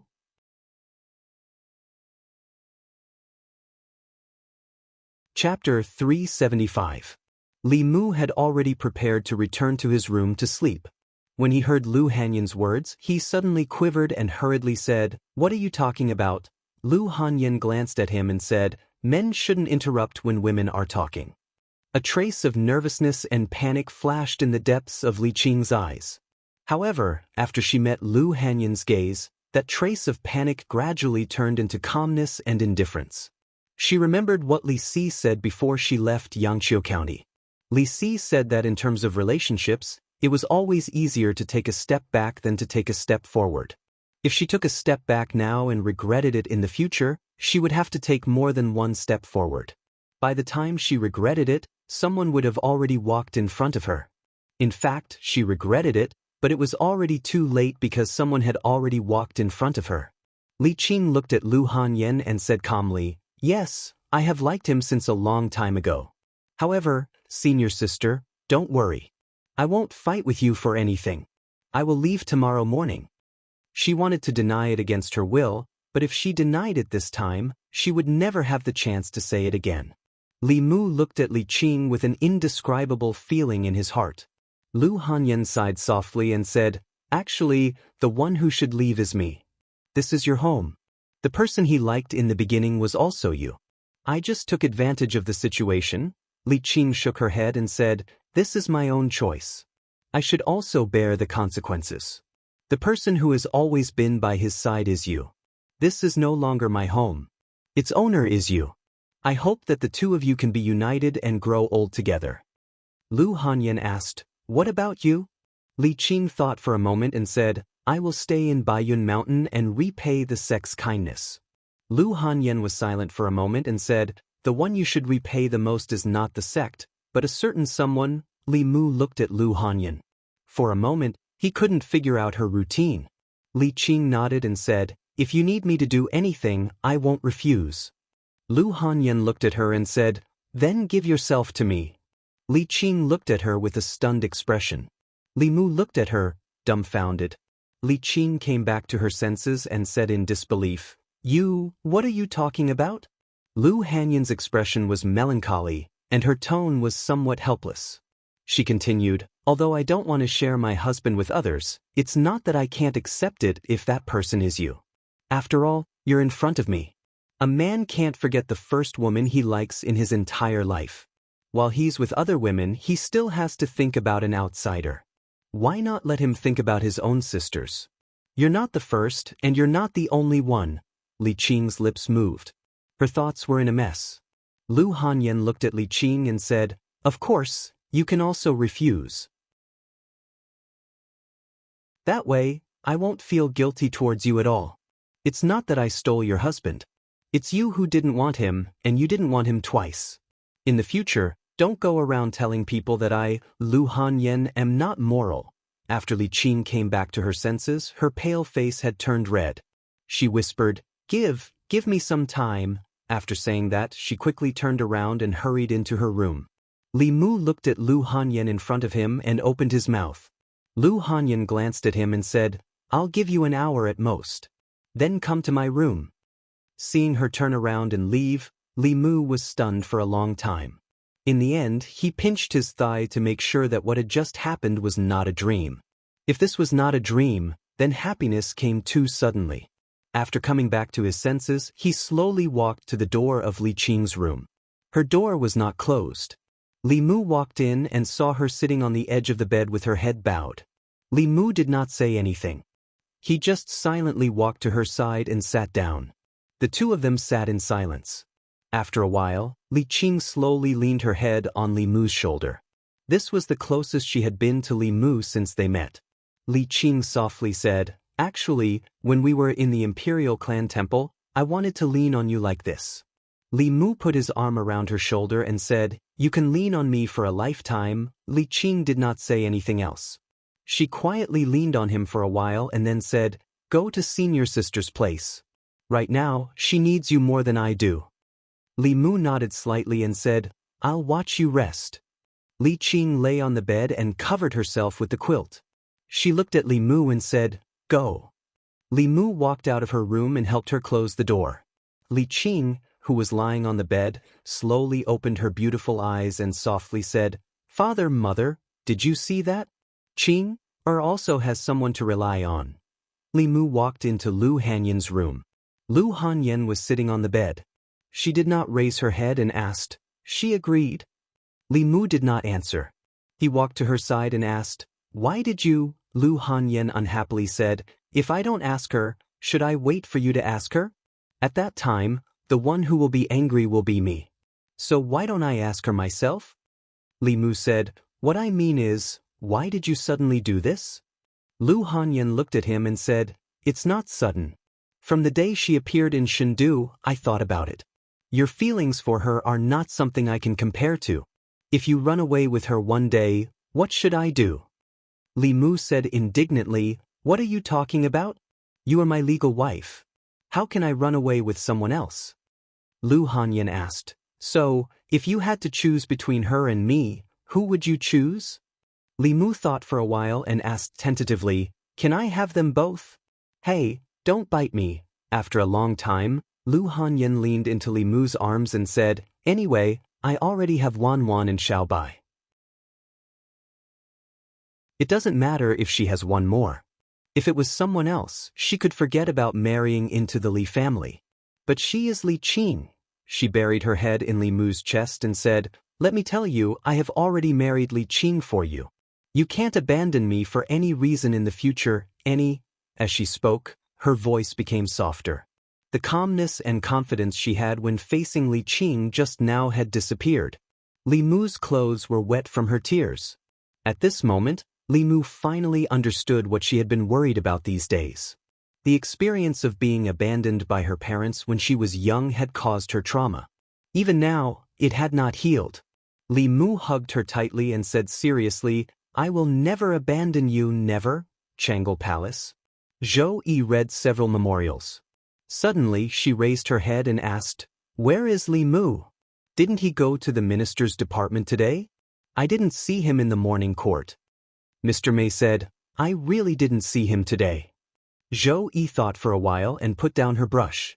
She said, "He didn't go to court for no reason. I want to see what he is doing." She flicked her finger and a picture appeared in front of her. In the picture, it seemed to be a street in Chengdu. The street was full of people. There was a beautiful woman on each side of Li Mu. He was holding the woman on the left and the woman on the right. Mr. Mei looked at the picture in front of him and said in surprise, "Isn't that woman Li Yi's daughter?" "He and Li Mu," Zhou Yi snorted and said, "I knew it. Their relationship is not that simple. He goes to Zongjing Temple every day more frequently than he comes to Changle Palace. He didn't want the palace maids I gave him before. I thought he didn't like women. Now it seems that all men in the world are the same," Mr. Mei said awkwardly. "He is so outstanding. Naturally, there are more people who like him. It's understandable that both parties are willing." Zhou Yi waved her hand to disperse the picture. She was a little annoyed. Li Mu had another wife. This meant that he would come to Changle Palace less often. It was only the first day, and he didn't even go to court. On the streets of Chengdu, the people looked at the three figures in front of them and whispered, "Isn't that Li Yi? Who is he with?" The one on Li Yi's left is Madame Li. The one on the right seems to be Li Yi's daughter. Why is Li Yi holding her hand? Is there a need to ask? Li Yi overturned the case for Li Yi and saved Miss Li from prison. She was touched and wanted to marry him. It's normal. This is also a good story. It can be written into a play. They are a perfect match. No wonder Li Yi said he wouldn't let Li Yi have no descendants. So this is what he meant. Now, Li Yi really has a descendant.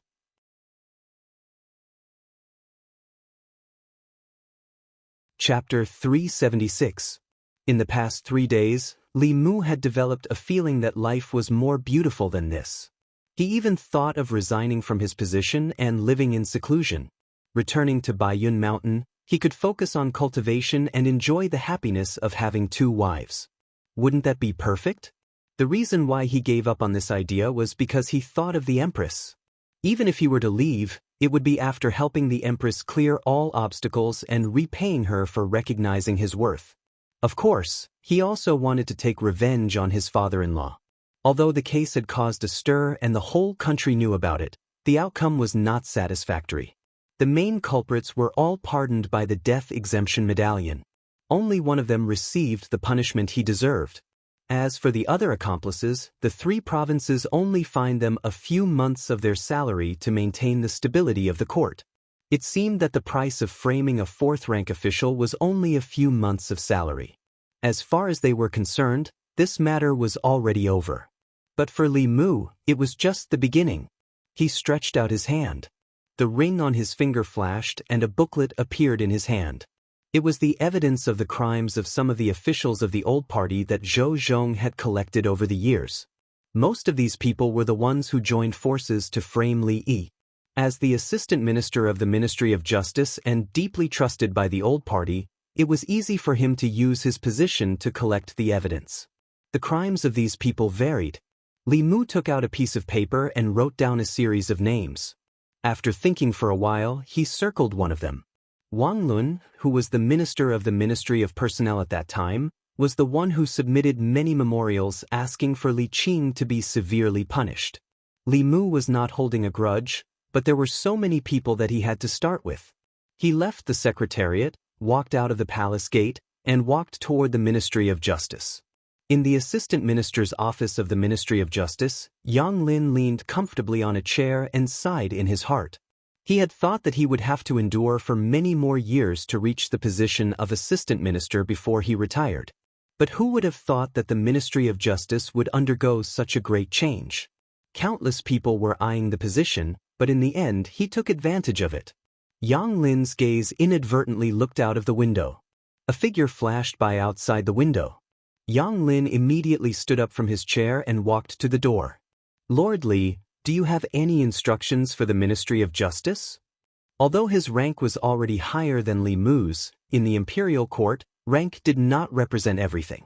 In front of Li Mu, he still maintained his respect and humility.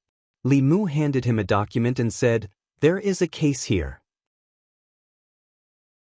The Ministry of Justice should deal with it as soon as possible." The Central Secretariat had to do with national policies or important decisions.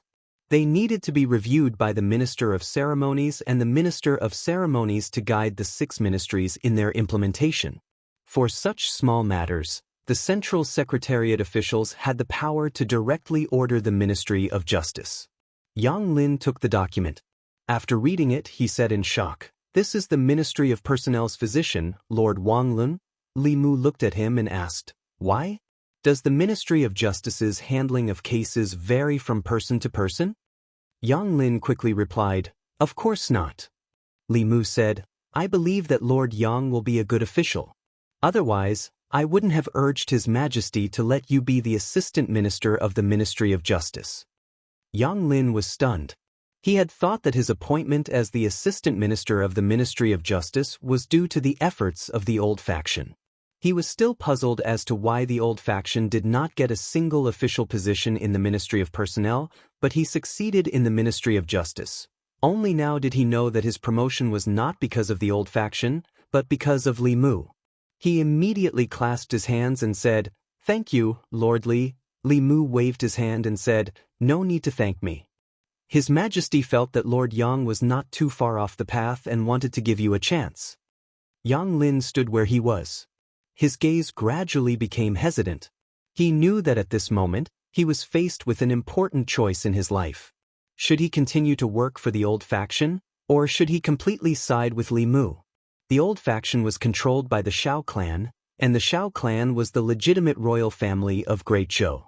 Even though the Zhou clan was extremely powerful, they were not the legitimate royal family. Many officials in the court and the people of Great Zhou were inclined towards the empress returning the throne to the Zhou clan. Therefore, even though the old faction had been suppressed by the new faction in recent years, they were still powerful and did not lack supporters. He worked for the old faction because he believed that the Shao clan would regain power sooner or later. However, what reason did he have to work for Li Mu? His Majesty could not pass the throne to Li Mu or Li Mu's children. Yang Lin did not dare to make a rash decision when it concerned his future and even his life. He looked at Li Mu and probed, "Lord Li, may I ask if His Majesty intends to pass the throne to the Zhou clan in the future?" Li Mu glanced at him and asked, "Is this something that you and I, as subjects, can discuss?" Yang Lin looked troubled. Li Mu knew what he was worried about.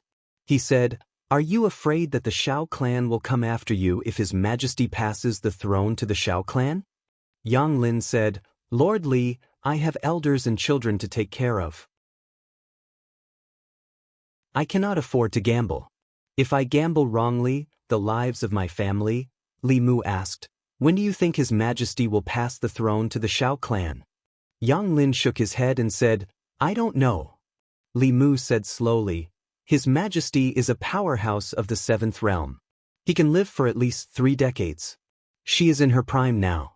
Even if the throne is to be passed, it will be decades or even centuries later.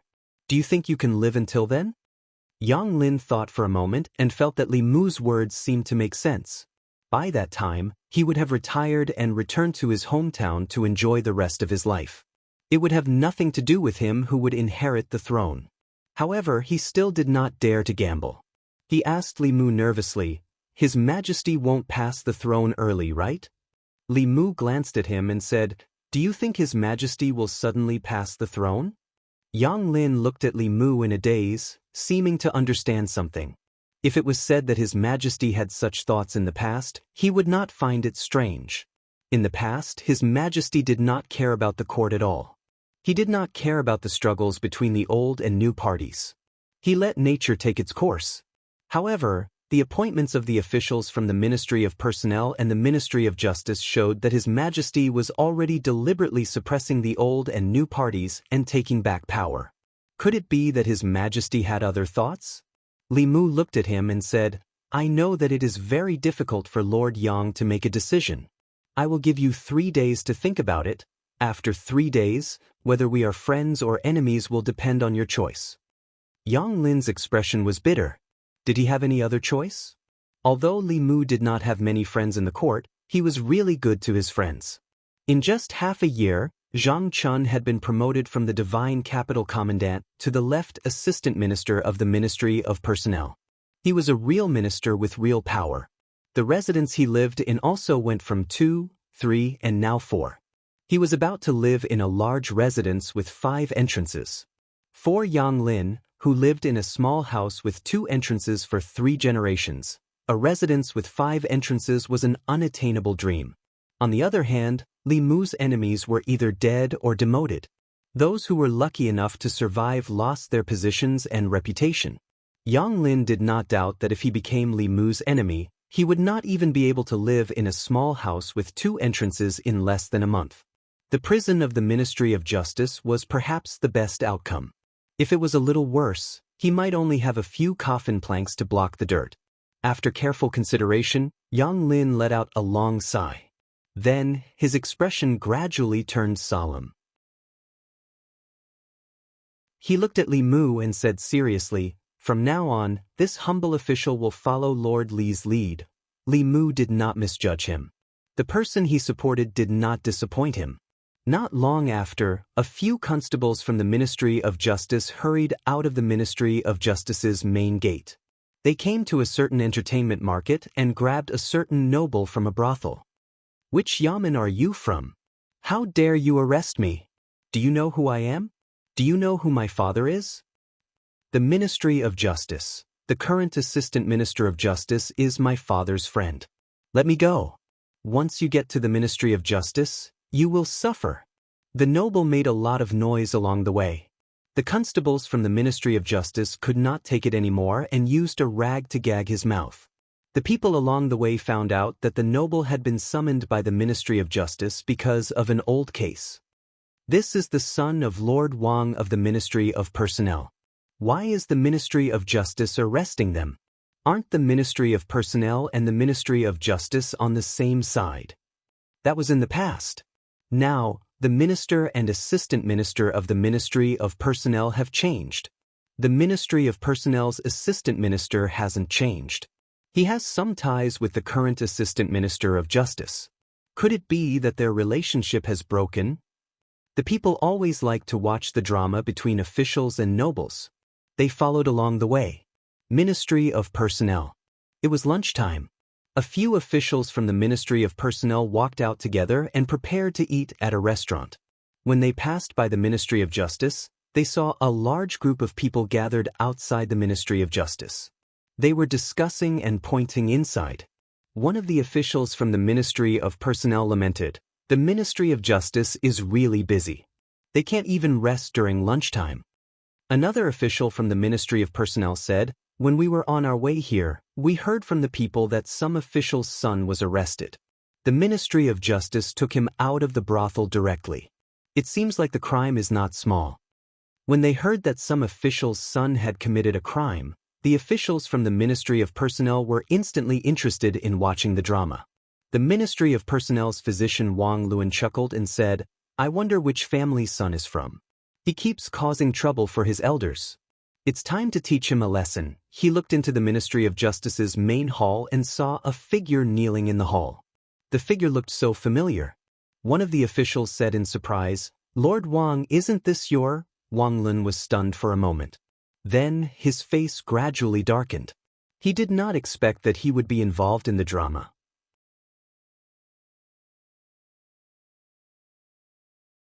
Chapter 377. Under the curious gazes of several officials from the Ministry of Personnel, Wang Lun strode into the Ministry of Justice. He met Yang Lin at the Assistant Minister's office. Wang Lun looked at Yang Lin and frowned. "Lord Yang, what's going on?" Yang Lin said helplessly, "You'll have to ask young Master Wang. 3 years ago, he pursued a married woman. In order to force the woman to submit, he beat her husband until he was severely injured. In the end, he even used his power to fabricate a crime and sent her husband to prison. Today, the Ministry of Justice has ordered the Ministry of Justice to reopen the case. After the Ministry of Justice investigated, they found that it was true." Wang Lun gritted his teeth. "Wasn't the case from 3 years ago already closed?" Yang Lin said, "Although the case from 3 years ago was closed, the Ministry of Justice felt that the Ministry of Justice had handled the case unfairly and requested a retrial. I couldn't do anything about it." Wang Lun asked, "Can't the original verdict be upheld?" Yang Lin shook his head. The Ministry of Justice was dissatisfied with the original verdict, so they decided to reopen the case. If the Ministry of Justice still doesn't change it, then I'll be the unlucky one." Wang Lun said angrily, "Why do you have to reopen the case from 3 years ago?" Yang Lin looked at him. "You'll have to ask Lord Wang about this?" Wang Lun was stunned. "Ask me? What's wrong with me?" Yang Lin sighed and said, "That day, I told you not to meddle in that matter, but you sent several memorials in a row, insisting that Li Yi's daughter be killed. Now, that woman has become one of Li Mu's lovers. If he doesn't take revenge on you, who else can he take revenge on?" Wang Lun said, "I didn't follow the royal prince's orders." Yang Lin said, "That's why your son is here today." Wang Lun took a deep breath and asked, "Then what will happen to my son?" Yang Lin shook his head. "It's hard to say. He caused serious injuries, slandered and framed innocent people, and sent them to prison. He'll be punished for several crimes. Your Wang family might have to pay a lot of money. You won't be able to avoid prison," Wang Lun said. "I know that the law can be bent. Lord Yang, with our relationship, you have to help me." Yang Lin thought for a moment and said, "You can ask Manager Wei to defend your son. He is the most familiar with the law in the Ministry of Justice. Perhaps he can help your son fight for a reduced sentence." A moment later, in a certain office of the Ministry of Justice, Wang Lun held Wei Peng's hand and said, "Manager Wei, I'll leave my son to you. After the matter is completed, I will definitely reward you handsomely." Wei Peng nodded and said, "I'll try my best." With that, he slowly walked into the courtroom. Wang Lun asked Yang Lin, "How will the Ministry of Justice judge him this time?" Yang Lin thought for a moment, then said, "Inflicting serious injuries and setting someone up to be imprisoned for 3 years. The fine is at least 200 taels of silver, and this is under the condition that the other party is willing to forgive you. In addition, at least 5 years of imprisonment is unavoidable. As for how much you can reduce, it will depend on Manager Wei's performance." About 15 minutes later, Wei Peng slowly walked out of the court. Wang Lun asked, "What were the results?" Wei Peng said, "Forget it." Wang Lun was pleasantly surprised. "His sentence has been waived?" Wei Peng said, "The fine is waived. He was only sentenced to 20 years of imprisonment." Wang Lun was stunned for a moment.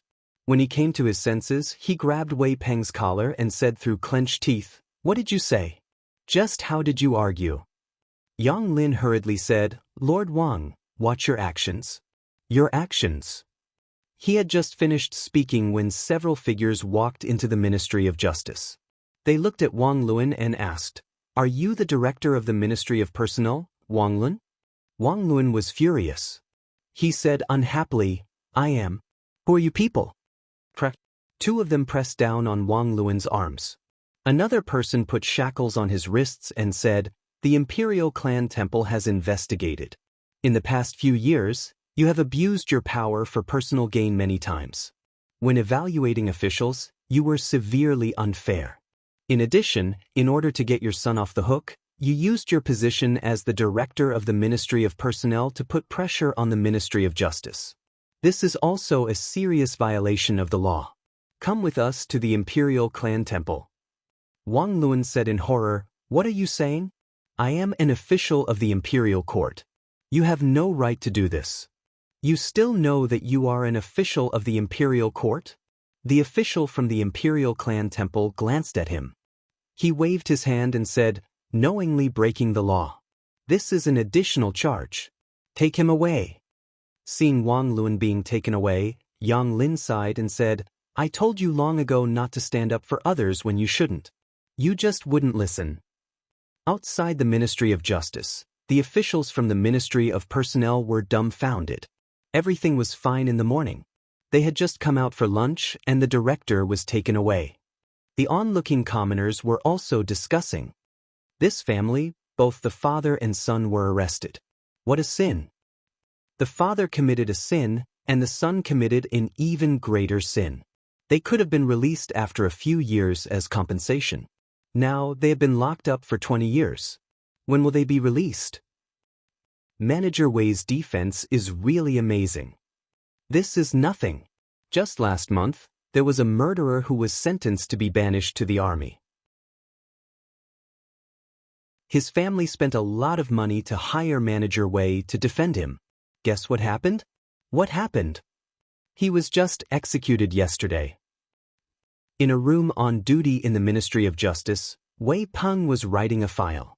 Yang Lin stood in front of the table and asked, "You have a grudge with Wang Luan's son, right?"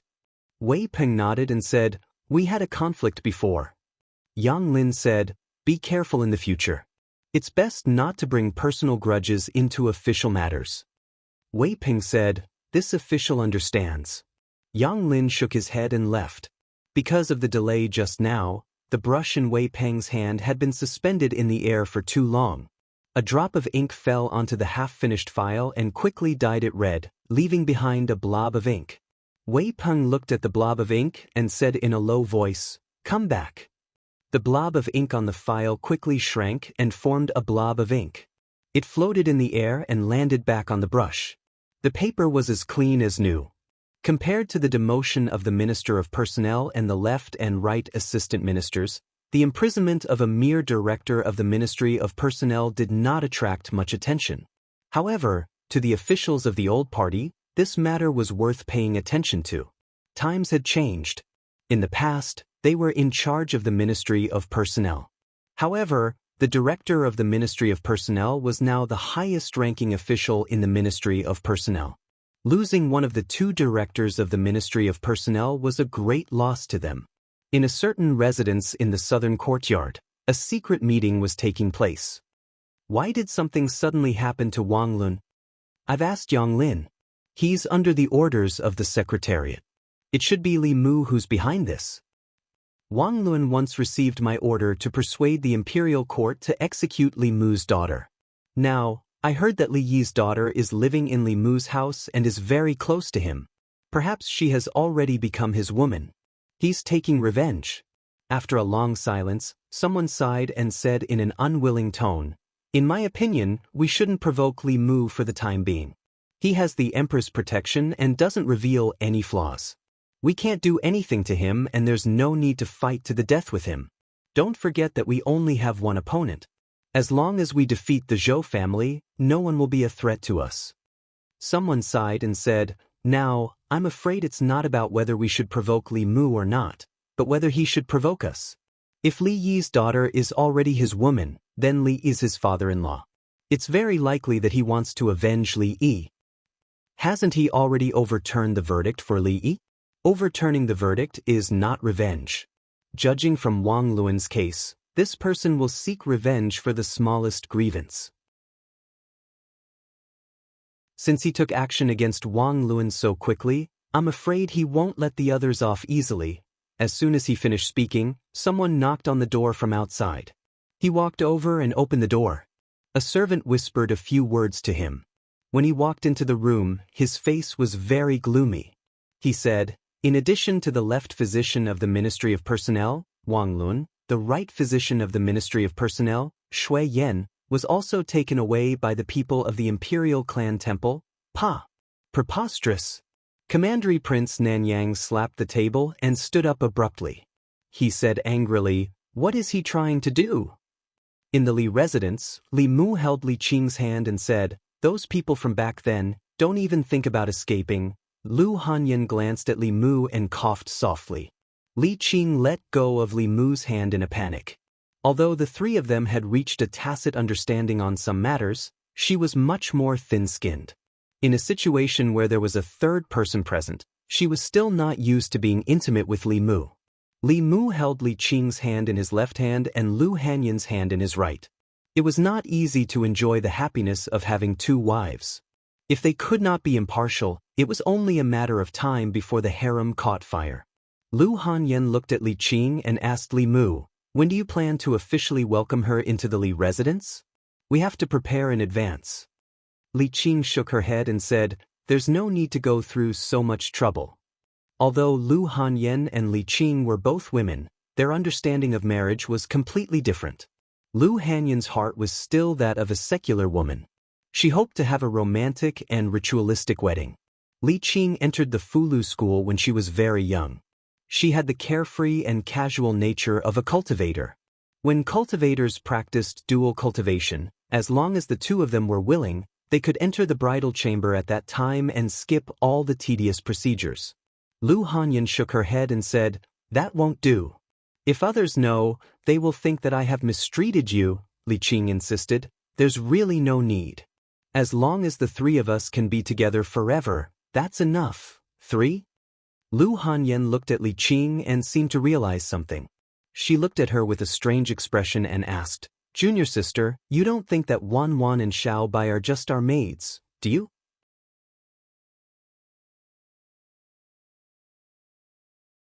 Chapter 378. Li Qing went back to her room alone to calm down. Lu Hanyan had a gloating expression on her face. Li Mu smacked her butt and said, "You did it on purpose, didn't you?"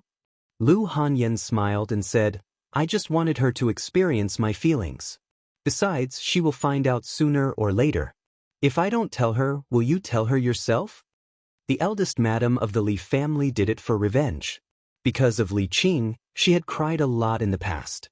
Li Qing had wronged her, so she wanted to use Wan Wan and Xiao Bai to take revenge. She was still the petty Lu Hanyan. But she was also the Lu Hanyan that Li Mu liked. For many things, it was more appropriate for her to speak to Li Qing than Li Mu. After thinking this through, Li Mu put his arm around her and rubbed the place where he had just hit her. He said, "Does it hurt?" Lu Hanyan blushed and slapped his hand away. She said, "Behave yourself. Wan Wan and Xiao Bai are still over there." Li Mu looked over. The two girls who were sitting together on the swing immediately covered their faces with their hands. Their eyes peeked through the gaps between their fingers. Li Mu moved his hand away and said angrily, "Children shouldn't poke their noses into adult affairs. I'm not a child anymore. I'm not a child anymore." Wan Wan and Xiao Bai tried to defend themselves. Li Mu waved his hand and said, Go back to your room to play." Although they were not young in some areas, they were still under 18 years old. As long as they were not over 18 years old in Li Mu's eyes, they were different from Lu Hanyan and Li Qing. Li Mu could hold Xiao Bai's original body, but as long as she transformed, he would feel guilty. Wan Wan was the same. She had not changed much in the past 2 years. She was still greedy and playful. The only change was that her eyes were more seductive. As long as one looked into her eyes, one's soul would be sucked in. Little White and Wan Wan were soul seducers and soul catchers respectively. When the two beauties worked together, even Li Mu could not withstand them sometimes. Li Qing was alone in the room. Lu Hanyan was full of satisfaction after getting her revenge. She went to the great music bar to find her friends. She planned to buy the whole place and was discussing the price with the owner. Li Mu had nothing to do, so he watched Wan Wan and Xiao Bai play aeroplane chess in the courtyard. Before the game, they had agreed that the loser would have to warm the bed next time Li Mu slept in the study. Li Mu watched for almost an hour. They were still playing aeroplane chess. While he was bored to death, something in the space of the flask heavens suddenly moved. Li Mu stretched out his hand, and the spiritual snail appeared in his hand. Come to the Chengel Palace. Only this sentence came from the spiritual snail, and then there was no more sound. In the past few days, he couldn't even take care of his family.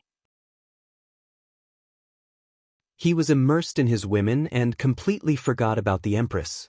15 minutes later, Li Mu appeared in the Chengel Palace. He bowed and asked, "Your Majesty, what are your orders?" The Empress threw him a token and said, "From now on, you are the Deputy Commander of the Bamboo Guards. You will be in charge of the Bamboo Guards together with Ali." The Empress had 4 internal guards. Their names were Mei, Lan, Du, and Ju. The 4 guards had different names, and their functions were also different. The Mei guards were in Shin Du. They were in charge of monitoring the officials. The commander was Mr. Mei. The Lan guards were scattered in various counties. Their job was to monitor the local officials. Li Mu had never seen their commander before. The Bamboo Guards were a special operation organization. They were in charge of carrying out special tasks, such as investigating rebels under the Empress orders. The commander was Shangguan Li. The Jew Guards were the most mysterious of the 4 guards. It was said that they were in charge of intelligence. They had spies and spies in the Demon Nation, the Ghost Realm, and even the Demon Sect. Li Mu took the token and didn't waste any time. He said, "Yes, Your Majesty." He was very clear about his position. He was a brick. He would be wherever the Empress wanted him to be. However, the Empress had inexplicably summoned him here and only gave him a token. After that, there was nothing else.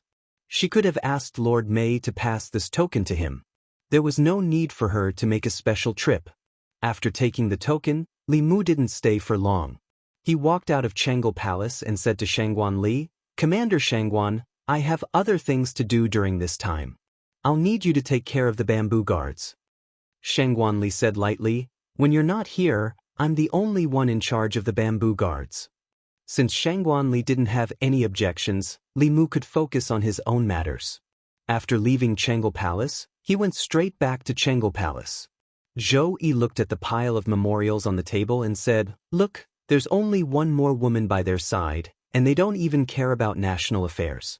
They don't go to the imperial kitchen, and they don't come to Chengel Palace. I should forbid them from taking concubines." Seeing that the Empress's attitude towards Li Mu was becoming more and more strange, Mr. Mei's face was bitter, but he couldn't say anything. In the Imperial Secretariat, Li Mu sneezed for no reason and crossed out 2 names on the list on the table. Lu Yi walked in from outside and put a few oranges on the table in front of Li Mu. He smiled and said, "Sir Li, these are oranges from my hometown. Although they're not as sweet and delicious as the tribute oranges, they still taste pretty good. You can take them back and try them." Zhongjuan didn't produce oranges. In the past, there were people who transplanted them and used their mana to carefully cultivate them. However, the fruit was small and bitter, so no one tried it again. This kind of fruit was usually transported from the southern counties.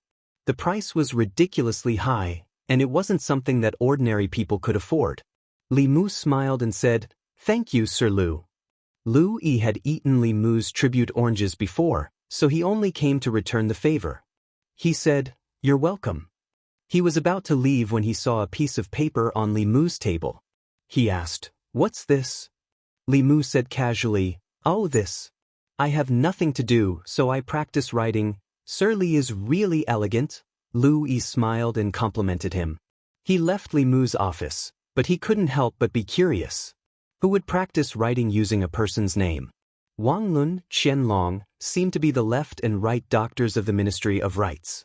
The names after that, Ai Tong, Wu Xing, Chen Guang, sounded familiar.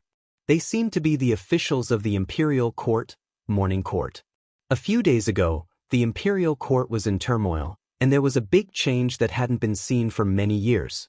Today, The change that affected countless officials finally calmed down. The morning court regained its tranquility.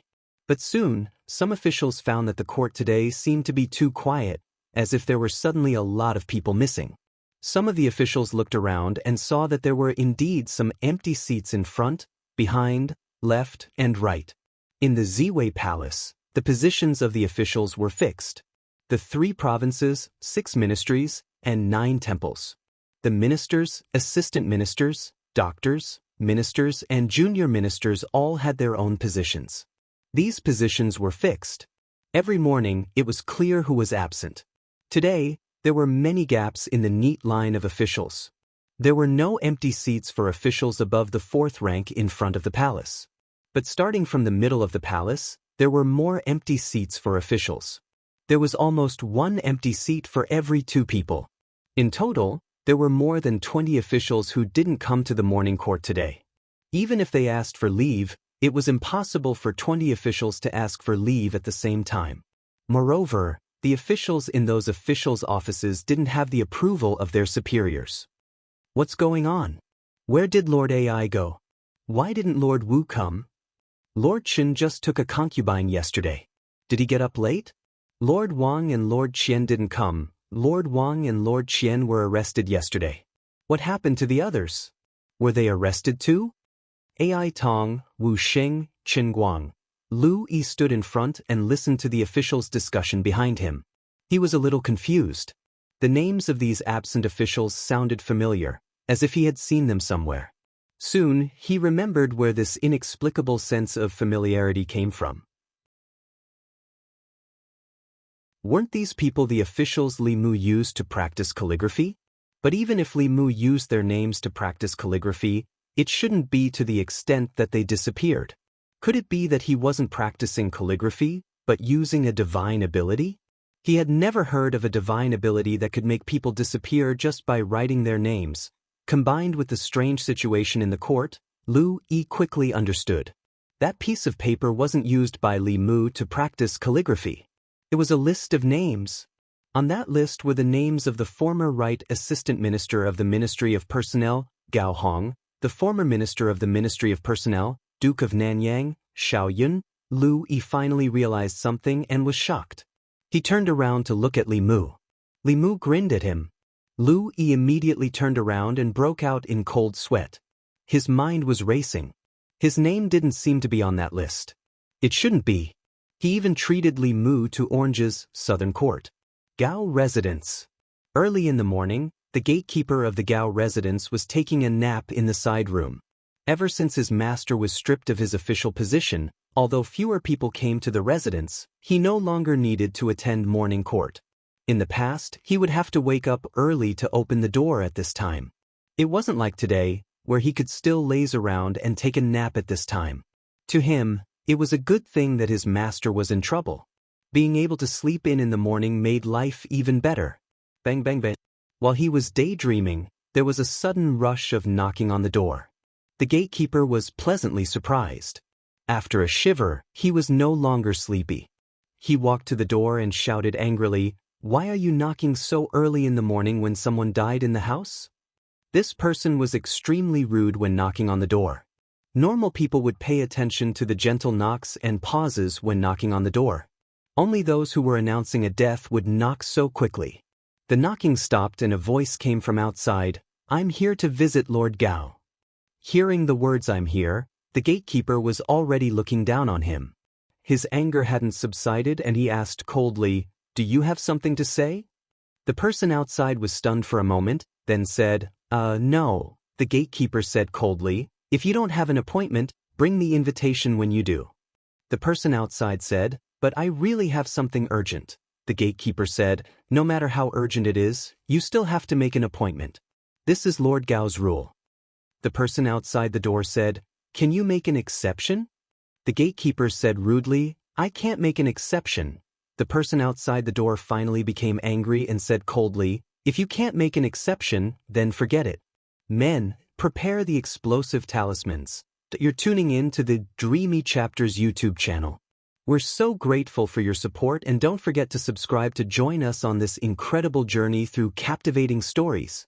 Your generosity through donations truly makes a world of difference, as it's the primary source of revenue that allows me to expand and enhance this channel for you.